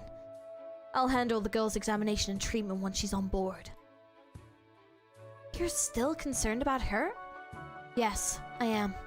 She's too young and she hasn't had proper treatment since contracting oropathy. Oh, that kind of concerned. I don't want the doctor's kindness to be the reason for delaying her treatment. Plus, Teresa would call you a gentle child who has the right to choose her future. Oh, her child, sorry. Amia. Let me sleep. Oh, wait, where are we? Doctor? The doctor's here. Wake up, sleepyhead, you're almost home. Home? In a half-awake state, Amia feels a warm fingertip brush her cheek. That tickles, don't do that. Whoa, who are you?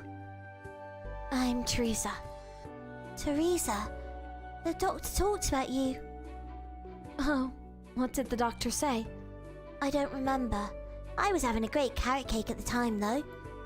Teresa should smell nice. Be really warm and sweet. What about now? Is she as you imagined her?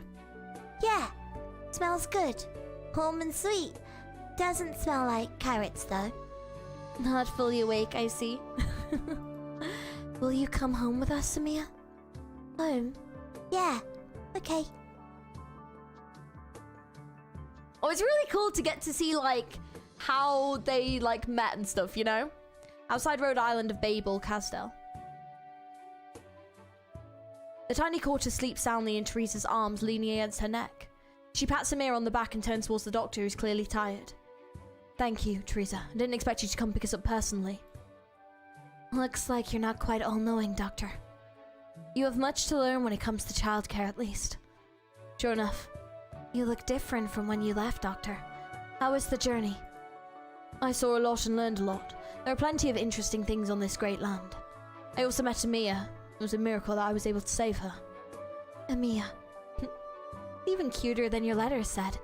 Poor girl, but fortunate in some ways. Her condition is getting worse. I need to bring her in for treatment. How has Babel been in the time that I was away? Not quite smooth sailing. We have a lot to deal with, but not everything needs to be handled right away. You must be tired after your journey. Get some rest. Thank you, Teresa. Amiya, we're home. Doctor? Did I fall asleep? Oh, Amiya, you're awake. Why don't you come down? Teresa will get tired if she has to keep holding you. Amiya nods and jumps down from Teresa's arms. Will you hold my hand, Amiya? Doctor? It's alright. Teresa's my friend. You can trust her. You'll be spending a lot of time with her from now on. Okay. Oh, so cute. Is this Babel? Yes. It's so big. Even bigger than those mining plates. This is where I used to live. I spent a long time here. A very long time. Is this your home? Yes, Amiya. This is the doctor's home. Right, Doctor? Yes. It's your home now, too. Will you let us help the doctor take care of you? Alright. I'll go wherever the doctor goes.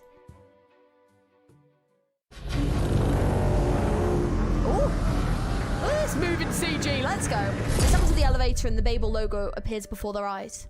The heavy door opens to welcome them in. Sensing Amiya's unease, Teresa puts a hand on her shoulder. What's behind the door? People waiting to welcome you and the doctor. Are you sure about taking me and the girl in, Teresa? Why shouldn't I be? I'm glad to have more people calling Babel their home. Being her little Amira Dagger's inheritors was painful to see. It all smells my heart. I know. Many here don't know you, though. I'm sure you'll be busy for the next few days. How should I present myself? Good question. You should talk to Calcid first. She's been waiting for you. Tell her your concerns, your questions, and the secrets in your heart. She would be very sad if you didn't. You could have... If you really want the King of Sarkas to reveal the thoughts that you're loath to tell, I will. But I can feel you're still wavering.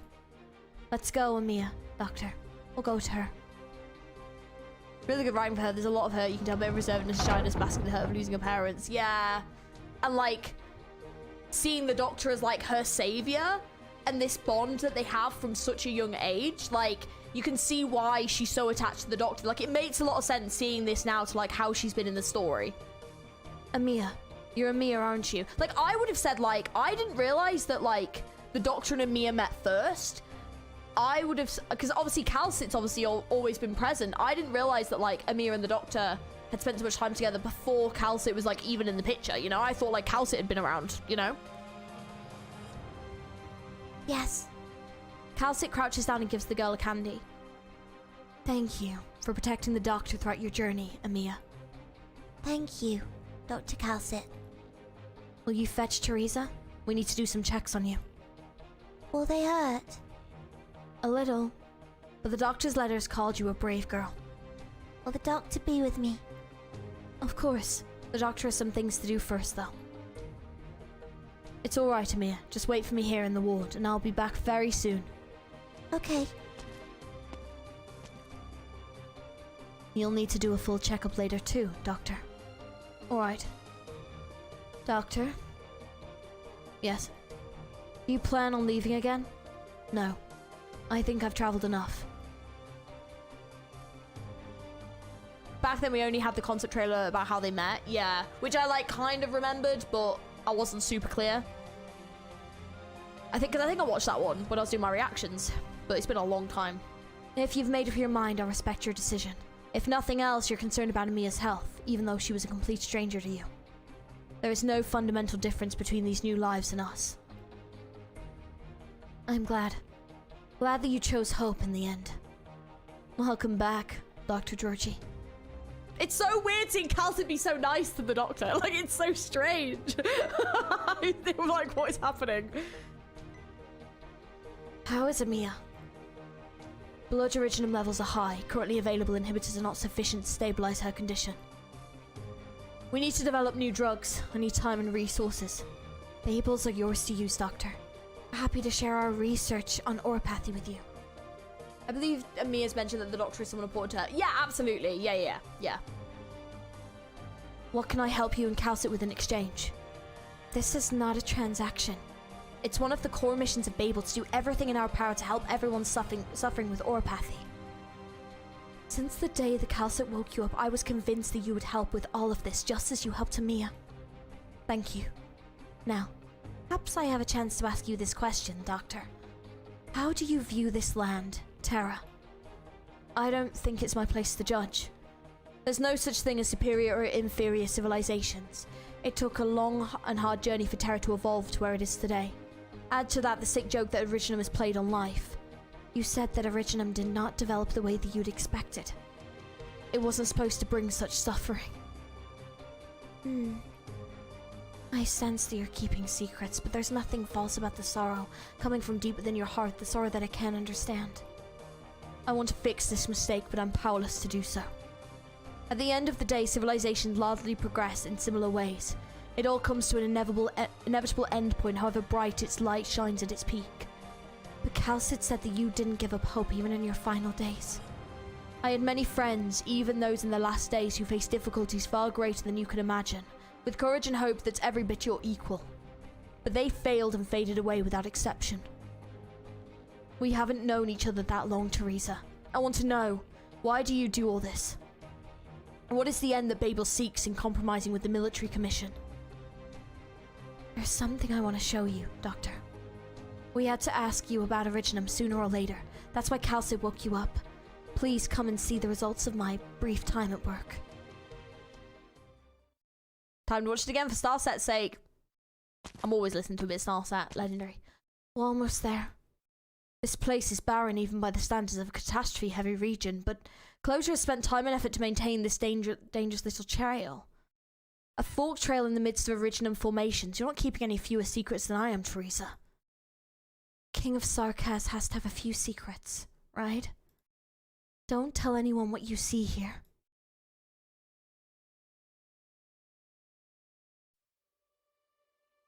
A long trek through the Originum-filled wasteland leads to a small garden.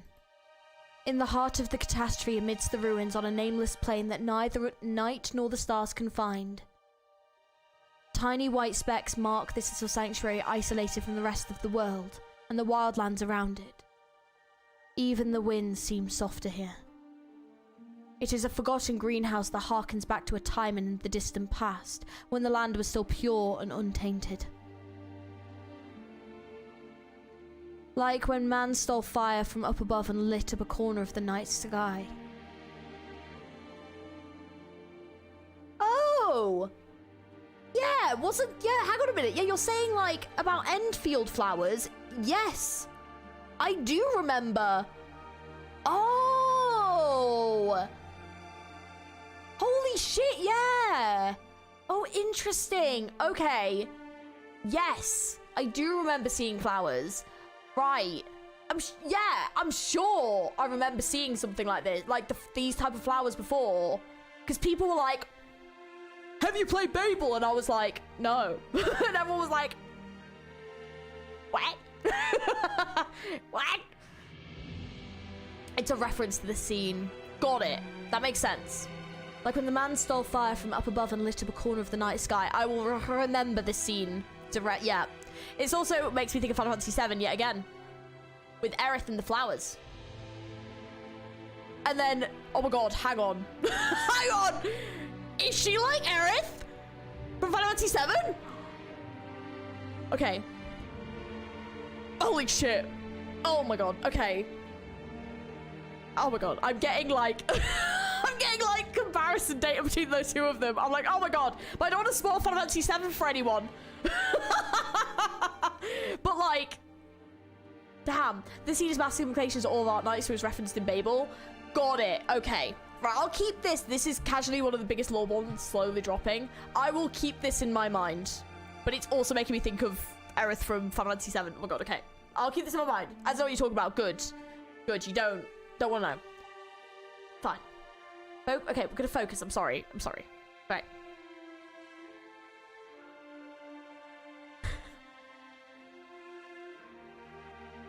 Basically, Speedy, yeah. Like when the man stole fire from up above and lit up a corner of the night sky. Teresa picks up a white flower. This place represents the cutting edge of Babel and my research into Originum. Flowers? No. Originum. I'm sure you understand it's not Originum arts that make these flowers bloom. The information inherited in Originum, the reversal of the simulated universe. You've already come this far. When did... No race understands Originum better than the Sarkas. Still, what we know is merely the tip of the iceberg compared to the entirety of Originum. Even with Calcid helping us understand the nature of Originum, the furthest we have gotten is transforming a palm-sized piece of active Originum into this. Arden. Hope. This little flower is my small contribution. I need your help, Doctor. I want to see the day when flowers cover the cliffs and valleys of Castel and all the lands beyond. It's a future worth taking risks for. Right. So they've managed to turn Originum, like crystals, into these flowers. Damn. Okay, which I'm presuming then the flowers are fine and don't hurt people. You've seen how Castel has been mired in war for its entire history, Doctor. Right now, at least, I want to use the power of Originum to create a home for Castel where people can live in peace, safe from war and invasion. In the more distant future, if we're able to fully harness it, we'll be able to change the entire face of Terra. If catastrophes don't bring rain of Originum, but soft, fluffy clouds. If the infected no longer suffer the pain of rocks growing out of them. I don't suppose there's anyone who would have such an absurd dream. You're different from other Sarkas, Teresa. Flowers that cover the entire land. A picture of life that would be. Damn. Remember in Enfield, Edmund is casually creating stuff from Originum. Damn, this makes me want to go and play I want to go and play Arno's Enfield so bad right now. I'm like...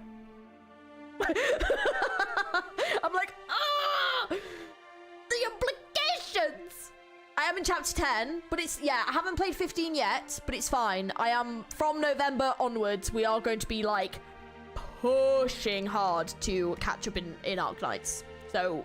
Yeah, we're gonna be doing a push because I can do like set stream days. So I'll probably have like Arknights stream days, and I can hopefully announce in advance as well, which would be nice. So that'd be good. Doctor, why this flower? Oh, there's no particular reason. I just happened to come across it outside the valley when I was looking for a good place for my experiments. A pure coincidence. Calcid said it had a name. Snow in Summer. But it's adapted to changes over the years. Perhaps we could give it a new name. What do you think, Doctor?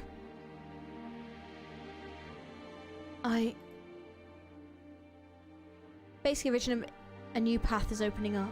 Basically, Originum isn't just a sickness but eating up the world as data, somehow just from that scene implied. Right. Alright, take your time, don't push it. Yeah. A new path is opening up. A path to self-destruction.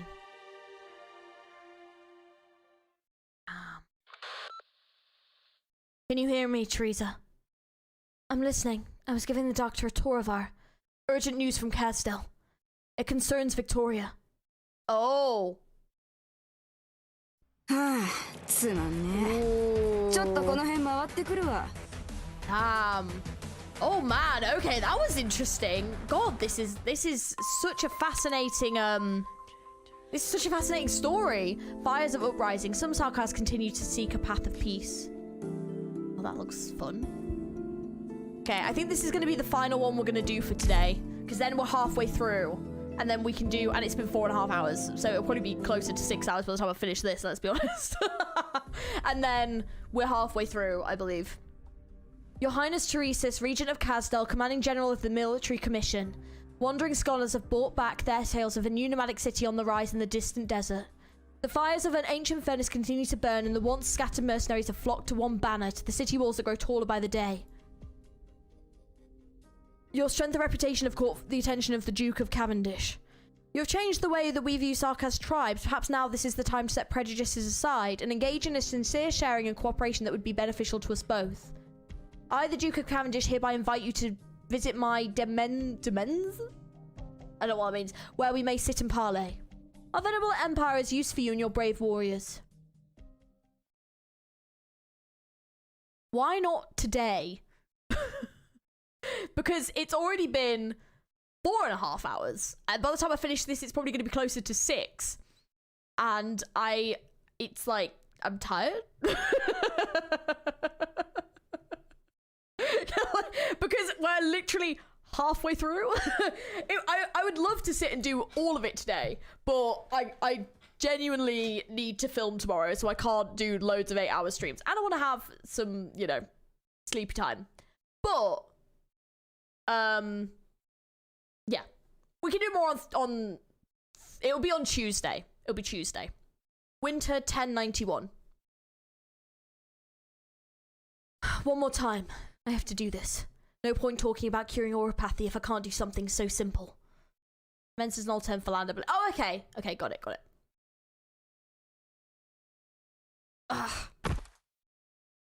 Still no good. Excuse me.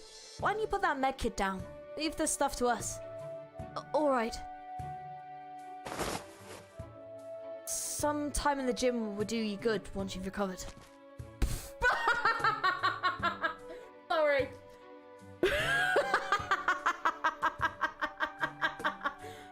Yeah, you're really weak. You need to work out. Pathetic. Get them muscles. Get them gains, Doctor. In fact, I mean, halfway through an event is already a marathon for AK. You did well. Yeah. Get swole, Doctor. At present, there's no way for you to match the physical prowess of a Terran through training. That's so funny. Your talents are better employed outside of manual labor. I know, it's just that, you know, I have my pride too. You've looked on edge since that day. I'm thinking about Teresa. Traveling alone to a city under enemy control isn't the most logical course of action for a leader.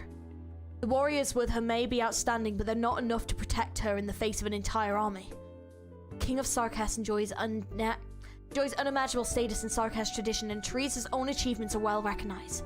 The military commission would not act rashly. But Victoria's invitation to Kazdel cannot be taken as a sign of goodwill. It means that Terra's powers have once again set their sights on Kazdel. Teresa needs to go to Kazdel and make it clear that she will not permit Kazdel to become embroiled in another war. Even if I know how the military commission in Babel came into being, in my understanding, the Sarkas can hardly afford an internal conflict that could drain them of what little resources they have left. They have enough to deal with as is. They have complicated history, and this brings different attitudes towards outsiders. The Sarkas people have a right to choose the path they believe is correct. Teresa's or Teresa's. By the way, guys, don't forget, if you're enjoying the stream, don't forget to like the video, subscribe to the channel if you haven't for more Arknights content. You can also hit the notification bell. And also, if you haven't already, we do have a Discord. It's in the description below. Don't forget to join that too. We have a lovely Arknight section in there. Enfield stuff, obviously, in there as well. And if you want to know when I'm streaming and posting videos, that is the place to go. And also Patreon. Yeah. So if you want to check all those things out, check out the description. It should be down there. Anyways, let's continue. I always forget to say it, but I always forget to say like the video at least. Thank you. Looks like we've got a lot to deal with besides oropathy.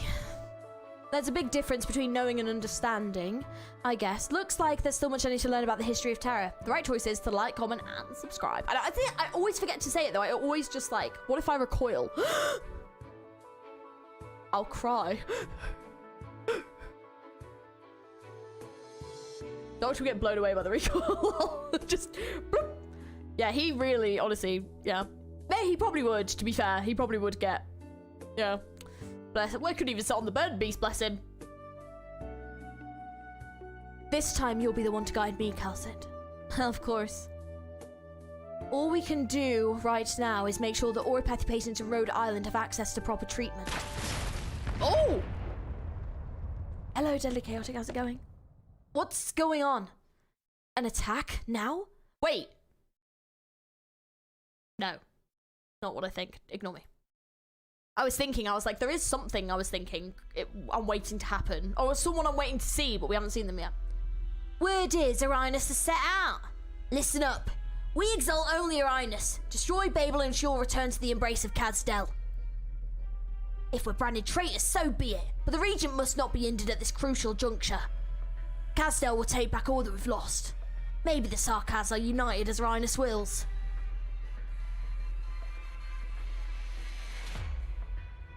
Scar Market, Kazdel. Her Highness is coming. Her Highness. The one who's still on the run. His or her, it's not your place to talk shit. Huh. Hey, did you take that job? Wouldn't pass up an opportunity like this if it's the last thing I did. Londinium, that den of scum. They say the columns in the Feline Palace are covered in gold and the nobles work on floors paved in glowing stones. Capital of Great Empire. Commission of a Grand Duke. It's gonna be so much money. Ooh! It's been a while. It's been so long since you last visited. Why not sit down and catch up for a bit? You're sending mercenaries to Londinium. Now, I must object to that accusation. People just follow the money and it leads to where the region is provided in Londinium. You're dragging Kazdel to another war. Dragging Kazdel to another war! Have you been fooling around with those dreamers of Babel so long that you've forgotten what it means to be a Sarkaz? Since when have the Sarkaz been apart from war? The giant's hand lunges forward. Ask. He's surprised to learn that she cannot avoid his fist. Oh! Seeing the future is hard. Seeing through what you do next, less so. Do you think that you were a child of destiny? So special that you could bridge the rift between the siblings? Think back to the day when you saw them for the first time. When you skinned that young mangler and followed the trail of blood through the wilderness, till you walked into a storm and met the King of Sarkaz. How did you? How did I know? Are you surprised? I saw the prophecy and led the tribe on the waste to the storm that day with the game. You happened to be the one that lived. No one truly understands prophecy. No one can interfere with the future. But I wanted to catch the tail of fate. I wanted to make a prophecy. Teresis didn't kill you. Instead, he kept you and raised you. Maybe he wanted to tempt fate. But you never changed in all these years. You're still that poor lost child on the wastes. Have patience. You're not a threat to me yet. I have higher hopes for you than this. Master said, your blade points at all the enemies of the Sarkaz. Teresis raised you to be a deathmonger, yet you understand less about him than a warmonger like me. Did you think Teresis would be content to be some puppet for those jukes? Spare your breath. You don't know the full extent of his plan. I'm curious. How would you stand before Teresis if he was sitting in the room behind me right now? You're simply repeating the words of others on behalf of the one behind you. You seem to have put a lot of thought into this war.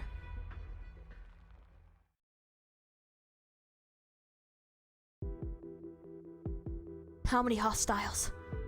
Exact number unclear. We detected hostiles both in front and behind us. A lot of them. Whether it was Teresa's intention or not, the other generals of the military commission seem intent to crush Babel while Teresa is absent. That way the Sarkaz won't have a choice. How many combat personnel do we have? The best soldiers went in negotiations with Her Highness. A good part of the remaining ones have been assigned to the supply convoys. We have less than 1/3 of our normal force. At the very least, we need to break through the roadblock ahead. Kalsit, I'll take command. Doctor? If, as you said, this attack is launched by only a few members of the military commission, then they're undoubtedly planning to get this done in one go. We can't let them set the pace. Find out where their lines are thin, disrupt their rhythm, and we'll be safe. Have you fought a war before, Dr. Georgie? Not in the flesh and blood kind, but I've been trained. I'm able to reconstruct a battlefield as a computable data model. Take the front line, Kalsit. I know you'll be able to protect us. Of course.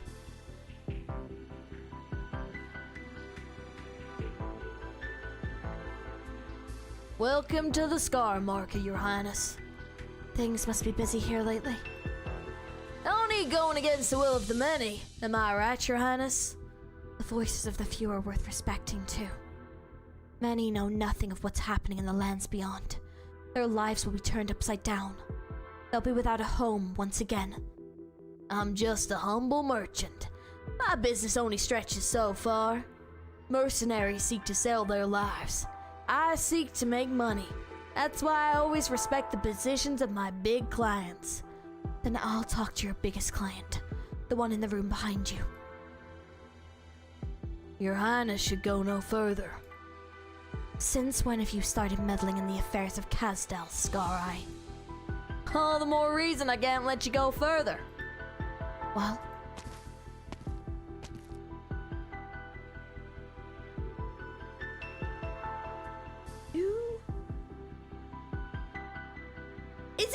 Is it the one from Londinium? Is it? No. No, is this the one that's like, is this the one when from chapter 10? Let's find out. Okay, I think I remember giving one dude a gremlin voice. Could be him. I don't know. It's hard until I can't. It's hard to give someone a voice when I don't know who they are. please don't make things difficult for Scar-Eye, Your Highness. You understand that there's only one way this could go, and if you and the Regent come face to face here... Yes! This dude, he had the gremlin voice. Perfect! I can't remember his name. Confessarius. Yes, this is the... Yes. I beg Your Highness's pardon. Yeah! Looks like you've made a decision. Is this Teresa's position? It is. Yeah, I gave this dude full-on gremlin. Have I seen his face before, though? I feel like, doesn't he normally wear something on his face? So with Teresa's, yeah, does he... I feel like I haven't seen his face, though. I feel like he normally wears something on his face. He has decided to abandon our city. Not abandon. Take a step forward to go on a long expedition away from home. That's all. I remember Goofy. Gosh. That's it. That's the one. Yeah, that's the one we're doing. Yeah, this is the first time we've seen his face. Yeah. Yeah, I believe it is. Yeah. Yeah, I was going to say, I think he normally wears a mask. Okay, I'm still giving him the Gremlin voice. You have made us stagnant. We want to progress. The Confessarius is right. I still remember when you and General Teresa's came here for the first time. Even fate itself stepped aside for the two of you when you stood together. But look at the people here now when Casdell is divided. You can still command any Sarkaz to your will as their king. You can kill all of us who stand here right now. Why not ask them if they're still willing to follow your dream? The bustling Scar Market has lost its usual commotion. Scattered mercenaries stow their weapons and stand with their heads bowed in reverence. In their eyes is silence, but the King of Sarkaz hears the voices of their hearts clearly. Uncertainty, excitement, desire, anger. Most of you have made up your minds. Then there is no point for me to even try and stop you.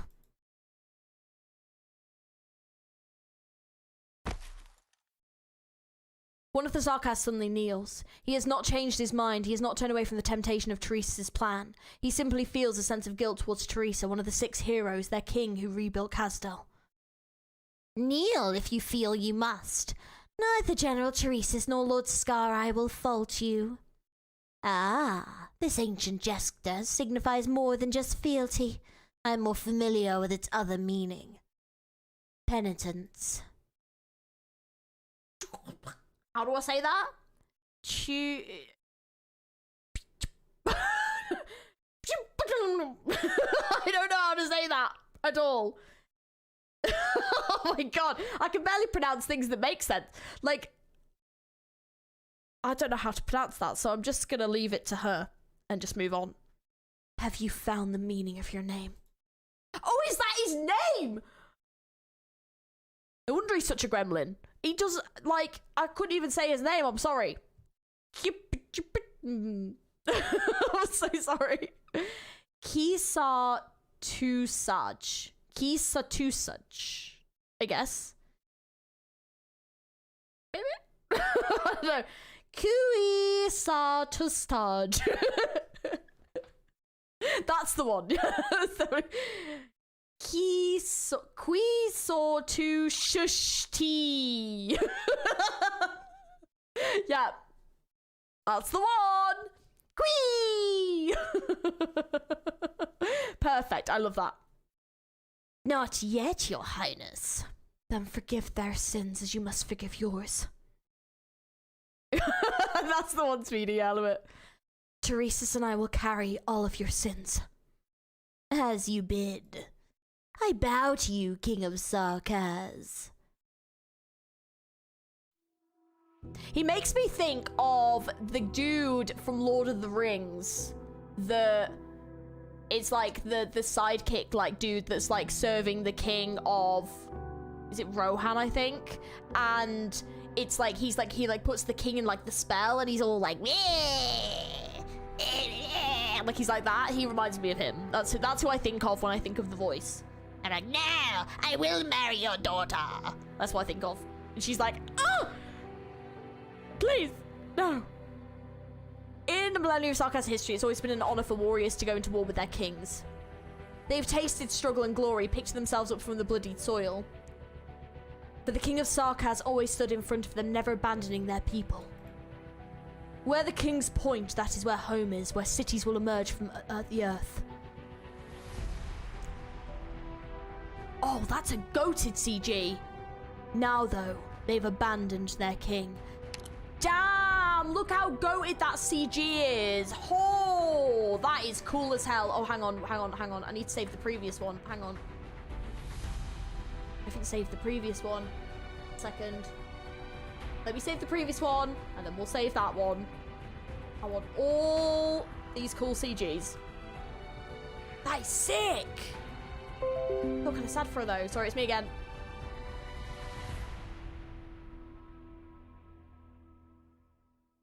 Wow. I promise time of peace and safety, where Sarkaz will be forever free from war. Before I set foot here, I had a sliver of hope that perhaps someone would follow me. But I saw fire in your eyes. I saw the city that none of you had seen with your own eyes burn. The ancient city comes in many shapes and forms in your eyes. A city of desire, a city of hatred, a city of wealth, a city of glory.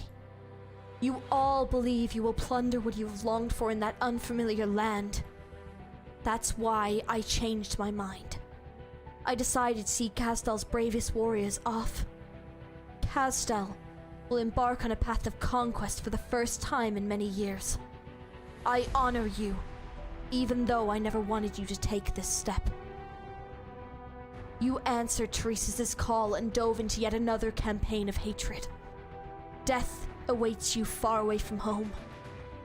Yet you still choose to leave our home and go to Londinium. The sorrowful King of Sarkaz walks among her people who bow their heads to avoid her gaze. Yet their determination does not waver, even if it means defying their king. We're going.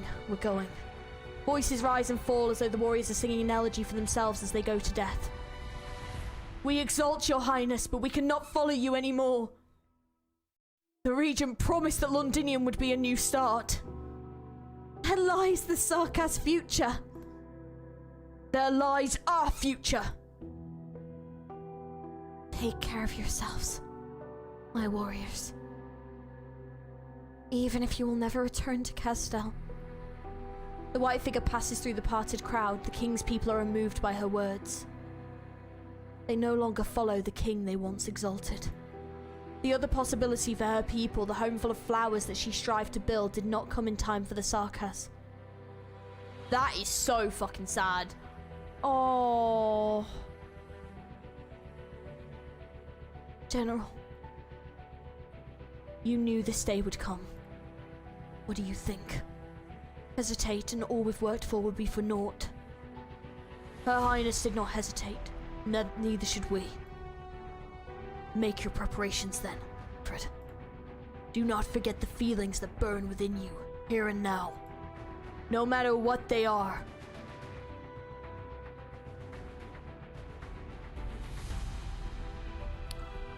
Secret entrance of the Scar Market, Castel. No need to be down. More will join us when Babel grows strong enough to provide shelter for more people. We're being followed. Your Highness. Wait. She's not hostile. Ooh. Who's this? Okay. Wow, that was a hard hit. Is that Sleeve Blade? Anyway, Your Highness, I would like to leave with you, if that's okay. Thank you. What's your name? Oh, it's Julie! Oh, Julie's alive! Good old Julie! Playable when? She needs a new name, and then she'll become playable. Like, Bone Crusher. And then we can be like, Julie! She forgot. I'm not gonna lie to you. Right. I genuinely thought she was probably dead. They said she was gonna die at the beginning. I thought she was dead, okay? I'm sorry. Alright? I'm sorry. But then I just realized that's after. So actually, in the present, she is dead. Oh! Fuck, Fuck, I got my timelines wrong. This is when she meets Teresa, right? She just need a code name. That's in the past, which means in the present, she's dead. Yeah, okay. Oh, probably dead. I'd say. I know, I've just realized. I'm an idiot. Nice name. One that's not often used by mercenaries. Did you make it up yourself? No. I don't have a name. Someone else gave it to me. She said having a name gives one a sense of belonging. She's right. Why not follow the rest of them to Londinium? I've had enough of fighting. She says Your Highness will bring about a life where we don't have to fight anymore. That's why I came to check it out for her. I wanted to challenge you before deciding whether to go with you, but I didn't even have my guts to raise my sword when you stood before me. You're a strong warrior, that's for sure. I wouldn't say that about myself when I'm standing in front of you. At least I can be sure that when she wasn't playing me for a fool when she said you were once a great hero of Castel. A reason so simple it's hard to believe. The red-haired mercenary scratches her head. Well, I guess I liked the way you talked just now. Not sure I understood most of it, though. Where's your friend? She can come too. She's already here. Her sword and her clothes may be a little loose-fitting, though. She was a strong warrior, but a little like this one over here. I'm a little something of a tailor. I could hem it for you. There's no need. I'm used to it. Let's go then, Julie. One moment, please, Your Highness. There are other mercenaries here who want to go with you. Teresa looks towards the dark exit of the Scar Market and sees a swaying speck of a flame. One speck becomes two, becomes three, and many more emerge from the darkness. The verged torch-carrying mercenary steps into the sunlight and sees the white figure standing on top of the hill. He points forward and walks towards Teresa without looking back. More and more follow him, the lines seemingly without end. Just because we're used to battle doesn't mean we're willing to bury ourselves in a campaign with no end in sight. If there's another way to live, many of us are willing to take it. I heard some people are secretly recruiting the willing in Castel. There may be some there ready to join us, although the journey through the wilderness would be a tough one. I'll make arrangements. Let's go, Julie. We have a lot to do. There are plenty of people for us to house, after all. So it did work! Obviously it's not all of them, but yay! You're back. They've retreated. Outstanding work, Doctor. Who? A group of medics hurry through the corridor carrying several stretchers. Calcit turns to block them from the doctor's sight. The enemy was essentially making suicide attacks. It was inevitable that there would be casualties as we broke through. We lost fewer than we had any right to expect. How many did we lose? There was nothing wrong with how you commanded the operation. You don't need to be involved in the cleanup. Dr. Calcit, we're running low on plasma. I'll deal with the coordination and surgery. Cal. The medics have already gone. The doctor is not sure whether the terrifying scene just now was a figment of the imagination, but the smell of blood simply would not go away. The sense of dizziness. Oh. I'm able to reconstruct a battlefield from computable data model. But it's not numbers that fight a war. Living, breathing people are fighting for their survival. How long has it been since I... Doctor. First, time seeing the blood and gore? You could say that. We didn't have so many lives to waste in wars I fought in the past. Treat yourself to a sweet drink. Make you feel better. Speak from experience. It's all thanks to your command that we were able to triumph against overwhelming odds. Are your battles always like this? No. This was one of the easy ones. I'm gladly entrust my life to you if it means our future battles will be so easy. Is war really the only way? You're not the first to ask that question. But this attack is only a sign of things to come. No one knows what the future holds. I have great expectations of you, our tactical genius. I know, Scow. I know. History books would record that two Sarkas rulers declared war on each other in the winter of 1091, causing open hostilities to break out between the military commission and Babel. For the Sarkas themselves, however, the civil war began in 1086 when the isolated conflicts began to escalate rapidly. The 2 centuries of peace that Castel have enjoyed have come to an end. Oh man, that is sad. It's so sad because, like, on one side of it they're wanting peace, on the other side of it they're kind of wanting war. But it's like, then they kind of have to clash with each other, and it's just, it is really sad that it's kind of come to this. Let's go! Oh. Which way is it? Hang on. Hang on. Oh. Hang on, so they can come this way. I'm here to help! Oh, not these! 加減はしますよ。 It's gonna be fun. どこに向かえばまとめてかか Gather around me, guys! No tardará mucho.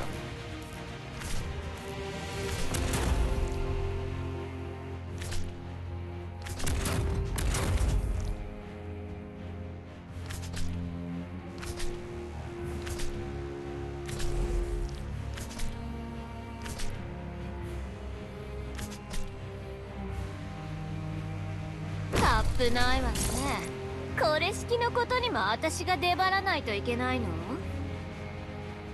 I have to get serious now! いいぜ。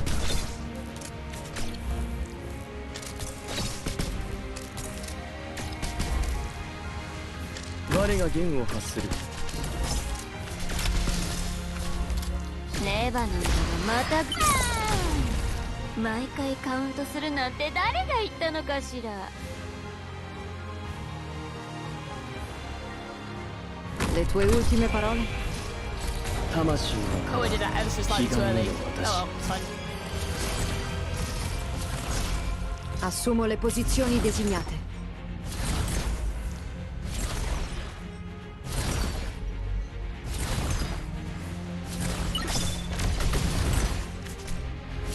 Look how pretty this is. Look how pretty this skin is. It's beautiful. Whew! We're counting on you again today, little apple!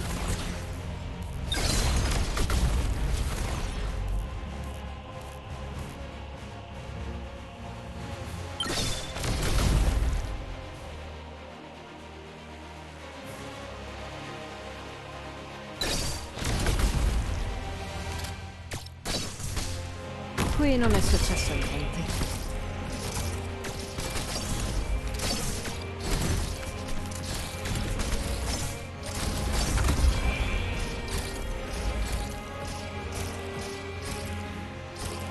Assumo le posizioni designate.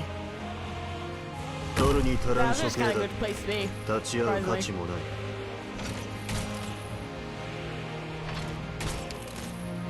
俺がや小細工を浪してみるといい無様な白明に輝く星地の黎明 Have you stopped right there? There we go. Right, just right before Ulpi could hit you. God damn. The animation on that skin is so good, holy shit. Right? It's beautiful. Yeah, I couldn't resist. That's the ambience one from 2025 for logos. It's stunning. So yes. Without context, argument between Trees and Trees sees like pointless bloodshed with context. Yeah, like, I'm sure with context, when I get my context, it'll make a lot more sense, I think. Anchor it's nothing, I know. Lol. Border battlefield Casdell. Yeah, it's weird, but it makes it, yeah. Those rampaging city beasts. Are they migrating? The Vanguard never stood a chance. All those who didn't get out of the way in time were... And those soldiers moving in perfect coordination without exchanging a word. None of that was in the intel. That's not what we need to worry about. Who's this? Hello? Excuse me, who are you? Who are you? Okay, who's this? And what does their voice sound like? Are they playable? Chapter 13? Who are you? Your design is very peak. Like, okay. I'm kind of surprised I've never seen this character before. Like, as in, because they're not playable, question mark?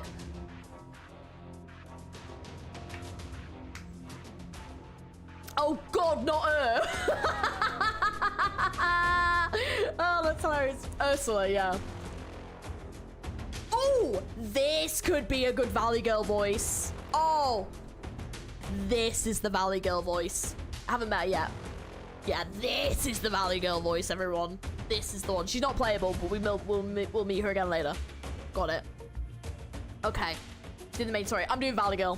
We'll go with that one. I think this will work very well. I'm the ranking officer now. All survivors ton up and retreat immediately. These supplies are crucial. It'll be a hard winter without them. Yes, ma'am. But how did things go so wrong even though we made our move early? Did our informant... The intel was good. We were delayed by the mercenaries transporting the supplies. They upped the price on the spot. I've dealt with them. This is why I hate mercenaries. Another coincidence? It's not a coincidence if it keeps happening over and over again. We had way too many setbacks lately. Focus. Babel's forces must be... Wait, oh! A flash of white and a hole appears in the soldier's forehead. They cannot even tell where the attack is coming from. The noise of a city beast stampede. Awesome. Leave the supplies behind, you may leave unharmed. You've been warned. Is that a beer? Without warning, Ursula hears a cold, coarse voice in her head. He's dead. We need to withdraw. Did you hear that voice? Huh. Just a bluff. Keep your head low and stay with me. Don't get separated. Stick together if you want to live. We need to get these supplies back. As for the Vanguard, we're in no position to think about them. I hope the voice is working for y'all.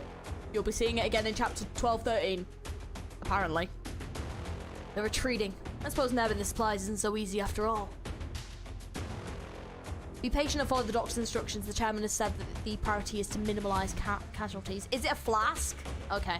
That looks like a beer. I know oh, Mantra! Oh! Hello. I know Mantra. Hello, Mantra. Oh! Oh! Oh my god, I've been waiting for this day! Oh my god, oh my god, oh my god, oh my god. You've got to be joking me! I'm so excited. I'm so excited. Holy shit. Oh my god, you are joking. Oh my god, I didn't think we were going to be getting Mantra here. Ah, I'm so excited. Holy shit. Playable in chapter 6. I can't wait. Yes! I'd heard rumor that we were getting like an older character that's like part of the oh, what are they called? The elites, right? And I'd heard Mantra's name before, and I think she has been mentioned before, I'm fairly certain. But yeah, I saw like that's like I was on like my Twitter, and there was like scrolling, and someone had like posted a thing, so I've seen like a glimpse of her, but I didn't look at her design properly. I just knew that like she was part of the elites and she had like the long hair and everything. Oh my god. Dude. Oh my god, I'm so getting this character. Oh my god, she looks amazing. Holy shit. Oh, she's mentioned in chapter 7. That's the one. Yeah, I'm so hyped. What's her voice like? What voice should we give her? I don't know what voice to give her. Yeah, Elysium squad leader. Oh, you saw the Elite Ops EP if you saw that. I did. Okay. Mantra's lips are closed, but Scout can hear a voice clearly in his head. She's the perfect coordinator for Babel's covert operations. They're a shadow that eats away at the enemy's sanity. her design. I can't wait to get her. What voice do I give her? I don't know what voice to give her. A voice in your head. Thank you. You're right. Okay, now we can get... Oh, I don't know. A bit husky, rough, like older. I mean, she's literally speaking to people's minds. Have fun with that. Thank you. Thank you. I mean, there's still lines here. I'm still going to read something. Do a ghost voice. You're right. I'll just pull that out of my ass. I have that in my repertoire, of course. But, like, any, like, when in doubt, Valley Girl. Pull it out. Oh my god, the enemy vanguard has been scattered by the herd. Imagine getting that voice into your head, like, every time. Oh my god, they're on their way. Stop, Elysium, behave. That'd be so annoying. Oh, dear God. You said Valley Girl. I'm just doing what you asked. Okay. Okay. I'm trying to think. I only have a couple of older voices in my repertoire, and they're not the best. I mean, we could go to one of my favorites to do, because it belonged to one of my favorite characters that I'm still so gutted that they killed off. Do it too often, and one day you'll speak like that. No, I won't. Oh my god. That's actually just psychic damage to the enemy. That's what it is. What it is. It just drives them insane. Okay. The enemy vanguard has been scattered by the herd. The survivors have fled into the woods. The enemy's actions were spontaneous, unplanned. Must have known that we decrypted their communications. The envelopment succeeded nonetheless. We can leave the rest to Ascalon. I do mean Outcast, but I went with this one instead. Ascalon will not fail. Neither will we. You're absolutely right. You should get some rest, Mantra. Talking takes a toll on you. No need to worry about the follow-up. We have the doctor. That was pretty good, actually. Told you to leave it to me. I mean, it's either that or Valley Girl, so... Badger versus Monster, the strongest Valley Girl in history versus the greatest Valley Girl today. Who directed this operation? The evil spirit again? Just what is this commander? Which royal court does it come from? If it can do this to us, it can do it to you too. Why would you sell your soul to something like that? I'm getting out of here alive. The mercenary hears breathing in the darkness not far away and swings his sword without hesitation. Got you! Ooh! Ugh. You're wounded too. Think you could kill me and walk away alive? Get out of my way or I'll kill you if it's the last thing I do. You're not taking Marcel's things. He's going home. Home! Our home is Castel! You traitors to Castel! The mercenary keeps swinging his sword at Otter, who only passively blocks with his hammer. The mercenary's movement slows down and his breathing grows weak. Babel. Morons. Wasn't it the military commission who betrayed Castel? Relax. He's dead. Be more decisive next time, Otter, and there'll be fewer injuries. The entire squad is dead. They should have died an honorable death, not tormented by fear. This is not the right time to show mercy. Bring Marcel. Our mission is finished. You remember his name? I remember everyone in Babel. The living and the dead. The ones who had names and the ones who didn't. This is so awkward because she literally murdered his dad. But he obviously doesn't know that. And I don't know if they ever will reveal that. But, fuck, you know? Like, so awkward. Now I request you listen to Otter's battle lines in the end when you get him. Sure. I can't wait to watch all this tomorrow with a cup of coffee. Best way to spend a Sunday morning. I hope you enjoy. Me mispronouncing things. I could have saved him. It's just hard to raise your weapon against your own kin. Even if it's to avenge Marcel. Your father died in the chaos of the city. Have you ever thought about seeking vengeance for him? Dude, this is an awkward conversation. It's very close to home. Otter takes a deep breath. I hate the people who killed him. But vengeance doesn't change anything. A classical idea. rational, righteous human? What if your vendetta is with a cold-blooded deathmonger who's with hands soaked in blood? Would you say you killed for justice and your ideals without a hint of hatred? I'm not sure. Do you regret killing mercenaries who threatened Babel? No. Then I won't either. Even if it means I have to. Oh, I'm sorry, I'm saying silly things again. Don't mind me, I'm not important at all. No. All Babelites are important to Her Highness. Time to go back.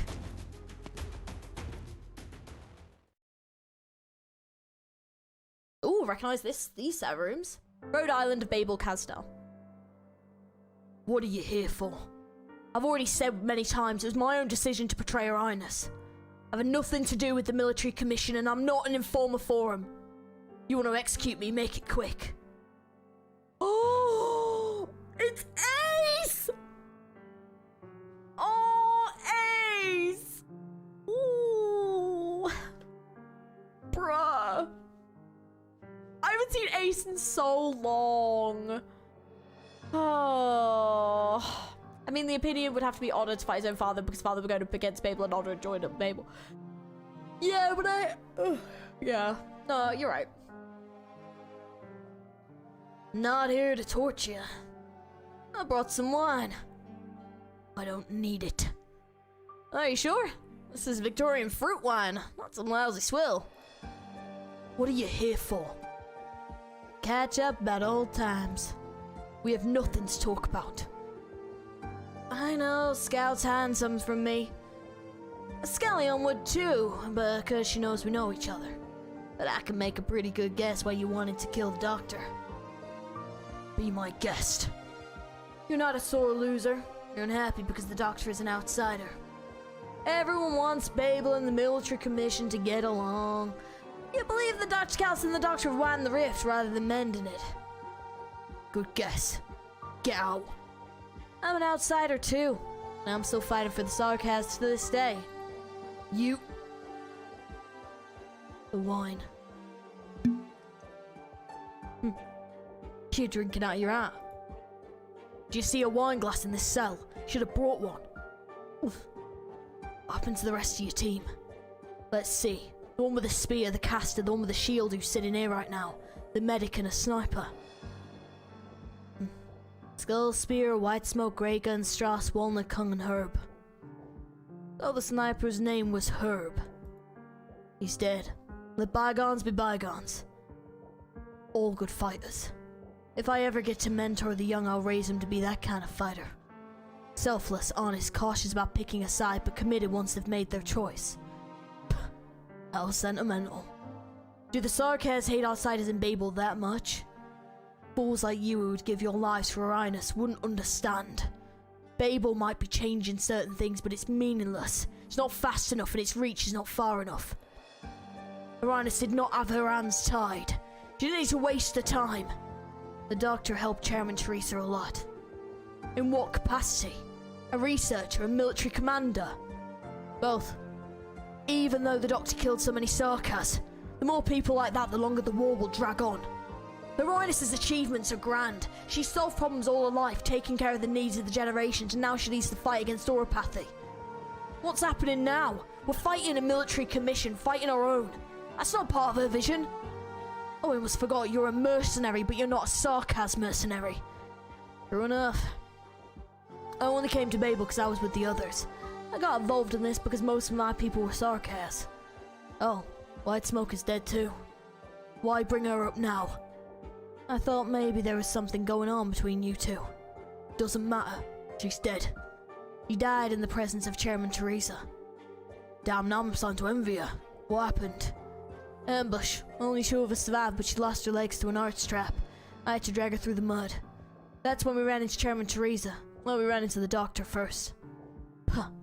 The evil spirit showed up on the battlefield personally. Believe it or not, I thought I was looking at a Lateran priest when I saw the doctor in the distance. Huh?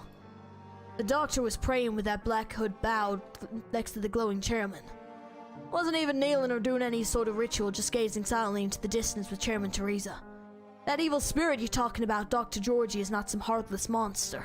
The Doctor is torn, wandering in solitude, and still to the end chose to bring victory to Babel. So you came to preach. You're trying to guilt trip me. Get out and take your bloody wine. Did you think I would? No, you're not that naive. Has a decision been made? Yeah. Death sentence? The Doctor and Chairman Teresa had reservations, but Dr. Calcid and most of the fighters who participate in the operation won't have it any other way. What about you? Your betrayal cost us dozens of lives, brother. This time, I'm with Dr. Calcid. More wine. You just spilled the last of it. Are you gonna be doing it? Yeah. No need to burn Scout. He's tough on the outside, but, you know, tender inside. And I don't want to hand you over to anyone else. I came to tell you, brother, even though that you did something stupid, Babel will remember your name. Well, keep fighting. We'll keep your warning and reproach in our hearts. Train some promising young ones while you still can. Decent ones like you don't live long. Guess so. See you again. The Starcast can finally live in peace. That is so sad. Oh! Holy shit, that's sad. Traitors and spies have been executed. Royal Court spies. They have had a lot of problems in their tribe. Good work. What about the units that entered the war zone? Scouts report that they blocked key passages leading out of the mountains after attacking Babel positions. The general did not order this. Was it someone from the royal court or a Syracusian plot? Unlikely. Reports indicate no particular bloodline characteristics to the witchcraft, and little effort was made to cipher communications. It's a rabble. May I speak frankly, sir? The unit may be rogue, but what happened to cram Babel in with a catastrophe? Isn't that a good thing for us? What about the other commanders and mercenary captains? Watching the show, of course, waiting to see if the enemy chooses to surrender or die at the hands of the catastrophe and ruffians. I wouldn't overthink it if I were you, sir. You've shown as much mercy as you possibly could by ordering that we pull out of the valley and leave an opening for them. Who knows? Maybe some of my family are in that catastrophe. Gone over it. You don't care? I try not to.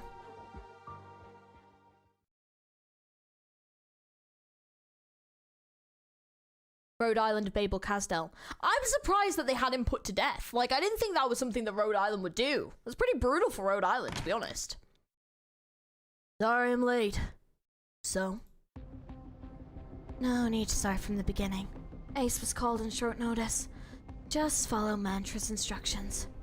Go ahead. We don't have much time. Emergency? I'll keep going then.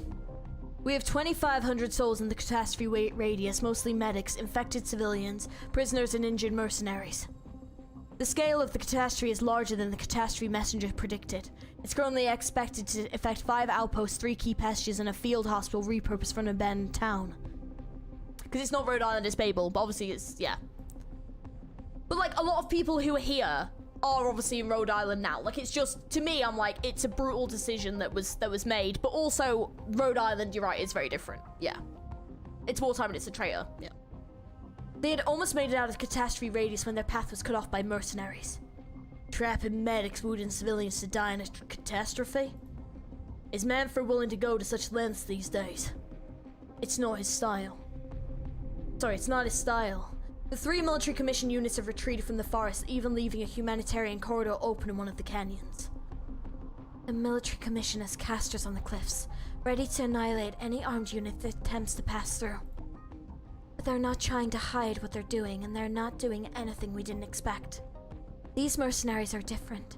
Came out of nowhere, attacked our positions, and destroyed important roads and bridges, and polluted several water sources in the mountains with original explosives. There seems to be no reason with their actions. Who is their employer? We're still looking into it, but based on what little intelligence we have, it's very likely they're rogue. Revenge, a last gasp struggle after being abandoned by Teresa's, instigation by another country. Anything's possible.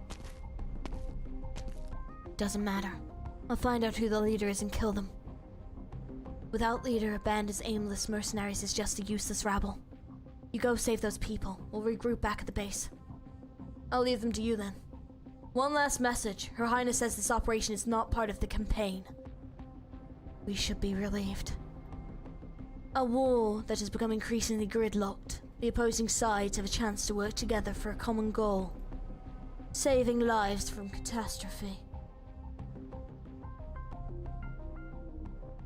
友人たちが祝福を囁いている。 I was not expecting to see Mantra, but holy shit, that was awesome.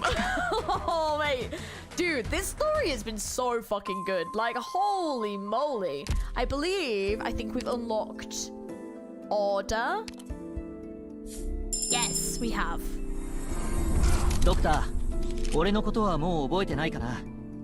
ずっと昔にドクターの下で働いてたんだよ。おった。I feel like Odda's voice would almost... I want to listen to the EN voice acting, because I want to... Was it the enemy info?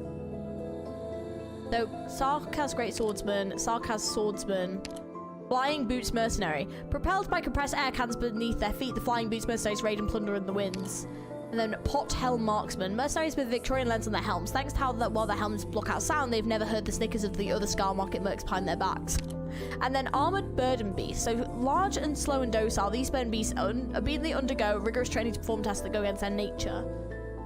And then... was it in this one? So, here. Spatula Giant. So mercenaries are adept at building makeshift weapons from whatever's available. These massive sputtering machine shambles forever brandishing lateral kitchen utensils while leaking fuel. That'll see for a few minutes. That's all good, don't worry. It's quite late. I mean, we're going to be finishing up now anyway. Let me have a look. Let me see if I can build him. I don't know if I've got enough to build him, to be honest. Let's see. いいやり方だな。昔は新人をいきなり戦場に放り込んで生き残れたら多少は経験を積めるって方針だったもんな。I'll have to build him. I'll make sure I've built him for next stream. But here we go. Let's listen. You're talking to me? No, it's just I only saw you a few times from a distance during our BABEL days, and we never had. Is it BABEL? I thought it was BABEL. I think I've been saying it wrong this whole time. Where is battle lines? Hang on. Here we go. This blade has gone through countless whetstones. This hammer has gone through many years of tempering. The dead, I will remember. The living, I will protect. You won't take what I've got now! Damn! Damn, that's awesome. My childhood is long gone! Oh, that's oh, he's angry. He's an angry man. Okay. See, I was thinking to myself, I was like, I feel like the other voice I can do, aka my Ash Ketchum voice, would fit maybe a little bit better. I'll change it for the next stream. We'll change it for the next one. But damn! Thank you for lending me your luck, Pops. Oh! Let's go back, Doctor. I'm craving a huge cup of ice water right about now. Yeah, the ENVA is really good. Anyway, we won. Dude, that one? You won't take what I've got now! And this one? My childhood is long gone! Damn! Thank you for lending me your luck, Pops. Oh! Whoa! Your fingers are so cold. Please, don't touch my tail. It broke off once. It doesn't feel good if people touch it. Arknights. Don't forget to eat and drink water regularly, Doctor. Has he got any skins? He's got... That's it? He's only got the one? I'm campaigning for more Order skins. Come on. I was gonna say, I'll get him built. I'll get him built for next stream. Yeah, that was, yeah. Anyways, right. BABEL, however you pronounce it. Apparently I'm not pronouncing it right. Who knew? Honestly, really enjoying it so far. I don't think I want to buy the tokens. I might try and get him, like all the tokens, I think. Yeah, I'll work on it. I'll get all the tokens. Why not? And I've got a lot to do. I think I've only got like five days. Yeah, 5 days. Yeah, we'll work on this. You should out his E2R. Yeah, but then I have to build him. I will do though.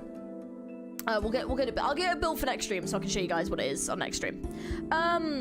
But yeah, honestly, really good story so far. Like, oh, BABEL wasn't that long ago, so one skin is decent. Oh, I see. Oh, okay, got it. Okay. For some reason in my brain I was like, oh, this probably came out quite a long time ago. And this, to be fair, this is only the yeah.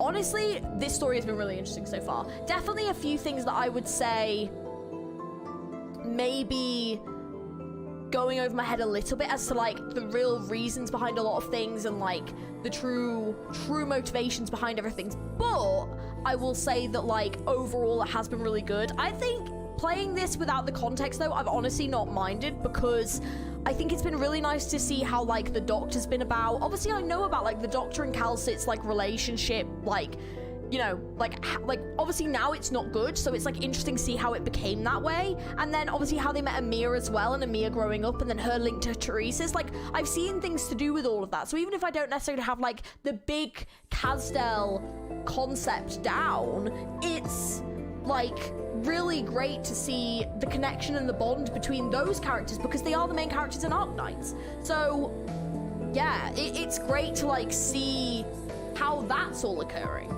And I think honestly, in my opinion, this genuinely is like a really great story. Like it's really well written, it's really interesting. The characters I've genuinely felt so sorry for, because it's been so brutal. Stuff about the original was just kind of dropped randomly in it. Well, I think the thing about that is that obviously it's just like what they've done research-wise. So I think that it was really fascinating, but I guess when you've got more context to that scene, then maybe it makes a bit more sense. But that context's fine as long as you remember this future story will unfold. Yeah. And obviously I can always come back as well.